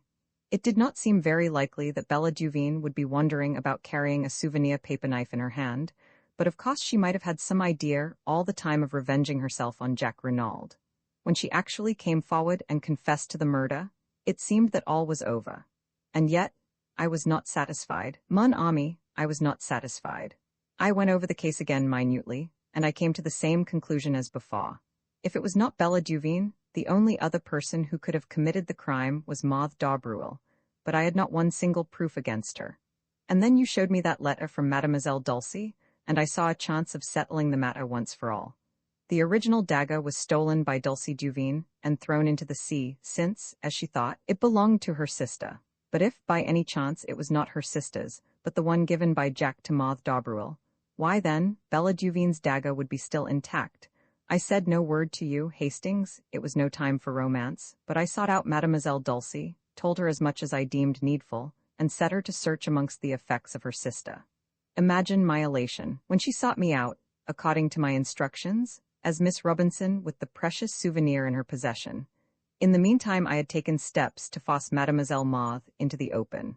By my orders, Mrs. Renaud repulsed her son, and declared her intention of making a will on the morrow, which should cut him off from ever enjoying even a portion of his father's fortune. It was a desperate step, but a necessary one, and Madame Renaud was fully prepared to take the risk, though unfortunately she also never thought of mentioning her change of room. I suppose she took it for granted that I knew. All happened as I thought. Maud d'Aubervilliers made a last bold bid for the Renaud millions, and failed? What absolutely bewilders me, I said, is how she ever got into the house without our seeing her. It seems an absolute miracle. We left her behind at the Villa Marguerite, we go straight to the Villa Genevieve, and yet she is there before us. Ah, but we did not leave her behind. She was out of the Villa Marguerite by the back way whilst we were talking to her mother in the hall. That is where, as the Americans say, she put it over on Hercule Poirot. But the shadow on the blind, we saw it from the road. By N, when we looked up, Madame d'Aubervilliers had just had time to run upstairs and take her place. Madame d'Aubervilliers? Yes, one is old and one is young, one dark and one fair, but for the purpose of a silhouette on a blind, their profiles are singularly alike. Even I did not suspect, triple imbecile that I was. I thought I had plenty of time before me, that she would not try to gain admission to the villa until much later. She had brains, that beautiful Mademoiselle Maud. And her object was to murder Mrs. Renaud? Yes, the whole fortune would then pass to her son, but it would have been suicide, mon ami. On the floor by Maud d'Aubervilliers' body, I found a pad and a little bottle of chloroform and a hypodermic syringe containing a fatal dose of morphine. You understand? The chloroform first, then when the victim is unconscious, the prick of the needle. By the morning, the smell of the chloroform has quite disappeared, and the syringe lies where it has fallen from Madame Renaud's hand. What would he say? The excellent M. Hautet? Poor woman. What did I tell you? The shock of joy? It was too much on top of the rest. Did I not say that I should not be surprised if her brain became unhinged? Altogether a most tragic case, the Renaud case. However, Hastings, things did not go quite as Mademoiselle Maud had planned. To begin with, Madame Renaud was awake and waiting for her. There is a struggle, but Madame Renaud is terribly weak still. There is a last chance for Maud d'Aubervilliers. The idea of suicide is at an end, but if she can silence Madame Renaud with her strong hands, make a getaway with her little silk ladder, whilst we are still battering on the inside of the further door, and be back at the Villa Marguerite before we return there, it will be hard to prove anything against her. But she was checkmated, not by Hercule Poirot, but by la petite acrobat with her wrists of steel. I mused over the whole story. When did you first begin to suspect Maude d'Aubervilliers, Poirot? When she told us she had overheard the quarrel in the garden? Poirot smiled. My friend, do you remember when we drove into Merlinville that first day, and the beautiful girl we saw standing at the gate? You asked me if I had not noticed a young goddess, and I replied to you that I had seen only a girl with anxious eyes. That is how I have thought of Maude d'Aubervilliers from the beginning. The girl with the anxious eyes. Why was she anxious? Not on Jack Renaud's behalf, for she did not know then that he had been in Merlinville the previous evening. By the way, I exclaimed, how is Jack Renaud? Much better. He is still at the Villa Marguerite, but Madame d'Aubervilliers has disappeared. The police are looking for her. Was she in with her daughter, do you think? We shall never know. Madame is a lady who can keep her secrets, and I doubt very much if the police will ever find her. Has Jack Renaud been told? Not yet. It will be a terrible shock to him. Naturally.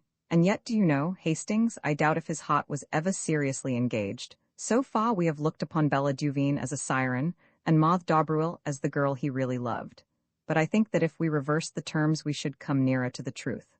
Maude d'Aubervilliers was very beautiful. She set herself to fascinate Jack, and she succeeded, but remember his curious reluctance to break with the other girl. And see how he was willing to go to the guillotine rather than implicate her. I have a little idea that when he learns the truth he will be horrified, revolted, and his false love will wither away. What about Gerard? He has a crise of the nerves, that one. He has been obliged to return to Paris. We both smiled. Poirot proved a fairly true prophet. When at length the doctor pronounced Jack Renaud strong enough to hear the truth, it was Poirot who broke it to him. The shock was indeed terrific. Yet Jack rallied better than I could have supposed possible. His mother's devotion helped him to live through those difficult days. The mother and son were inseparable now. There was a further revelation to come. Poirot had acquainted Mrs. Renaud with the fact that he knew her secret, and had represented to her that Jack should not be left in ignorance of his father's past. To hide the truth? Never does it avail, madam. Be brave and tell him everything. With a heavy heart, Mrs. Renaud consented, and her son learned that the father he had loved had been in actual fact a fugitive from justice. A halting question was promptly answered by Poirot. Reassure yourself, Jack.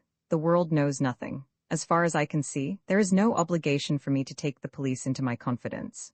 Throughout the case I have acted, not for them, but for your father.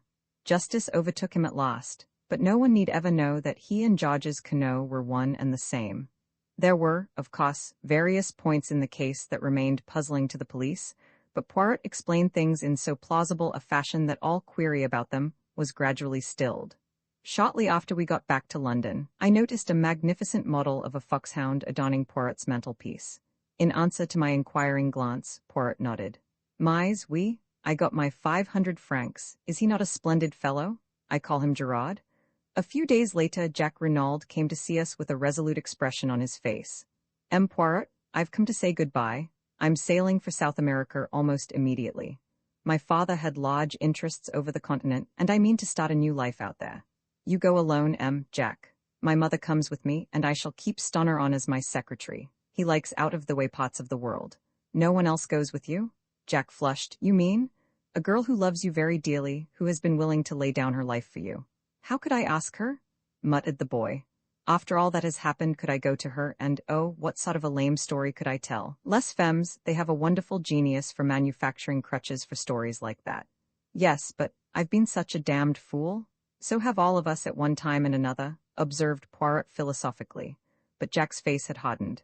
There's something else. I'm my father's son. Would anyone marry me knowing that? You are your father's son, you say? Hastings here will tell you that I believe in heredity? Well then, wait, I know a woman of courage and endurance, capable of great love, of supreme self-sacrifice. The boy looked up, his eyes softened. My mother? Yes, you are your mother's son as well as your father's. Go then to Mademoiselle Bella, tell her everything, keep nothing back and see what she will say. Jack looked irresolute. Go to her as a boy no longer, but a man bowed by the fate of the past and the fate of today, but looking forward to a new and wonderful life.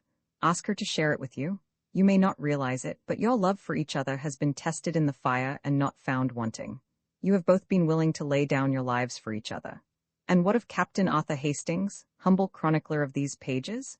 There is some talk of his joining the Renaulds on a ranch across the seas, but for the end of this story, I prefer to go back to a morning in the garden of the Villa Genevieve.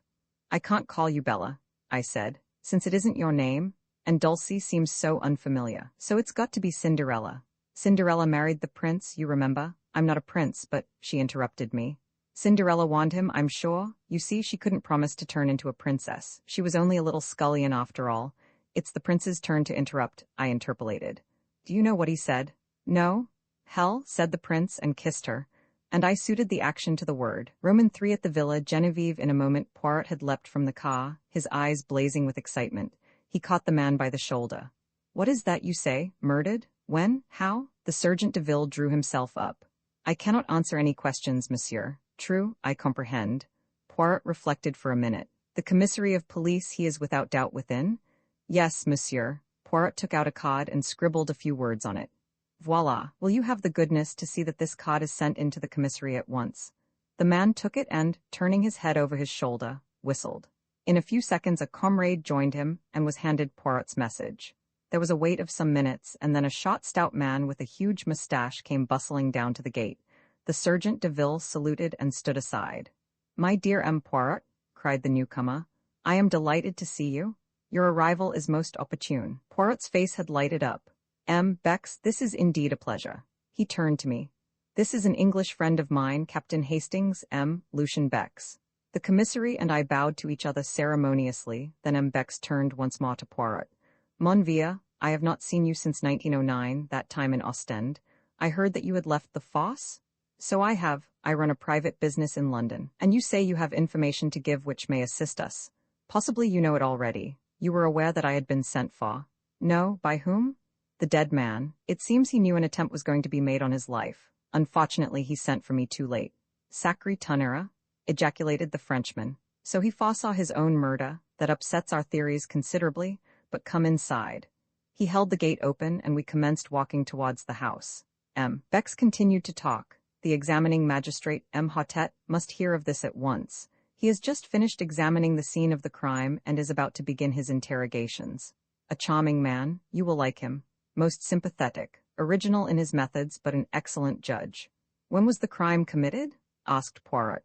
The body was discovered this morning about 9 o'clock. Madame Renaud's evidence, and that of the doctors, goes to show that the death must have occurred about 2 a.m. But enter, I pray of you. We had arrived at the steps which led up to the front door of the villa. In the hall another Sergeant de Ville was sitting. He rose at sight of the commissary. Where is M. Hautet now? Inquired the latter. In the salon, monsieur. M. Bex opened a door to the left of the hall, and we passed in. M. Hautet and his clerk were sitting at a big round table. They looked up as we entered. The commissary introduced us and explained our presence. M. Hautet, the judged instruction, was a tall, gaunt man, with piercing dark eyes, and a neatly cut grey beard, which he had a habit of caressing as he talked. Standing by the mantelpiece was an elderly man, with slightly stooping shoulders, who was introduced to us as Dr. Durand. Most extraordinary, remarked M. Hautet, as the commissary finished speaking. You have the letter here, monsieur? Poirot handed it to him, and the magistrate read it. H.M. He speaks of a secret. What a pity he was not more explicit. We are much indebted to you, M. Poirot. I hope you will do us the honor of assisting us in our investigations, or are you obliged to return to London? M. Le Juge, I propose to remain. I did not arrive in time to prevent my client's death, but I feel myself bound in honor to discover the assassin. The magistrate bowed. These sentiments do you honor. Also, without doubt, Madame Renaud will wish to retain your services. We are expecting M. Gerard from the Sûreté in Paris any moment, and I am sure that you and he will be able to give each other mutual assistance in your investigations. In the meantime, I hope that you will do me the honor to be present at my interrogations, and I need hardly say that if there is any assistance you require, it is at your disposal. I thank you, monsieur. You will comprehend that at present I am completely in the dark. I know nothing whatever. M. Hautet nodded to the commissary, and the latter took up the tale. This morning, the old servant Françoise, on descending to start her work, found the front door ajar. Feeling a momentary alarm as to burglars, she looked into the dining room, but seeing the silver was safe, she thought no more about it, concluding that her master had, without doubt, risen early and gone for a stroll. Pardon, monsieur, for interrupting, but was that a common practice of his? No, it was not, but old Françoise has the common idea as regards the English. that they are mad, and liable to do the most unaccountable things at any moment. Going to call her mistress as usual, a younger maid, Leonie, was horrified to discover her gagged and bound, and almost at the same moment news was brought that Renaud's body had been discovered, stone dead, stabbed in the back. Where, that is one of the most extraordinary features of the case. Poirot, the body was lying, face downwards in an open grave. What? Yes, the pit was freshly dug, just a few yards outside the boundary of the villa grounds, and he had been dead how long? Dr. Durand answered this. I examined the body this morning at 10 o'clock. Death must have taken place at least 7 and possibly 10 hours previously. That fixes it at between midnight and 3 a.m. Exactly, and Madame Renaud's evidence places it at after 2 a.m., which narrows the field still further. Death must have been instantaneous, and naturally could not have been self-inflicted. Poirot nodded, and the commissary resumed. Madame Renaud was hastily freed from the cords that bound her by the horrified servants. She was in a terrible condition of weakness, almost unconscious from the pain of her bonds. It appears that 2 masked men entered the bedroom, gagged and bound her, whilst forcibly abducting her husband. This we know at second hand from the servants. On hearing the tragic news, she fell at once into an alarming state of agitation. On arrival, Dr. Durand immediately prescribed a sedative, and we have not yet been able to question her, but without doubt she will awake more calm, and be equal to bearing the strain of the interrogation.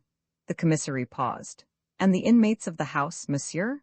There is old Françoise, the housekeeper. She lived for many years with the former owners of the Villa Genevieve. Then there are 2 young girls, sisters, Denise and Leonie Hulard. Their home is in Merlinville, and they come of the most respectable parents. Then there is the chauffeur whom M. Renaud brought over from England with him, but he is away on a holiday. Finally, there are Madame Renaud and her son, M. Jacques Renaud. He too is away from home at present. Poirot bowed his head. M. Hautet spoke. Machaut, the Sergeant de Ville, appeared. Bring in the woman, Françoise. The man saluted and disappeared.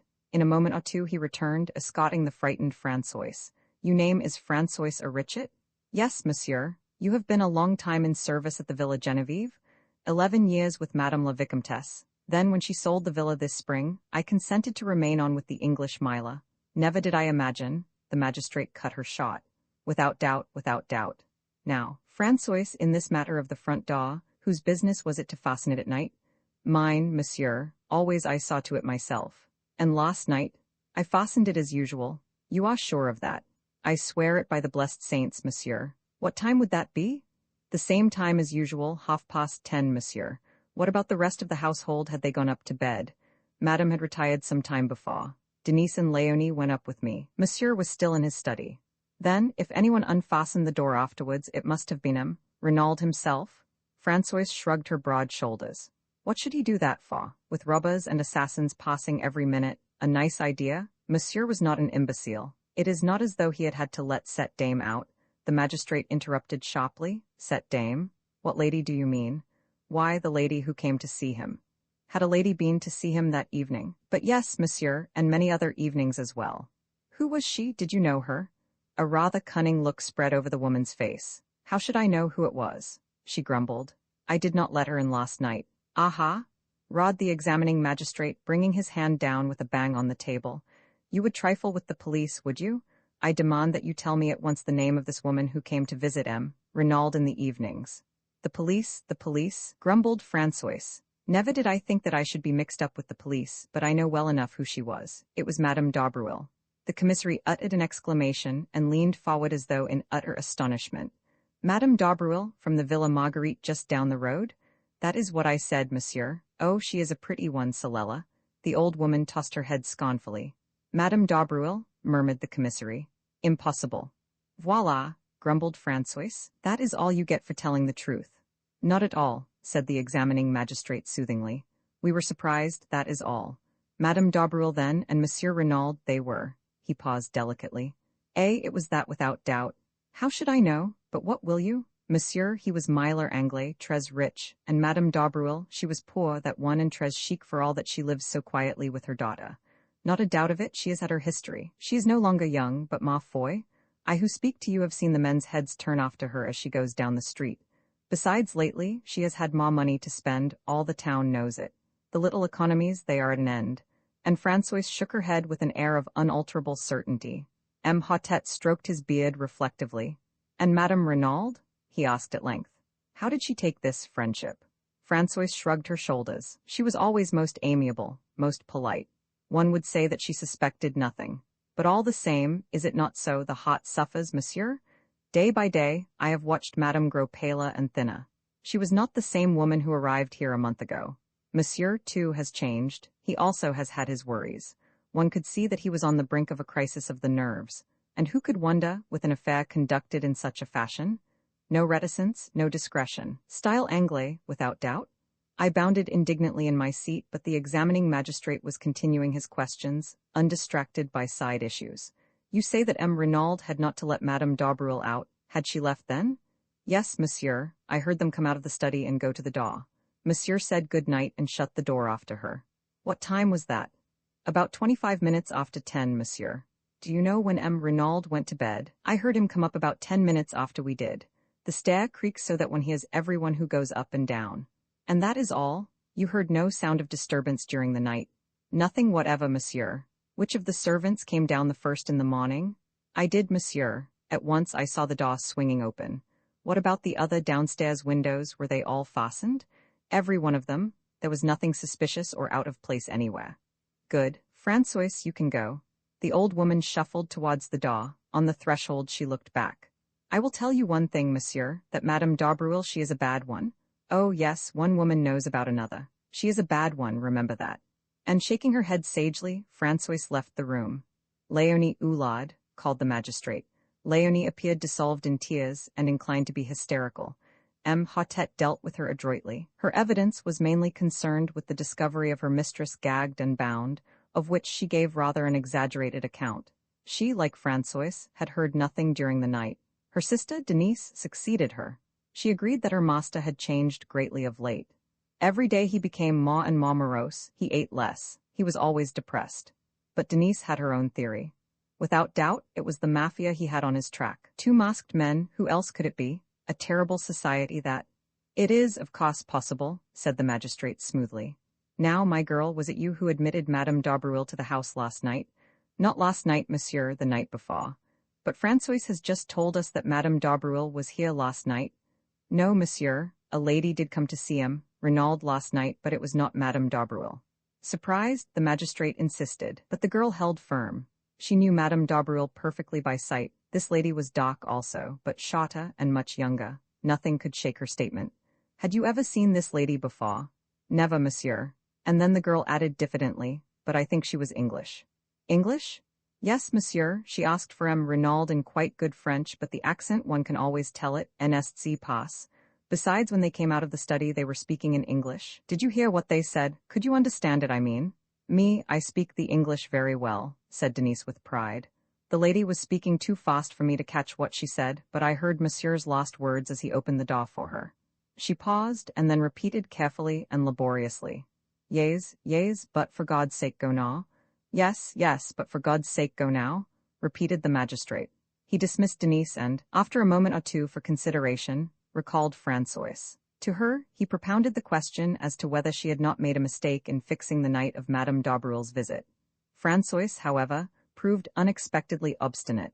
It was last night that Madame d'Aubervilliers had come. Without a doubt it was she.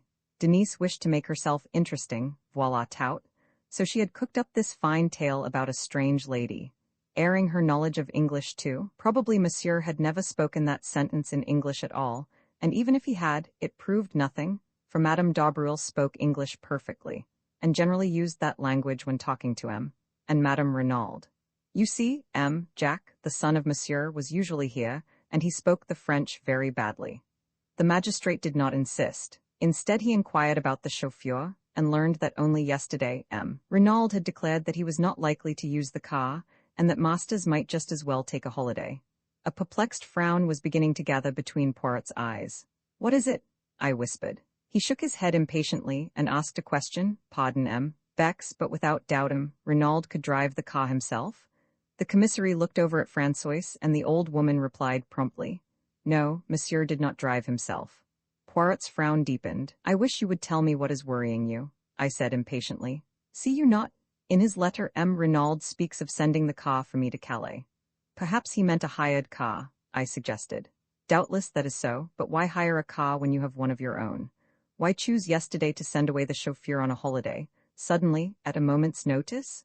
Was it that for some reason he wanted him out of the way before we arrived? Roman the letter signed, Bella François had left the room.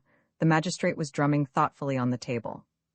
Bex, he said at length, here we have directly conflicting testimony. Which are we to believe, François or Denise? Denise, said the commissary decidedly.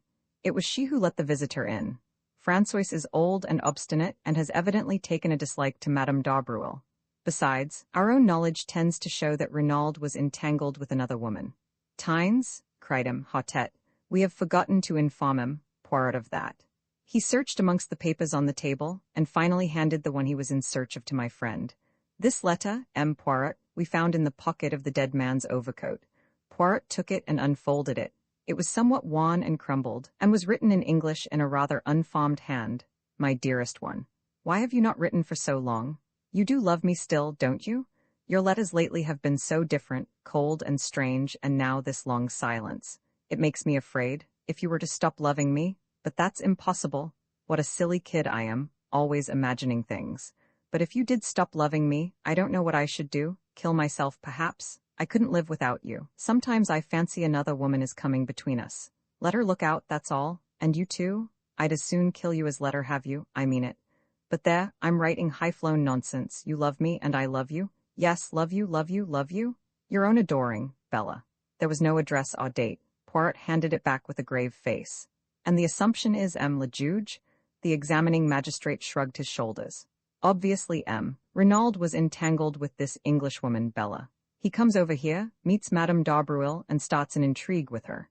He cools off to the other, and she instantly suspects something. This letter contains a distinct threat. Poirot, at first sight the case seemed simplicity itself. Jealousy, the fact that Renaud was stabbed in the back seemed to point distinctly to its being a woman's crime. Poirot nodded. The stab in the back, yes, but not the grave. That was laborious work, hard work. No woman dug that grave, monsieur. That was a man's doing. The commissary exclaimed excitedly. Yes, yes, you are right. We did not think of that. As I said, continued Hautet, at first sight the case seemed simple, but the masked men and the letter you received from Renaud complicate matters.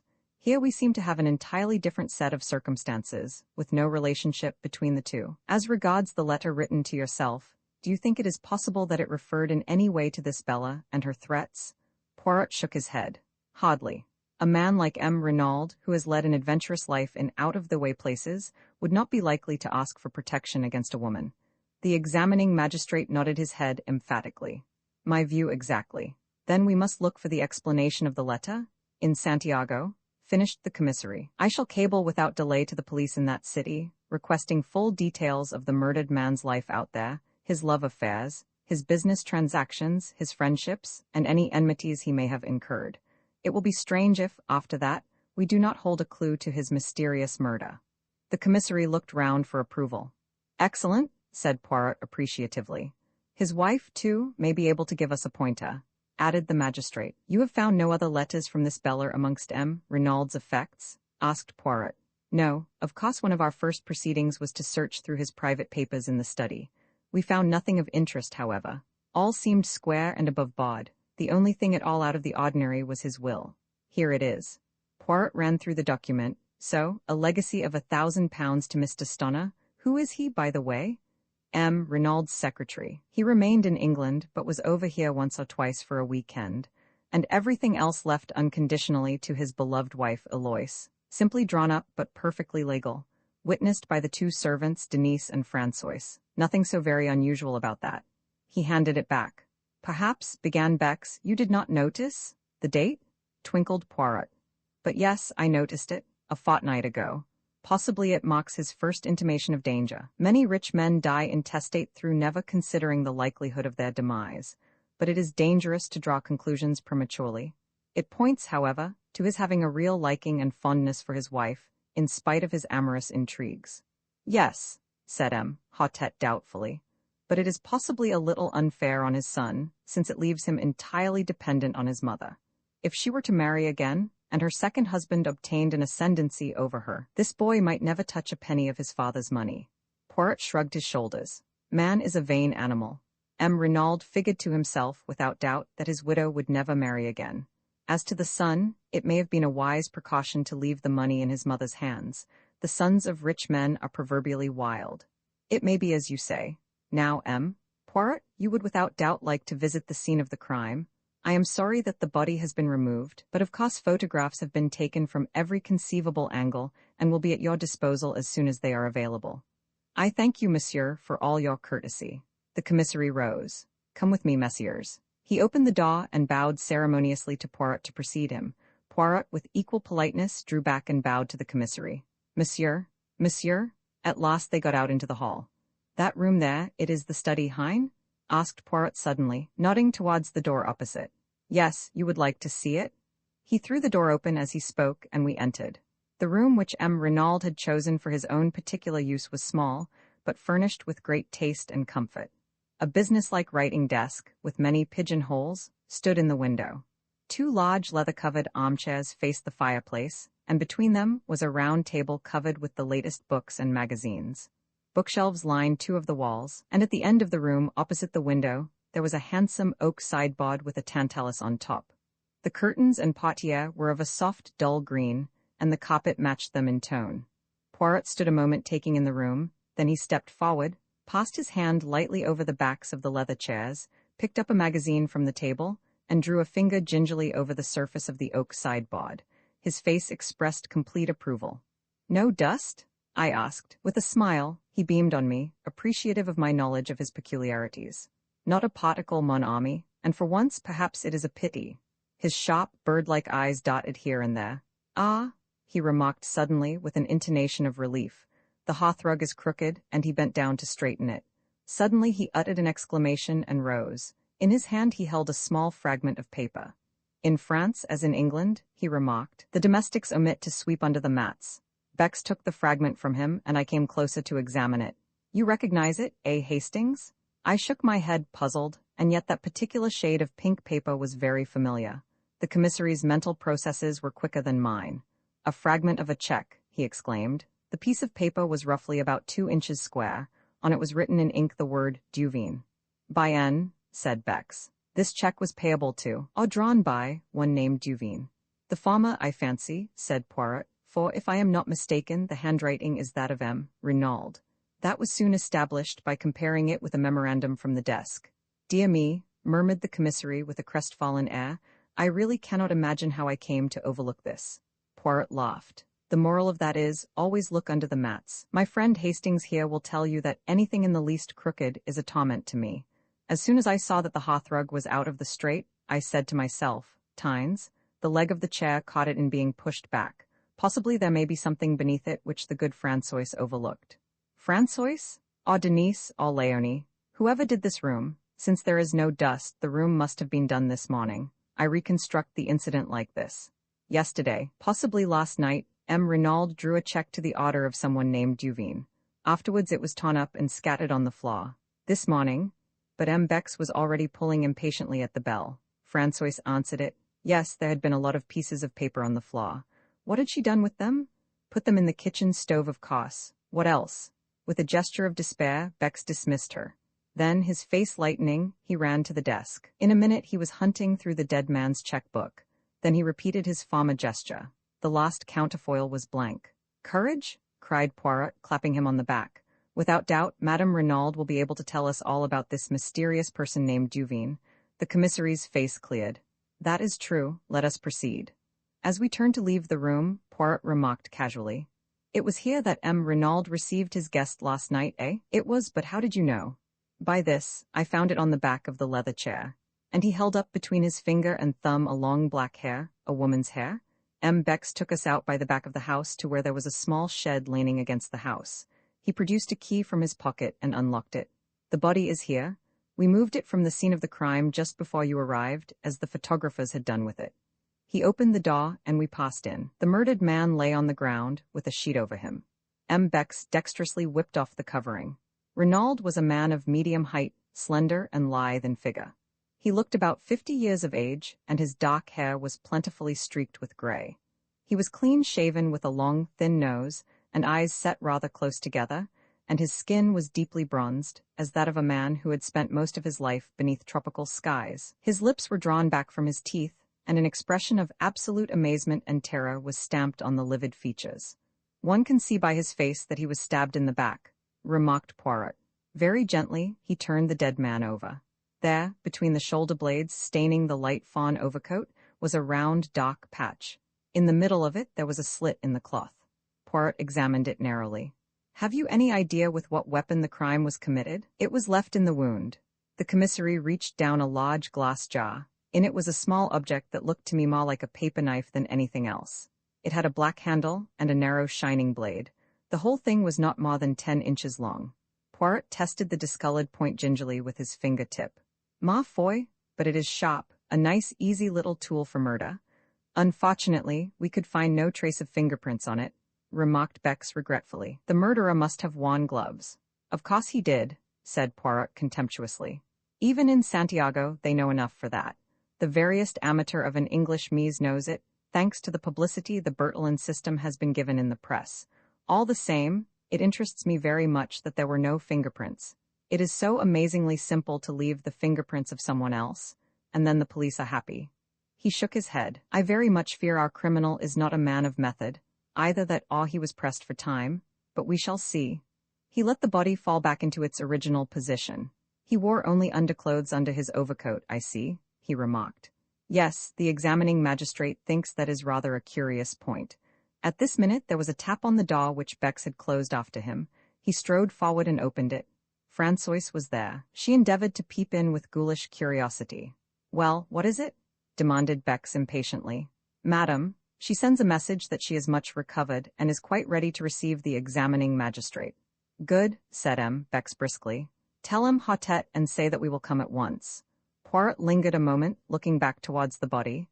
I thought for a moment that he was going to apostrophize it, to declare aloud his determination never to rest till he had discovered the murderer. But when he spoke, it was tamely and awkwardly, and his comment was ludicrously inappropriate to the solemnity of the moment. "He wore his overcoat very long," he said constrainedly. Mrs. Renaud's story we found him. Hotet awaiting us in the hall, and we all proceeded upstairs together, Françoise marching ahead to show us the way. Poirot went up in a zigzag fashion which puzzled me, until he whispered with a grimace. No wonder the servants heard him, Renaud mounting the stairs, not a bod of them but creaks fit to wake the dead. At the head of the staircase, a small passage branched off. "The servants' quarters," explained Bex. We continued along a corridor, and Françoise tapped on the last door to the right of it. A faint voice bade us enter, and we passed into a large sunny apartment looking out towards the sea, which showed blue and sparkling about a quarter of a mile distant. On a couch, propped up with cushions, and attended by Dr. Durand, lay a tall, striking-looking woman. She was middle-aged, and her once dark hair was now almost entirely silvered, but the intense vitality and strength of her personality would have made itself felt anywhere. You knew at once that you were in the presence of what the French call une maîtresse femme. She greeted us with a dignified inclination of the head. "Pray be seated, messieurs." We took chairs, and the magistrate's clock established himself at a round table. "I hope, madam," began Hotet, "that it will not distress you unduly to relate to us what occurred last night." "Not at all, monsieur. I know the value of time if these scoundrelly assassins are to be caught and punished." "Very well, madam. It will fatigue you less, I think, if I ask you questions and you confine yourself to answering them. At what time did you go to bed last night?" "At 9:30, monsieur. I was tired." "And your husband?" "About an hour later, I fancy." "Did he seem disturbed, upset in any way?" "No, not more than usual." "What happened then?" "We slept. I was awakened by a hand being pressed over my mouth. I tried to scream out, but the hand prevented me. There were 2 men in the room. They were both masked." "Can you describe them at all, madam?" "One was very tall and had a long black beard, the other was short and stout. His beard was reddish. They both wore hats pulled down over their eyes." said the magistrate thoughtfully. "Too much beard, I fear." "You mean they were false?" "Yes, madam, but continue your story." "It was the short man who was holding me. He forced a gag into my mouth, and then bound me with rope hand and foot. The other man was standing over my husband. He had caught up my little dagger paper knife from the dressing table, and was holding it with the point just over his heart. When the shot man had finished with me, he joined the other, and they forced my husband to get up and accompany them into the dressing room next door. I was nearly fainting with terror. Nevertheless, I listened desperately. They were speaking in too low a tone for me to hear what they said, but I recognized the language, a bastard Spanish such as is spoken in some parts of South America. They seemed to be demanding something from my husband, and presently they grew angry, and their voices rose a little. I think the tall man was speaking. "You know what we want," he said. "The secret? Where is it?" I do not know what my husband answered, but the other replied fiercely. "You lie. We know you have it. Where are your keys?" Then I heard sounds of drawers being pulled out. There is a safe on the wall of my husband's dressing room in which he always keeps a fairly large amount of ready money. Leonie tells me this has been rifled and the money taken, but evidently what they were looking for was not there, for presently I heard the tall man, with an oath, command my husband to dress himself. Soon after that, I think some noise in the house must have disturbed them, for they hustled my husband out into my room only half-dressed. "Pardon," interrupted Poirot, "but is there then no other egress from the dressing room?" "No, monsieur, there is only the communicating door into my room." They hurried my husband through, the shot man in front, and the tall man behind him with the dagger still in his hand. Paul tried to break away to come to me. I saw his agonized eyes. He turned to his captors. "I must speak to her," he said. Then, coming to the side of the bed, "It is all right, Eloise," he said. "Do not be afraid. I shall return before morning." But although he tried to make his voice confident, I could see the terror in his eyes. Then they hustled him out of the door, the tall man saying, "One sound, and you are a dead man, remember." After that, continued Mrs. Renaud, I must have fainted. The next thing I recollect is Leonie rubbing my wrists and giving me brandy. "Madame Renaud," said the magistrate, "had you any idea what it was for which the assassins were searching?" "None whatever, monsieur." "Had you any knowledge that your husband feared something?" "Yes, I had seen the change in him." "How long ago was that?" Mrs. Renaud reflected. 10 days perhaps. Not longer? Possibly, I only noticed it then. "Did you question your husband at all as to the cause?" "Once. He put me off evasively. Nevertheless, I was convinced that he was suffering some terrible anxiety. However, since he evidently wished to conceal the fact from me, I tried to pretend that I had noticed nothing." "Were you aware that he had called in the services of a detective?" "A detective?" exclaimed Mrs. Renaud, very much surprised. "Yes, this gentleman, M. Hercule Poirot." Poirot bowed. "He arrived today in response to a summons from your husband." And taking the letter written by M. Renaud from his pocket, he handed it to the lady. She read it with apparently genuine astonishment. "I had no idea of this." Evidently he was fully cognizant of the danger. "Now, madam, I will beg of you to be frank with me. Is there any incident in your husband's past life in South America which might throw light on his murder?" Mrs. Renaud reflected deeply, but at last shook her head. "I can think of none. Certainly my husband had many enemies, people he had got the better of in some way or another, but I can think of no one distinctive case. I do not say there is no such incident, only that I am not aware of it." The examining magistrate stroked his beard disconsolately. "And you can fix the time of this outrage?" "Yes, I distinctly remember hearing the clock on the mantelpiece strike 2. She nodded towards an 8-day traveling clock in a leather case which stood in the center of the chimney-piece. Poirot rose from his seat, scrutinized the clock carefully, and nodded, satisfied. "And here too," exclaimed M. Beck's is a wrist watch knocked off the dressing table by the assassins without doubt and smashed to atoms. Little did they know it would testify against them. Gently he picked away the fragments of broken glass. Suddenly his face changed to one of utter stupefaction. "Mon Dieu," he ejaculated. "What is it? The hands of the watch point to 7 o'clock. "What?" cried the examining magistrate, astonished, but Poirot, deft as ever, took the broken trinket from the startled commissary and held it to his ear. Then he smiled. "The glass is broken, yes, but the watch itself is still going." The explanation of the mystery was greeted with a relieved smile, but the magistrate bethought him of another point.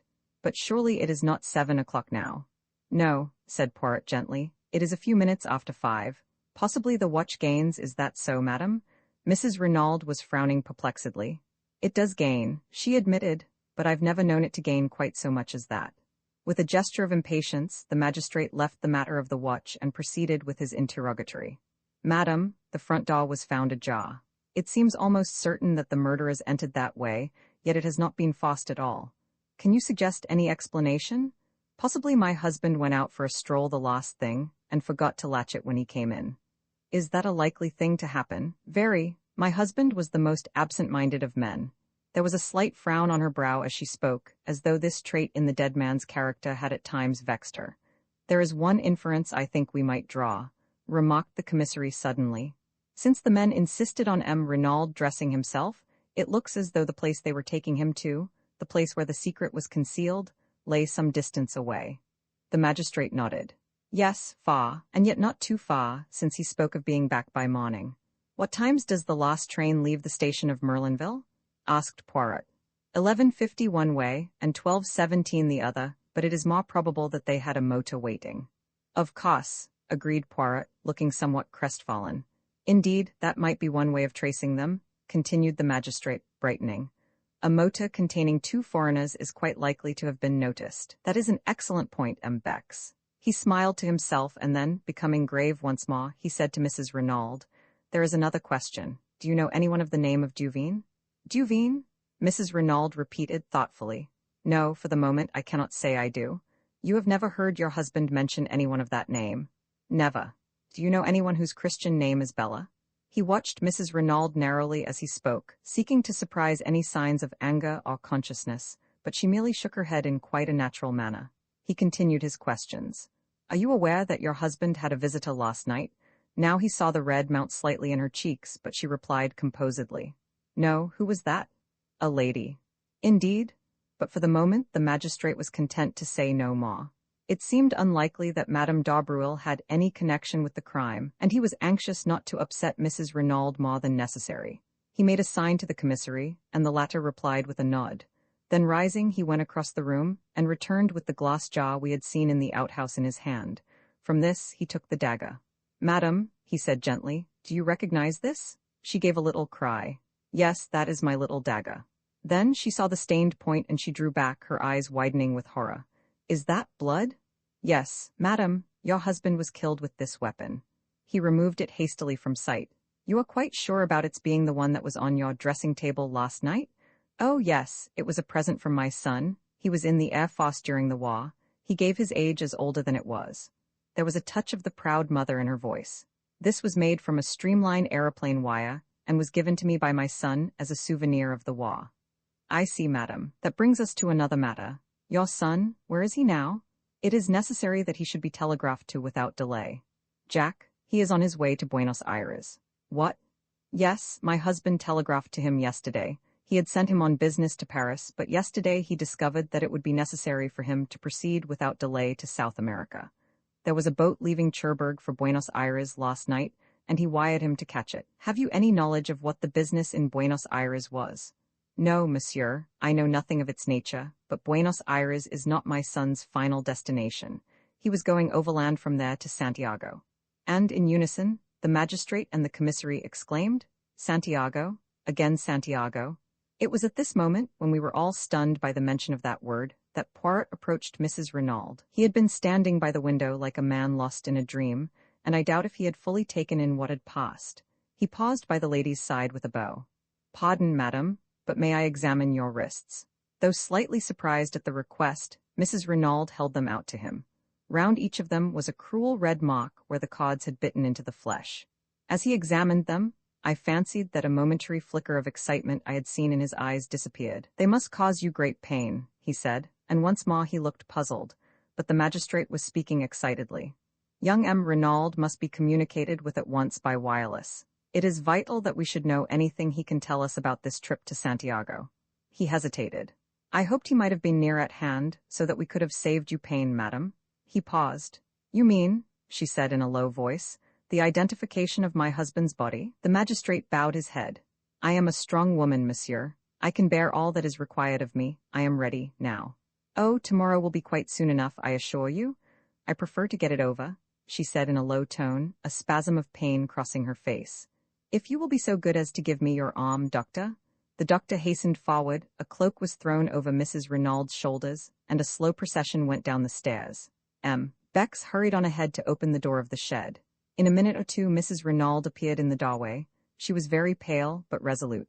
Behind her, M. Hautet was clacking commiserations and apologies like an animated hen. She raised her hand to her face. "A moment, messieurs, while I steel myself." She took her hand away and looked down at the dead man. Then the marvelous self-control which had upheld her so far deserted her. Paul, she cried. Husband, oh, God, and pitching forward she fell unconscious to the ground. Instantly Poirot was beside her. He raised the lid of her eye, felt her pulse. When he had satisfied himself that she had really fainted, he drew aside. He caught me by the arm. I am an imbecile, my friend. If ever there was love and grief in a woman's voice, I heard it then. My little idea was all wrong. A by N, I must start again. Vi the scene of the crime between them, the doctor and M. Hotet carried the unconscious woman into the house. The commissary looked after them, shaking his head. Pauvre femme, he murmured to himself. The shock was too much for her. Well, we can do nothing. Now, M. Poirot, shall we visit the place where the crime was committed? If you please, M. Bex. We passed through the house and out by the front door. Poirot had looked up at the staircase in passing, and shook his head in a dissatisfied manner. It is to me incredible that the servants heard nothing. The creaking of that staircase, with 3 people descending it, would awaken the dead. It was the middle of the night, remember? They were sound asleep by then. But Poirot continued to shake his head as though not fully accepting the explanation. On the sweep of the drive, he paused, looking up at the house. What moved them in the first place to try if the front door were open? It was a most unlikely thing that it should be. It was far more probable that they should at once try to force a window. But all the windows on the ground floor are barred with iron shutters, objected the commissary. Poirot pointed to a window on the first floor. That is the window of the bedroom we have just come from, is it not? And see, there is a tree by which it would be the easiest thing in the world to mount. Possibly, admitted the other, but they could not have done so without leaving footprints in the flower bed. I saw the justice of his words. There were 2 large, oval flower beds planted with scarlet geraniums, one each side of the steps leading up to the front door. The tree in question had its roots actually at the back of the bed itself, and it would have been impossible to reach it without stepping on the bed. You see, continued the commissary, owing to the dry weather no prints would show on the drive or paths, but on the soft mold of the flower bed it would have been a very different affair. Poirot went close to the bed and studied it attentively. As Bex had said, the mold was perfectly smooth. There was not an indentation on it anywhere. Poirot nodded as though convinced, and we turned away, but he suddenly darted off and began examining the other flower bed. Bex, he called, see here are plenty of traces for you. The commissary joined him, and smiled. My dear M. Poirot, those are without doubt the footprints of the gardener's large hobnailed boots. In any case, it would have no importance, since this side we have no tree, and consequently no means of gaining access to the upper story. True, said Poirot, evidently crestfallen. So you think these footprints are of no importance? Not the least in the world. Then, to my utter astonishment, Poirot pronounced these words. I do not agree with you. I have a little idea that these footprints are the most important things we have seen yet. Beck said nothing, merely shrugged his shoulders. He was far too courteous to utter his real opinion. Shall we proceed? He asked instead. Certainly. I can investigate this matter of the footprints later, said Poirot cheerfully. Instead of following the drive down to the gate, Bex turned up a path that branched off at right angles. It led up a slight incline, round to the right of the house, and was bordered on either side by a kind of shrubbery.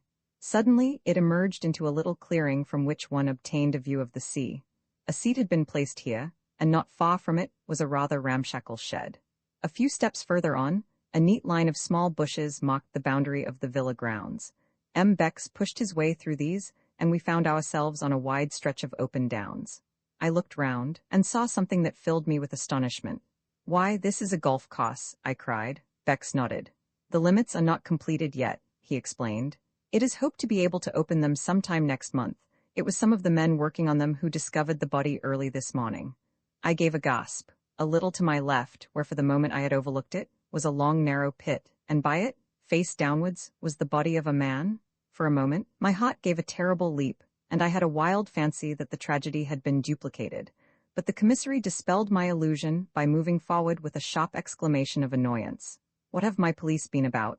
They had strict orders to allow no one near the place without proper credentials. The man on the ground turned his head over his shoulder. But I have proper credentials, he remarked, and rose slowly to his feet. My dear M. Gerard, cried the commissary, I had no idea that you had arrived, even.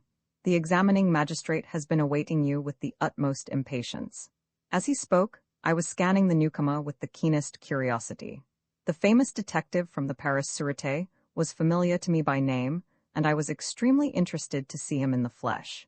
He was very tall, perhaps about 30 years of age, with auburn hair and mustache, and a military carriage. There was a trace of arrogance in his manner, which showed that he was fully alive to his own importance. Bex introduced us, presenting Poirot as a colleague. A flicker of interest came into the detective's eye. "I know you by name, M. Poirot," he said. "You cut quite a figure in the old days, didn't you? But methods are very different now." "Crimes, though, are very much the same," remarked Poirot gently. I saw at once that Gerard was prepared to be hostile. He resented the other being associated with him, and I felt that if he came across any clue of importance, he would be more than likely to keep it to himself. "The examining magistrate," began Bex again, but Gerard interrupted him rudely. "A fig for the examining magistrate. The light is the important thing. For all practical purposes, it will be gone in another half-hour or so. I know all about the case, and the people at the house will do very well until tomorrow. But if we're going to find a clue to the murderers, here is the spot we shall find it. Is it your police who have been trampling all over the place? I thought they knew better nowadays." "Assuredly they do. The marks you complain of were made by the workmen who discovered the body." The other grunted disgustedly. "I can see the tracks where the three of them came through the hedge, but they were cunning. You can just recognize the scent of footmarks as those of M. Renaud, but those on either side have been carefully obliterated. Not that there would really be much to see anyway on this hard ground, but they weren't taking any chances." "The external sign," said Poirot. "That is what you seek, eh?" The other detective stared. "Of course." A very faint smile came to Poirot's lips. He seemed about to speak, but checked himself. He bent down to where a spade was lying. "That's what the grave was dug with, right enough," said Gerard, "but you'll get nothing from it. It was Renaud's own spade, and the man who used it wore gloves. Here they are." He gesticulated with his foot to where two soiled, earth-stained gloves were lying. "And they're Renaud's too, or at least his gardener's. I tell you, the men who planned out this crime were taking no chances. The man was stabbed with his own dagger, and would have been buried with his own spade. They counted on leaving no traces? But I'll beat them. There's always something, and I mean to find it." But Poirot was now apparently interested in something else, a shot, discolored piece of lead piping which lay beside the spade. He touched it delicately with his finger. "And does this, too, belong to the murdered man?" he asked, and I thought I detected a subtle flavor of irony in the question. Gerard shrugged his shoulders to indicate that he neither knew nor cared. "May have been lying around here for weeks. Anyway, it doesn't interest me." "I, on the contrary, find it very interesting," said Poirot sweetly. I guessed that he was merely bent on annoying the Paris detective, and if so, he succeeded. The other turned away rudely, remarking that he had no time to waste, and bending down he resumed his minute search of the ground. Meanwhile Poirot, as though struck by a sudden idea, stepped back over the boundary, and tried the door of the little shed. "That's locked," said Gerard over his shoulder, "but it's only a place where the gardener keeps his rubbish. The spade didn't come from there, but from the tool shed up by the house." "Marvelous," murmured M. Bex to me ecstatically. "He has been here but half an hour, and he already knows everything? What a man!" Undoubtedly, Gerard is the greatest detective alive today. Although I disliked the detective hotly, I nevertheless was secretly impressed. Efficiency seemed to radiate from the man. I could not help feeling that, so far, Poirot had not greatly distinguished himself, and it vexed me. He seemed to be directing his attention to all sorts of silly, puerile points that had nothing to do with the case. Indeed, at this juncture, he suddenly asked, "M. Bex, tell me, I pray you, the meaning of this whitewashed line that extends all round the grave. Is it a device of the police?" "No, M. Poirot, it is an affair of the golf course. It shows that there is here to be a bunker, as you call it." "A bunker?" Poirot turned to me. "That is the irregular hole filled with sand and a bank at one side, is it not?" I concurred. "You do not play the golf, M. Poirot?" inquired Bex. "I, never, what a game." He became excited. "Figure to yourself, each hole it is of a different length. The obstacles, they are not arranged mathematically. Even the greens are frequently up one side. There is only one pleasing thing, the how do you call them? Tee boxes, they at least, are symmetrical." I could not refrain from a laugh at the way the game appeared to Poirot, and my little friend smiled at me affectionately, bearing no malice. Then he asked, "But M. Renaud, without doubt he played the golf?" "Yes, he was a keen golfer. It's mainly owing to him and to his large subscriptions that this work is being carried forward. He even had a say in the designing of it." Poirot nodded thoughtfully. Then he remarked, "It was not a very good choice they made of a spot to bury the body. When the men began to dig up the ground, all would have been discovered." "Exactly," cried Gerard triumphantly, "and that proves that they were strangers to the place. It's an excellent piece of indirect evidence. Yes, said Poirot doubtfully.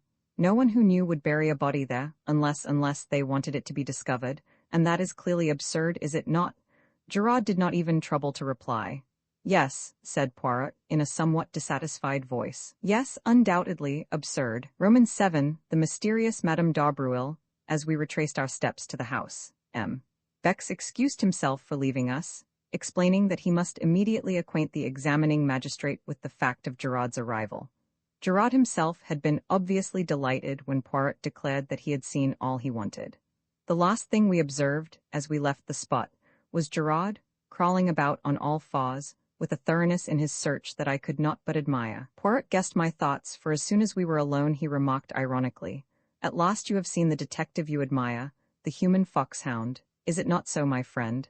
"At any rate, he's doing something," I said with asperity. "If there's anything to find, he'll find it. Now you?" "Eh bien, I also have found something, a piece of lead piping." "Nonsense, Poirot, you know very well that's got nothing to do with it. I meant little things, traces that may lead us infallibly to the murderers." "Mon ami, a clue of 2 feet long is every bit as valuable as one measuring 2 millimeters, but it is the romantic idea that all important clues must be infinitesimal. As to the piece of lead piping having nothing to do with the crime, you say that because Gerard told you so. No, as I was about to interpose a question, we will say no more. Leave Gerard to his search, and me to my ideas. The case seems straightforward enough, and yet, mon ami, I am not satisfied. And do you know why? Because of the wristwatch that is 2 hours fast. And then there are several curious little points that do not seem to fit in. For instance, if the object of the murderers was revenge, why did they not stab Renaud in his sleep and have done with it? They wanted the secret, I reminded him. Poirot brushed a speck of dust from his sleeve with a dissatisfied air. Well, where is this secret? Presumably some distance away, since they wish him to dress himself. Yet he is found murdered close at hand, almost within earshot of the house. Then again, it is pure chance that a weapon such as the dagger should be lying about casually, ready to hand. He paused frowning, and then went on. Why did the servants hear nothing? Were they drugged? Was there an accomplice, and did that accomplice see to it that the front door should remain open? I wonder if... He stopped abruptly. We had reached the drive in front of the house. Suddenly he turned to me.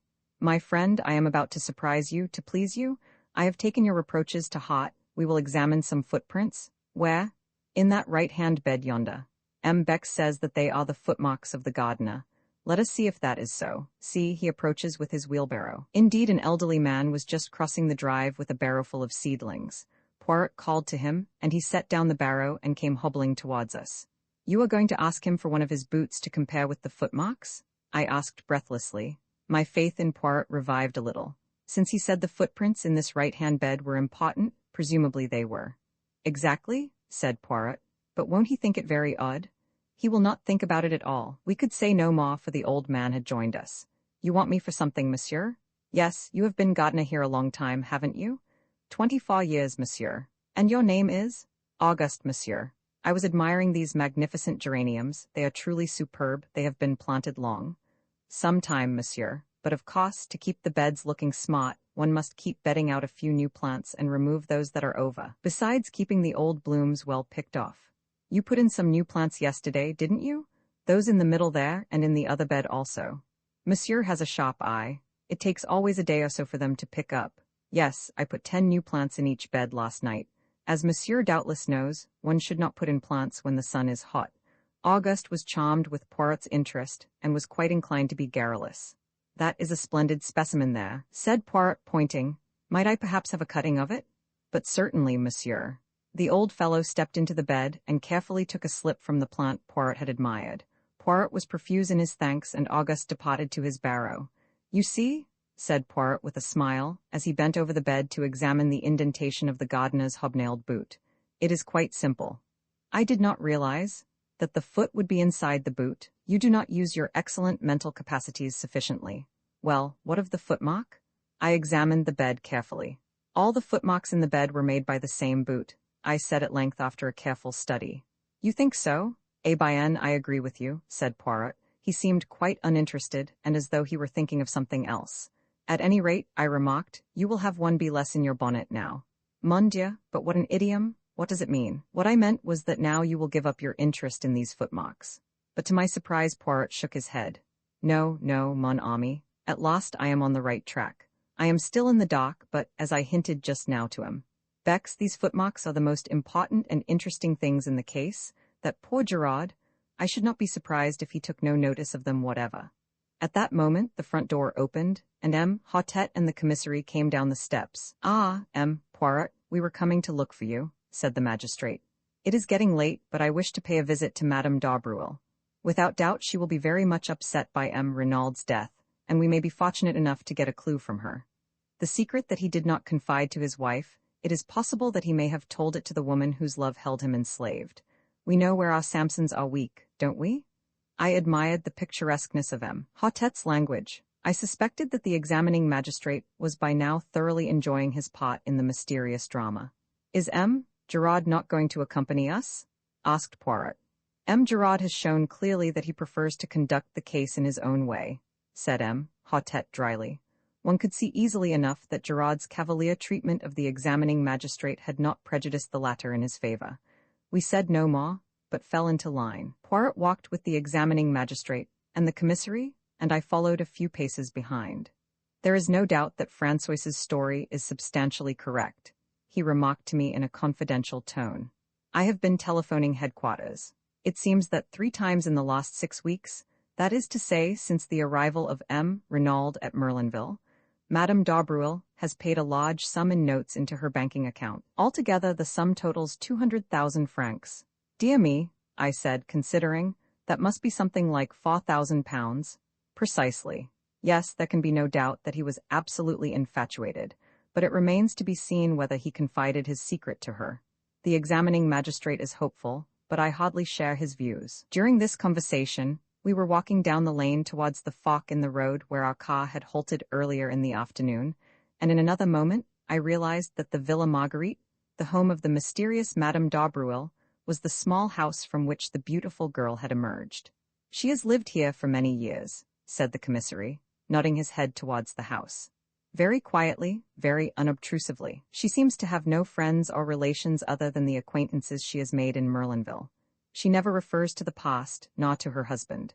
One does not even know if he is alive or dead. There is a mystery about her, you comprehend. I nodded, my interest growing. And the daughter? I ventured. A truly beautiful young girl, modest, devout, all that she should be. One pities her, for, though she may know nothing of the past, a man who wants to ask her hand in marriage must necessarily inform himself, and then? The commissary shrugged his shoulders cynically. But it would not be her fault, I cried, with rising indignation. No, but what will you? A man is particular about his wife's antecedents. I was prevented from further argument by our arrival at the door. M. Hautet rang the bell. A few minutes elapsed, and then we heard a footfall within, and the door was opened. On the threshold stood my young goddess of that afternoon. When she saw us, the color left her cheeks, leaving her deathly white, and her eyes widened with apprehension. There was no doubt about it, she was afraid. Mademoiselle d'Arbruel, said M. Hautet, sweeping off his hat, we regret infinitely to disturb you, but the exigencies of the law, you comprehend? My compliments to Madame your mother, and will she have the goodness to grant me a few moments' interview? For a moment the girl stood motionless. Her left hand was pressed to her side, as though to still the sudden unconquerable agitation of her heart, but she mastered herself and said in a low voice, I will go and see. Please come inside. She entered a room on the left of the hall, and we heard the low murmur of her voice, and then another voice, much the same in timbre, but with a slightly hotter inflection behind its mellow roundness, said, But certainly. Ask them to enter. In another minute we were face to face with the mysterious Madame d'Arbruel. She was not nearly so tall as her daughter, and the rounded curves of her figure had all the grace of full maturity.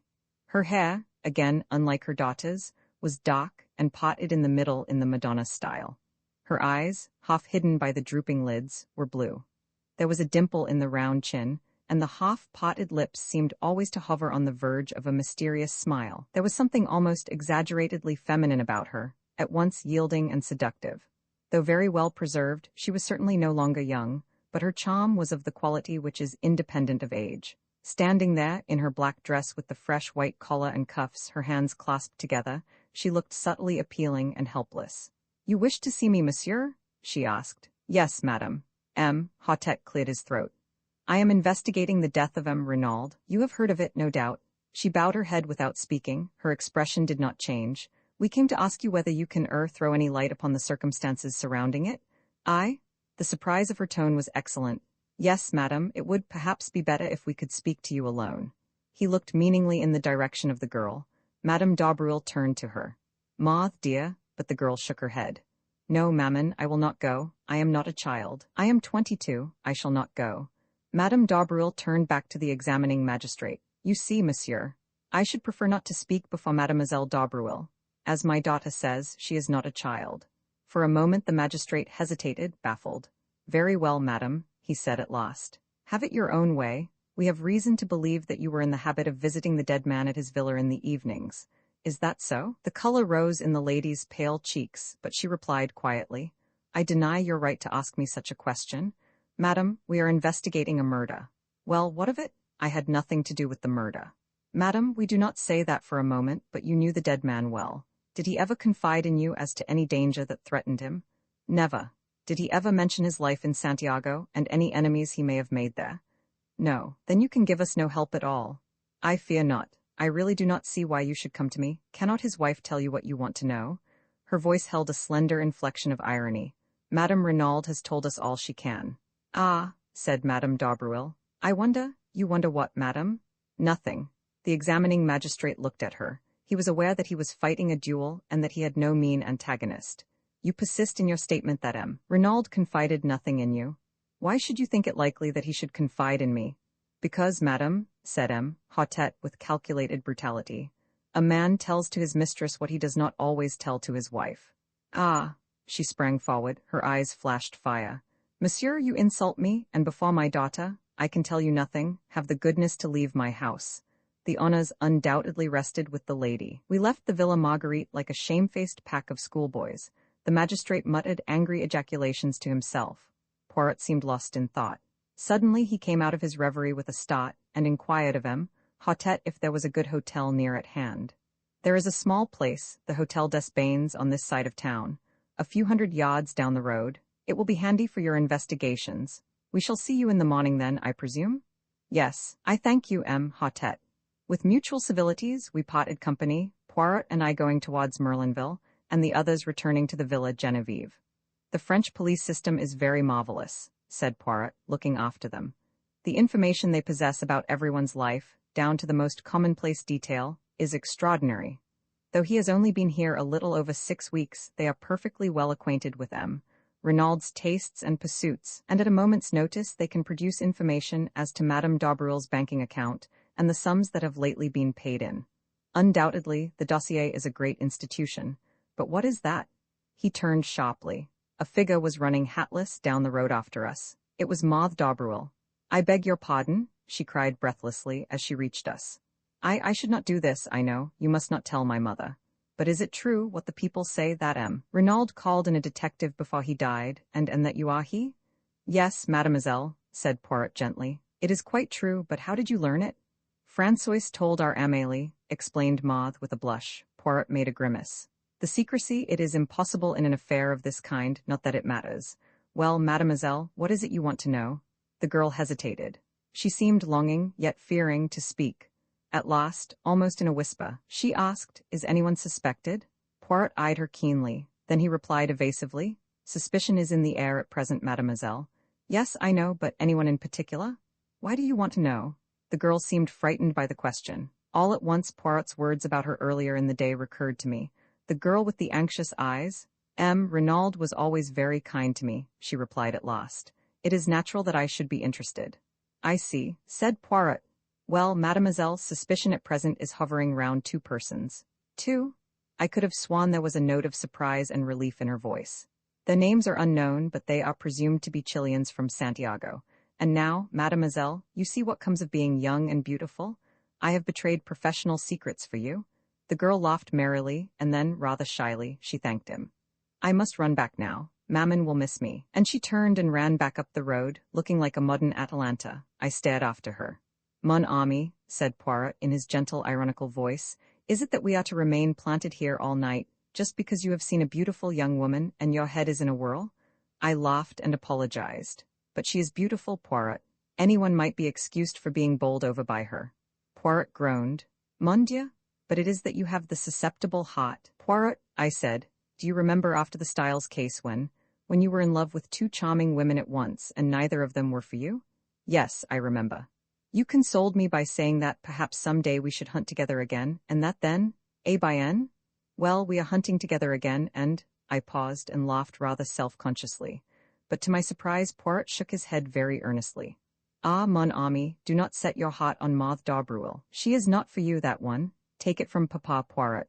Why, I cried, the commissary assured me that she was as good as she is beautiful, a perfect angel. Some of the greatest criminals I have known had the faces of angels, remarked Poirot cheerfully. A malformation of the grey cells may coincide quite easily with the face of a Madonna. Poirot, I cried, horrified, you cannot mean that you suspect an innocent child like this? Ta, do not excite yourself. I have not said that I suspected her, but you must admit that her anxiety to know about the case is somewhat unusual. For once, I see further than you do, I said. Her anxiety is not for herself, but for her mother. My friend, said Poirot, as usual, you see nothing at all. Madame d'Arbreuil is very well able to look after herself without her daughter worrying about her. I admit I was teasing you just now, but all the same I repeat what I said before. Do not set your heart on that girl. She is not for you? I, Hercule Poirot, know it. Sacré, if only I could remember where I had seen that face. What face? I asked, surprised. The daughter's? No, the mother's. Noting my surprise, he nodded emphatically. But yes, it is as I tell you. It was a long time ago when I was still with the police in Belgium. I have never actually seen the woman before, but I have seen her picture, and in connection with some case, I rather fancy. Yes, I may be mistaken, but I rather fancy that it was a murder case. Roman 8, an unexpected meeting. We were up at the Villa betimes next morning. The man on guard at the gate did not bar our way this time. Instead, he respectfully saluted us, and we passed on to the house. The maid Léonie was just coming down the stairs, and seemed not averse to the prospect of a little conversation. Poirot inquired after the health of Mrs. Renaud. Léonie shook her head. She is terribly upset, la pauvre dame. She will eat nothing, but nothing, and she is as pale as a ghost. It is heartrending to see her. Ah, par exemple, it is not I who would grieve like that for a man who had deceived me with another woman. Poirot nodded sympathetically. What you say is very just, but what will you? The heart of a woman who loves will forgive many blows. Still, undoubtedly, there must have been many scenes of recrimination between them in the last few months. Again, Léonie shook her head. Never, monsieur. Never have I heard Madame utter a word of protest, of reproach, even. She had the temper and disposition of an angel, quite different to monsieur. Monsieur Renaud had not the temper of an angel. Far from it. When he enraged himself, the whole house knew of it. The day that he quarrelled with M. Jacques, ma foi, they might have been heard in the market-place, they shouted so loud. Indeed, said Poirot. And when did this quarrel take place? Oh, it was just before M. Jacques went to Paris. Almost he missed his train. He came out of the library and caught up his bag which he had left in the hall. The automobile, it was being repaired, and he had to run for the station. I was dusting the salon and I saw him pass, and his face was white, with 2 burning spots of red. Ah, but he was angry. Léonie was enjoying her narrative thoroughly. And the dispute, what was it about? Ah, that I do not know, confessed Léonie. It is true that they shouted, but their voices were so loud and high, and they spoke so fast, that only one well acquainted with English could have comprehended. But monsieur, he was like a thundercloud all day, impossible to please him. The sound of a door shutting upstairs cut short Léonie's loquacity. And Françoise, who awaits me? She exclaimed, awakening to a toddy remembrance of her duties. That old one, she always scolds. One moment, mademoiselle. The examining magistrate, where is he? They have gone out to look at the automobile in the garage. Monsieur the commissary had some idea that it might have been used on the night of the murder. Quelle idée, murmured Poirot, as the girl disappeared. You will go out and join them? No, I shall await their return in the salon. It is cool there on this hot morning. This placid way of taking things did not quite commend itself to me. If you don't mind, I said, and hesitated. Not in the least. You wish to investigate on your own account, eh? Well, I'd rather like to have a look at Gerard if he's anywhere about and see what he's up to. The human foxhound, murmured Poirot as he leaned back in a comfortable chair and closed his eyes. By all means, my friend, au revoir. I strolled out of the front door. It was certainly hot. I turned up the path we had taken the day before. I had a mind to study the scene of the crime myself. I did not go directly to the spot, however, but turned aside into the bushes, so as to come out on the link some 100 yards or so further to the right. If Gerard were still on the spot, I wanted to observe his methods before he knew of my presence. But the shrubbery here was much denser, and I had quite a struggle to force my way through. When I emerged at last on the course, it was quite unexpectedly and with such vigor that I cannoned heavily into a young lady who had been standing with her back to the plantation. She not unnaturally gave a suppressed shriek, but I, too, uttered an exclamation of surprise. For it was my friend of the train, Cinderella. The surprise was mutual. "You," we both exclaimed simultaneously. The young lady recovered herself first. "My only aunt," she exclaimed. "What are you doing here?" "For the matter of that, what are you?" I retorted.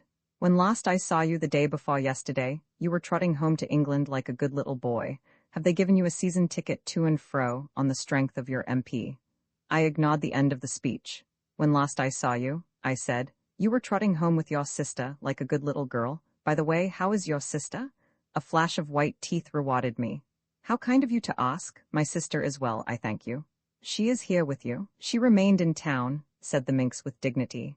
"I don't believe you've got a sister," I laughed. "If you have, her name is Harris." "Do you remember mine?" she asked with a smile. "Cinderella. But you're going to tell me the real one now, aren't you?" She shook her head with a wicked look. "Not even why you're here?" "Oh, that, I suppose you've heard of members of my profession resting at expensive French watering places? Dirt cheap if you know where to go." I eyed her keenly. "Still, you'd no intention of coming here when I met you 2 days ago." "We all have our disappointments," said Miss Cinderella sententiously. "Though now, I've told you quite as much as is good for you. Little boys should not be inquisitive. You've not yet told me what you're doing here? Got the MP in tow, I suppose, doing the gay boy on the beach." I shook my head. "Guess again. You remember my telling you that my great friend was a detective?" "Yes, and perhaps you've heard about this crime at the Villa Genevieve?" She stared at me, her breast heaved and her eyes grew wide and round. "You don't mean that you're in on that?" I nodded. There was no doubt that I had scored heavily.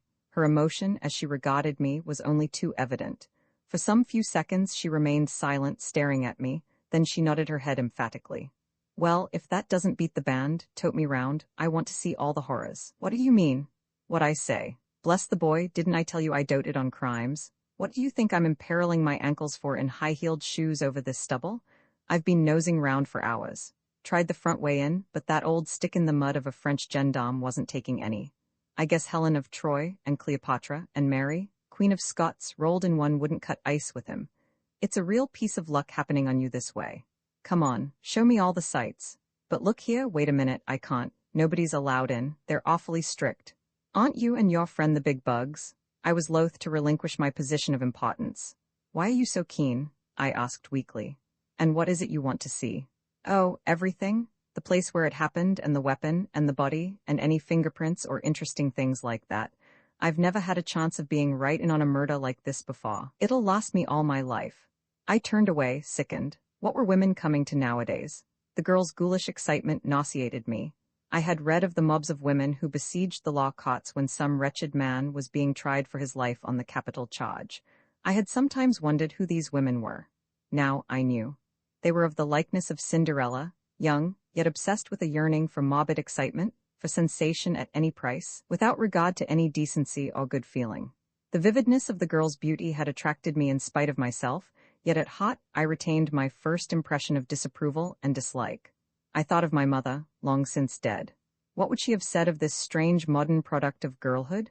The pretty face with the paint and powder, and the ghoulish mind behind. "Come off your high hoss," said the lady suddenly. "And don't give yourself airs.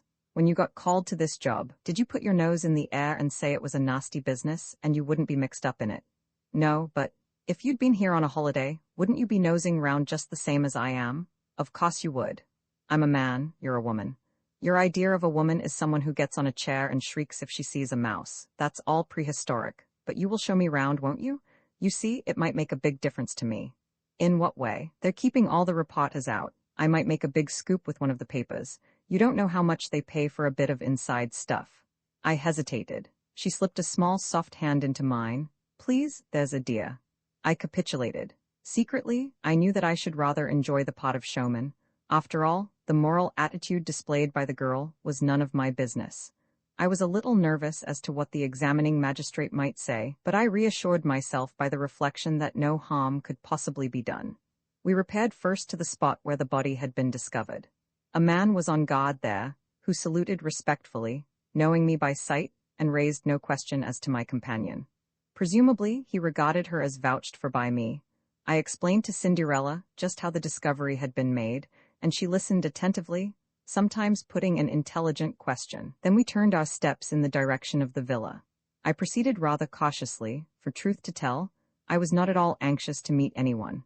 I took the girl through the shrubbery round to the back of the house where the small shed was. I recollected that yesterday evening, after relocking the door, M. Bex had left the key with the Sergeant de Ville Machaut, in case M. Gerard should require it while we are upstairs. I thought it quite likely that the Sûreté detective, after using it, had returned it to Machaut again. Leaving the girl out of sight in the shrubbery, I entered the house. Machaut was on duty outside the door of the salon. From within came the murmur of voices. Monsieur desires Hautet? He is within. He is again interrogating François. No, I said hastily. I don't want him, but I should very much like the key of the shed outside if it is not against regulations. But certainly, monsieur. He produced it? Here it is, M. Le Juge gave orders that all facilities were to be placed at your disposal. You will return it to me when you have finished out there, that is all. Of course. I felt a thrill of satisfaction as I realized that in Machaut's eyes, at least, I ranked equally in importance with Poirot. The girl was waiting for me. She gave an exclamation of delight as she saw the key in my hand. You've got it then? Of course, I said coolly. All the same, you know, what I'm doing is highly irregular. You've been a perfect duck and I shan't forget it. Come along. They can't see us from the house, can they? Wait a minute. I arrested her eager advance. I won't stop you if you really wish to go in, but do you? You've seen the grave and the grounds and you've heard all the details of the affair. Isn't that enough for you? This is going to be gruesome, you know, and unpleasant. She looked at me for a moment with an expression that I could not quite fathom. Then she laughed. Me for the horrors, she said. Come along. In silence, we arrived at the door of the shed. I opened it and we passed in. I walked over to the body and gently pulled down the sheet as M. Bex had done the preceding afternoon. A little gasping sound escaped from the girl's lips, and I turned and looked at her. There was horror on her face now, and those debonair high spirits of hers were quenched utterly. She had not chosen to listen to my advice, and she was punished now for her disregard of it. I felt singularly merciless towards her. She should go through with it now. I turned the corpse gently over. You see, I said, he was stabbed in the back. Her voice was almost soundless. With what? I nodded towards the glass jaw, that dagger. Suddenly the girl reeled and then sank down in a heap. I sprang to her assistance.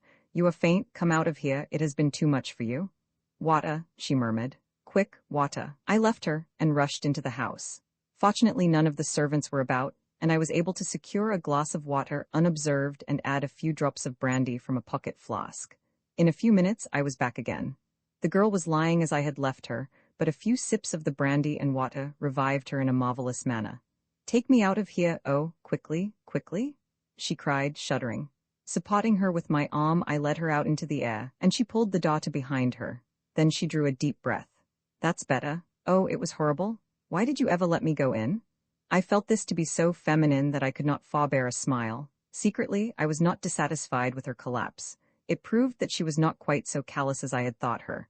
After all, she was little more than a child, and her curiosity had probably been of the unthinking order. I did my best to stop you, you know, I said gently. I suppose you did. Well, goodbye. Look here, you can't start off like that, all alone. You're not fit for it. I insist on accompanying you back to Merlinville. Nonsense, I'm quite all right now. Supposing you felt faint again? No, I shall come with you. But this she combated with a good deal of energy. In the end, however, I prevailed so far as to be allowed to accompany her to the outskirts of the town. We retraced our steps over our former route, passing the grave again, and making a detour onto the road. Where the first straggling line of shops began, she stopped and held out her hand. Goodbye, and thank you ever so much for coming with me. Are you sure you're all right now? Quite, thanks. I hope you won't get into any trouble over showing me things. I disclaimed the idea lightly. Well, goodbye. Au revoir, I corrected. If you're staying here, we shall meet again. She flashed a smile at me. That's so, au revoir then. Wait a second, you haven't told me your address. Oh, I'm staying at the Hotel du Fer. It's a little place, but quite good. Come and look me up tomorrow. I will, I said, with perhaps rather unnecessary empressement. I watched her out of sight, then turned and retraced my steps to the villa. I remembered that I had not relocked the door of the shed. Fortunately, no one had noticed the oversight, and turning the key I removed it and returned it to the Sergeant de Ville. And as I did so, it came upon me suddenly that though Cinderella had given me her address, I still did not know her name. Roman 9M. Gerard finds some clues in the salon. I found the examining magistrate busily interrogating the old gardener Auguste. Poirot and the commissary, who were both present, greeted me respectively with a smile and a polite bow. I slipped quietly into a seat. M. Hautet was painstaking and meticulous in the extreme, but did not succeed in eliciting anything of importance. The gardening gloves Auguste admitted to be his. He wore them when handling a certain species of primula plant which was poisonous to some people. He could not say when he had worn them last. Certainly he had not missed them. Where were they kept? Sometimes in one place, sometimes in another. The spade was usually to be found in the small tool shed. Was it locked? Of course it was locked. Where was the key kept? Parbleu, it was in the door of course. There was nothing of value to steal. Who would have expected a party of bandits, of assassins? Such things did not happen in Madame la Vicomtesse's time. M. Hautet signifying that he had finished with him, the old man withdrew, grumbling to the last. Remembering Poirot's unaccountable insistence on the footprints in the flower beds, I scrutinized him narrowly as he gave his evidence. Either he had nothing to do with the crime, or he was a consummate actor. Suddenly, just as he was going out of the door, an idea struck me. "Pardon, M. Hautet," I cried, "but will you permit me to ask him one question?" "But certainly, monsieur." Thus encouraged, I turned to Auguste. "Where do you keep your boots?" "Sac-à-papier," growled the old man. "On my feet, where else?" "But when you go to bed at night?" "Under my bed." "But who cleans them?" "Nobody. Why should they be cleaned? Is it that I promenade myself on the front like a young man? On Sunday I wear the Sunday boots, bien entendu, but otherwise—" He shrugged his shoulders. I shook my head, discouraged. "Well, well," said the magistrate, "we do not advance very much. Undoubtedly we are held up until we get the return cable from Santiago. Has anyone seen Gerard? In verity that one lacks politeness? I have a very good mind to send for him and—" "You will not have to send far, M. le Juge." The quiet voice startled us. Gerard was standing outside looking in through the open window. He leaped lightly into the room and advanced to the table. "Here I am, M. le Juge, at your service. Accept my excuses for not presenting myself sooner." "Not at all, not at all," said the magistrate, rather confused. "Of course I am only a detective," continued the other. "I know nothing of interrogatories. Were I conducting one, I should be inclined to do so without an open window. Anyone standing outside can so easily hear all that passes. But no matter." M. Hautet flushed angrily. There was evidently going to be no love lost between the examining magistrate and the detective in charge of the case. They had fallen foul of each other at the start. Perhaps in any event it would have been much the same. To Gerard, all examining magistrates were fools, and to M. Hautet, who took himself seriously, the casual manner of the Paris detective could not fail to give offense. "A by N, M. Gerard," said the magistrate rather sharply. "Without doubt you have been employing your time to a marvel. You have the names of the assassins for us, have you not? And also the precise spot where they find themselves now." Unmoved by this irony, Gerard replied, "I know at least where they have come from." Comment? Gerard took two small objects from his pocket and laid them down on the table. We crowded round. The objects were very simple ones, the stub of a cigarette and an unlighted match. The detective wheeled round on Poirot. "What do you see there?" he asked. There was something almost brutal in his tone. It made my cheeks flush. But Poirot remained unmoved. He shrugged his shoulders. "A cigarette end and a match. And what does that tell you?" Poirot spread out his hands. "It tells me nothing." "Ah," said Gerard in a satisfied voice, "you haven't made a study of these things. That's not an ordinary match, not in this country at least. It's common enough in South America. Luckily it's unlighted. I mightn't have recognized it otherwise." Evidently one of the men threw away his cigarette end and lit another, spilling one match out of the box as he did so. "And the other match?" asked Poirot. "Which match?" "The one he did light his cigarette with. You have found that also." "No. Perhaps you didn't search very thoroughly." "Not search thoroughly?" For a moment it seemed as though the detective were going to break out angrily, but with an effort he controlled himself. "I see you love a joke, M. Poirot. But in any case, match or no match, the cigarette end would be sufficient. It is a South American cigarette with licorice pectoral paper." Poirot bowed. The commissary spoke. The cigarette end and match might have belonged to M. Renaud. Remember, it is only 2 years since he returned from South America. "No," replied the other confidently. "I have already searched among the effects of M. Renaud. The cigarettes he smoked and the matches he used are quite different." "You do not think it odd," asked Poirot, "that these strangers should come unprovided with a weapon, with gloves, with a spade, and that they should so conveniently find all these things. Gerard smiled in a rather superior manner. Undoubtedly it is strange. Indeed, without the theory that I hold, it would be inexplicable. Aha, said Imhotep. An accomplice within the house? Or outside it, said Gerard with a peculiar smile. But someone must have admitted them. We cannot allow that, by an unparalleled piece of good fortune, they found the door ajar for them to walk in. Decard le juge, the door was opened for them, but it could just as easily be opened from outside, by someone who possessed a key.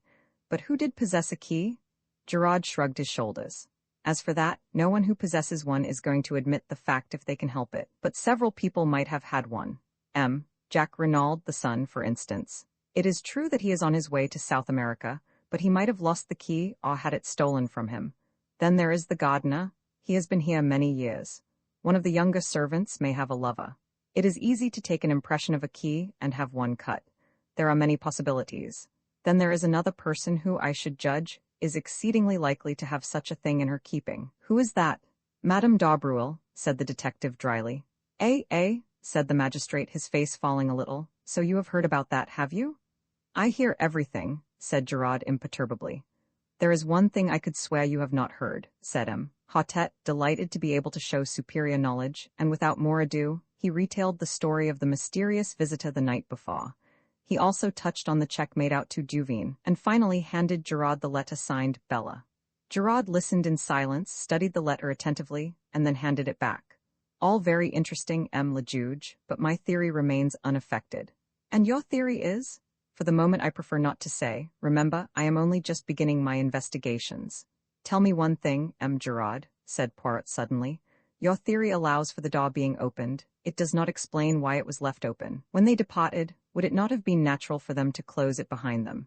If a Sergeant de Ville had chanced to come up to the house, as is sometimes done to see that all is well, they might have been discovered and overtaken almost at once.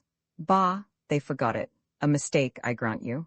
Then, to my surprise, Poirot uttered almost the same words as he had uttered to Bex the previous evening. I do not agree with you. The door being left open was the result of either design or necessity, and any theory that does not admit that fact is bound to prove vain. We all regarded the little man with a good deal of astonishment. The confession of ignorance drawn from him over the match end had, I thought, been bound to humiliate him, but here he was self-satisfied as ever, laying down the law to the great Gerard without a tremor. The detective twisted his mustache, eyeing my friend in a somewhat bantering fashion. You don't agree with me, eh? Well, what strikes you particularly about the case? Let's hear your views. One thing presents itself to me as being significant. Tell me, Gerard, does nothing strike you as familiar about this case? Is there nothing it reminds you of? Familiar? Reminds me of? I can't say offhand. I don't think so, though. You are wrong, said Poirot quietly. A crime almost precisely similar has been committed before. When and where? That, unfortunately, I cannot for the moment remember, but I shall do so. I had hoped you might be able to assist me. Gerard snorted incredulously. There have been many affairs of masked men. I cannot remember the details of them all. These crimes all resemble each other more or less. There is such a thing as the individual touch. Poirot suddenly assumed his lecturing manner and addressed us collectively. I am speaking to you now of the psychology of crime. Gerard knows quite well that each criminal has his particular method, and that the police, when called in to investigate, say a case of burglary, can often make a shrewd guess at the offender simply by the peculiar method he has employed. Japp would tell you the same, Hastings. Man is an unoriginal animal. Unoriginal within the law in his daily respectable life, equally unoriginal outside the law. If a man commits a crime, any other crime he commits will resemble it closely. The English murderer who disposed of his wives in succession by drowning them in their baths was a case in point. Had he varied his methods, he might have escaped detection to this day. But he obeyed the common dictates of human nature, arguing that what had once succeeded would succeed again, and he paid the penalty of his lack of originality. And the point of all this, sneered Gerard, that when you have two crimes precisely similar in design and execution, you find the same brain behind them both. I am looking for that brain, Gerard, and I shall find it. Here we have a true clue, a psychological clue. You may know all about cigarettes and match ends, Gerard, but I, Hercule Poirot, know the mind of man. And the ridiculous little fellow tapped his forehead with emphasis. Gerard remained singularly unimpressed. For your guidance, continued Poirot, I will also advise you of one fact which might fail to be brought to your notice. The wristwatch of Madame Renaud on the day following the tragedy had gained 2 hours. It might interest you to examine it. Gerard stared. Perhaps it was in the habit of gaining. As a matter of fact, I am told it did. Eh bien then? All the same, 2 hours is a good deal, said Poirot softly. Then there is the matter of the footprints in the flower bed. He nodded his head towards the open window. Gerard took 2 eager strides and looked out. This bed here? Yes, but I see no footprints? No, said Poirot, straightening a little pile of books on a table. There are none. For a moment an almost murderous rage obscured Gerard's face. He took 2 strides towards his tormentor, but at that moment the salon door was opened and Machaut announced. M. Stonner, the secretary, has just arrived from England. May he enter?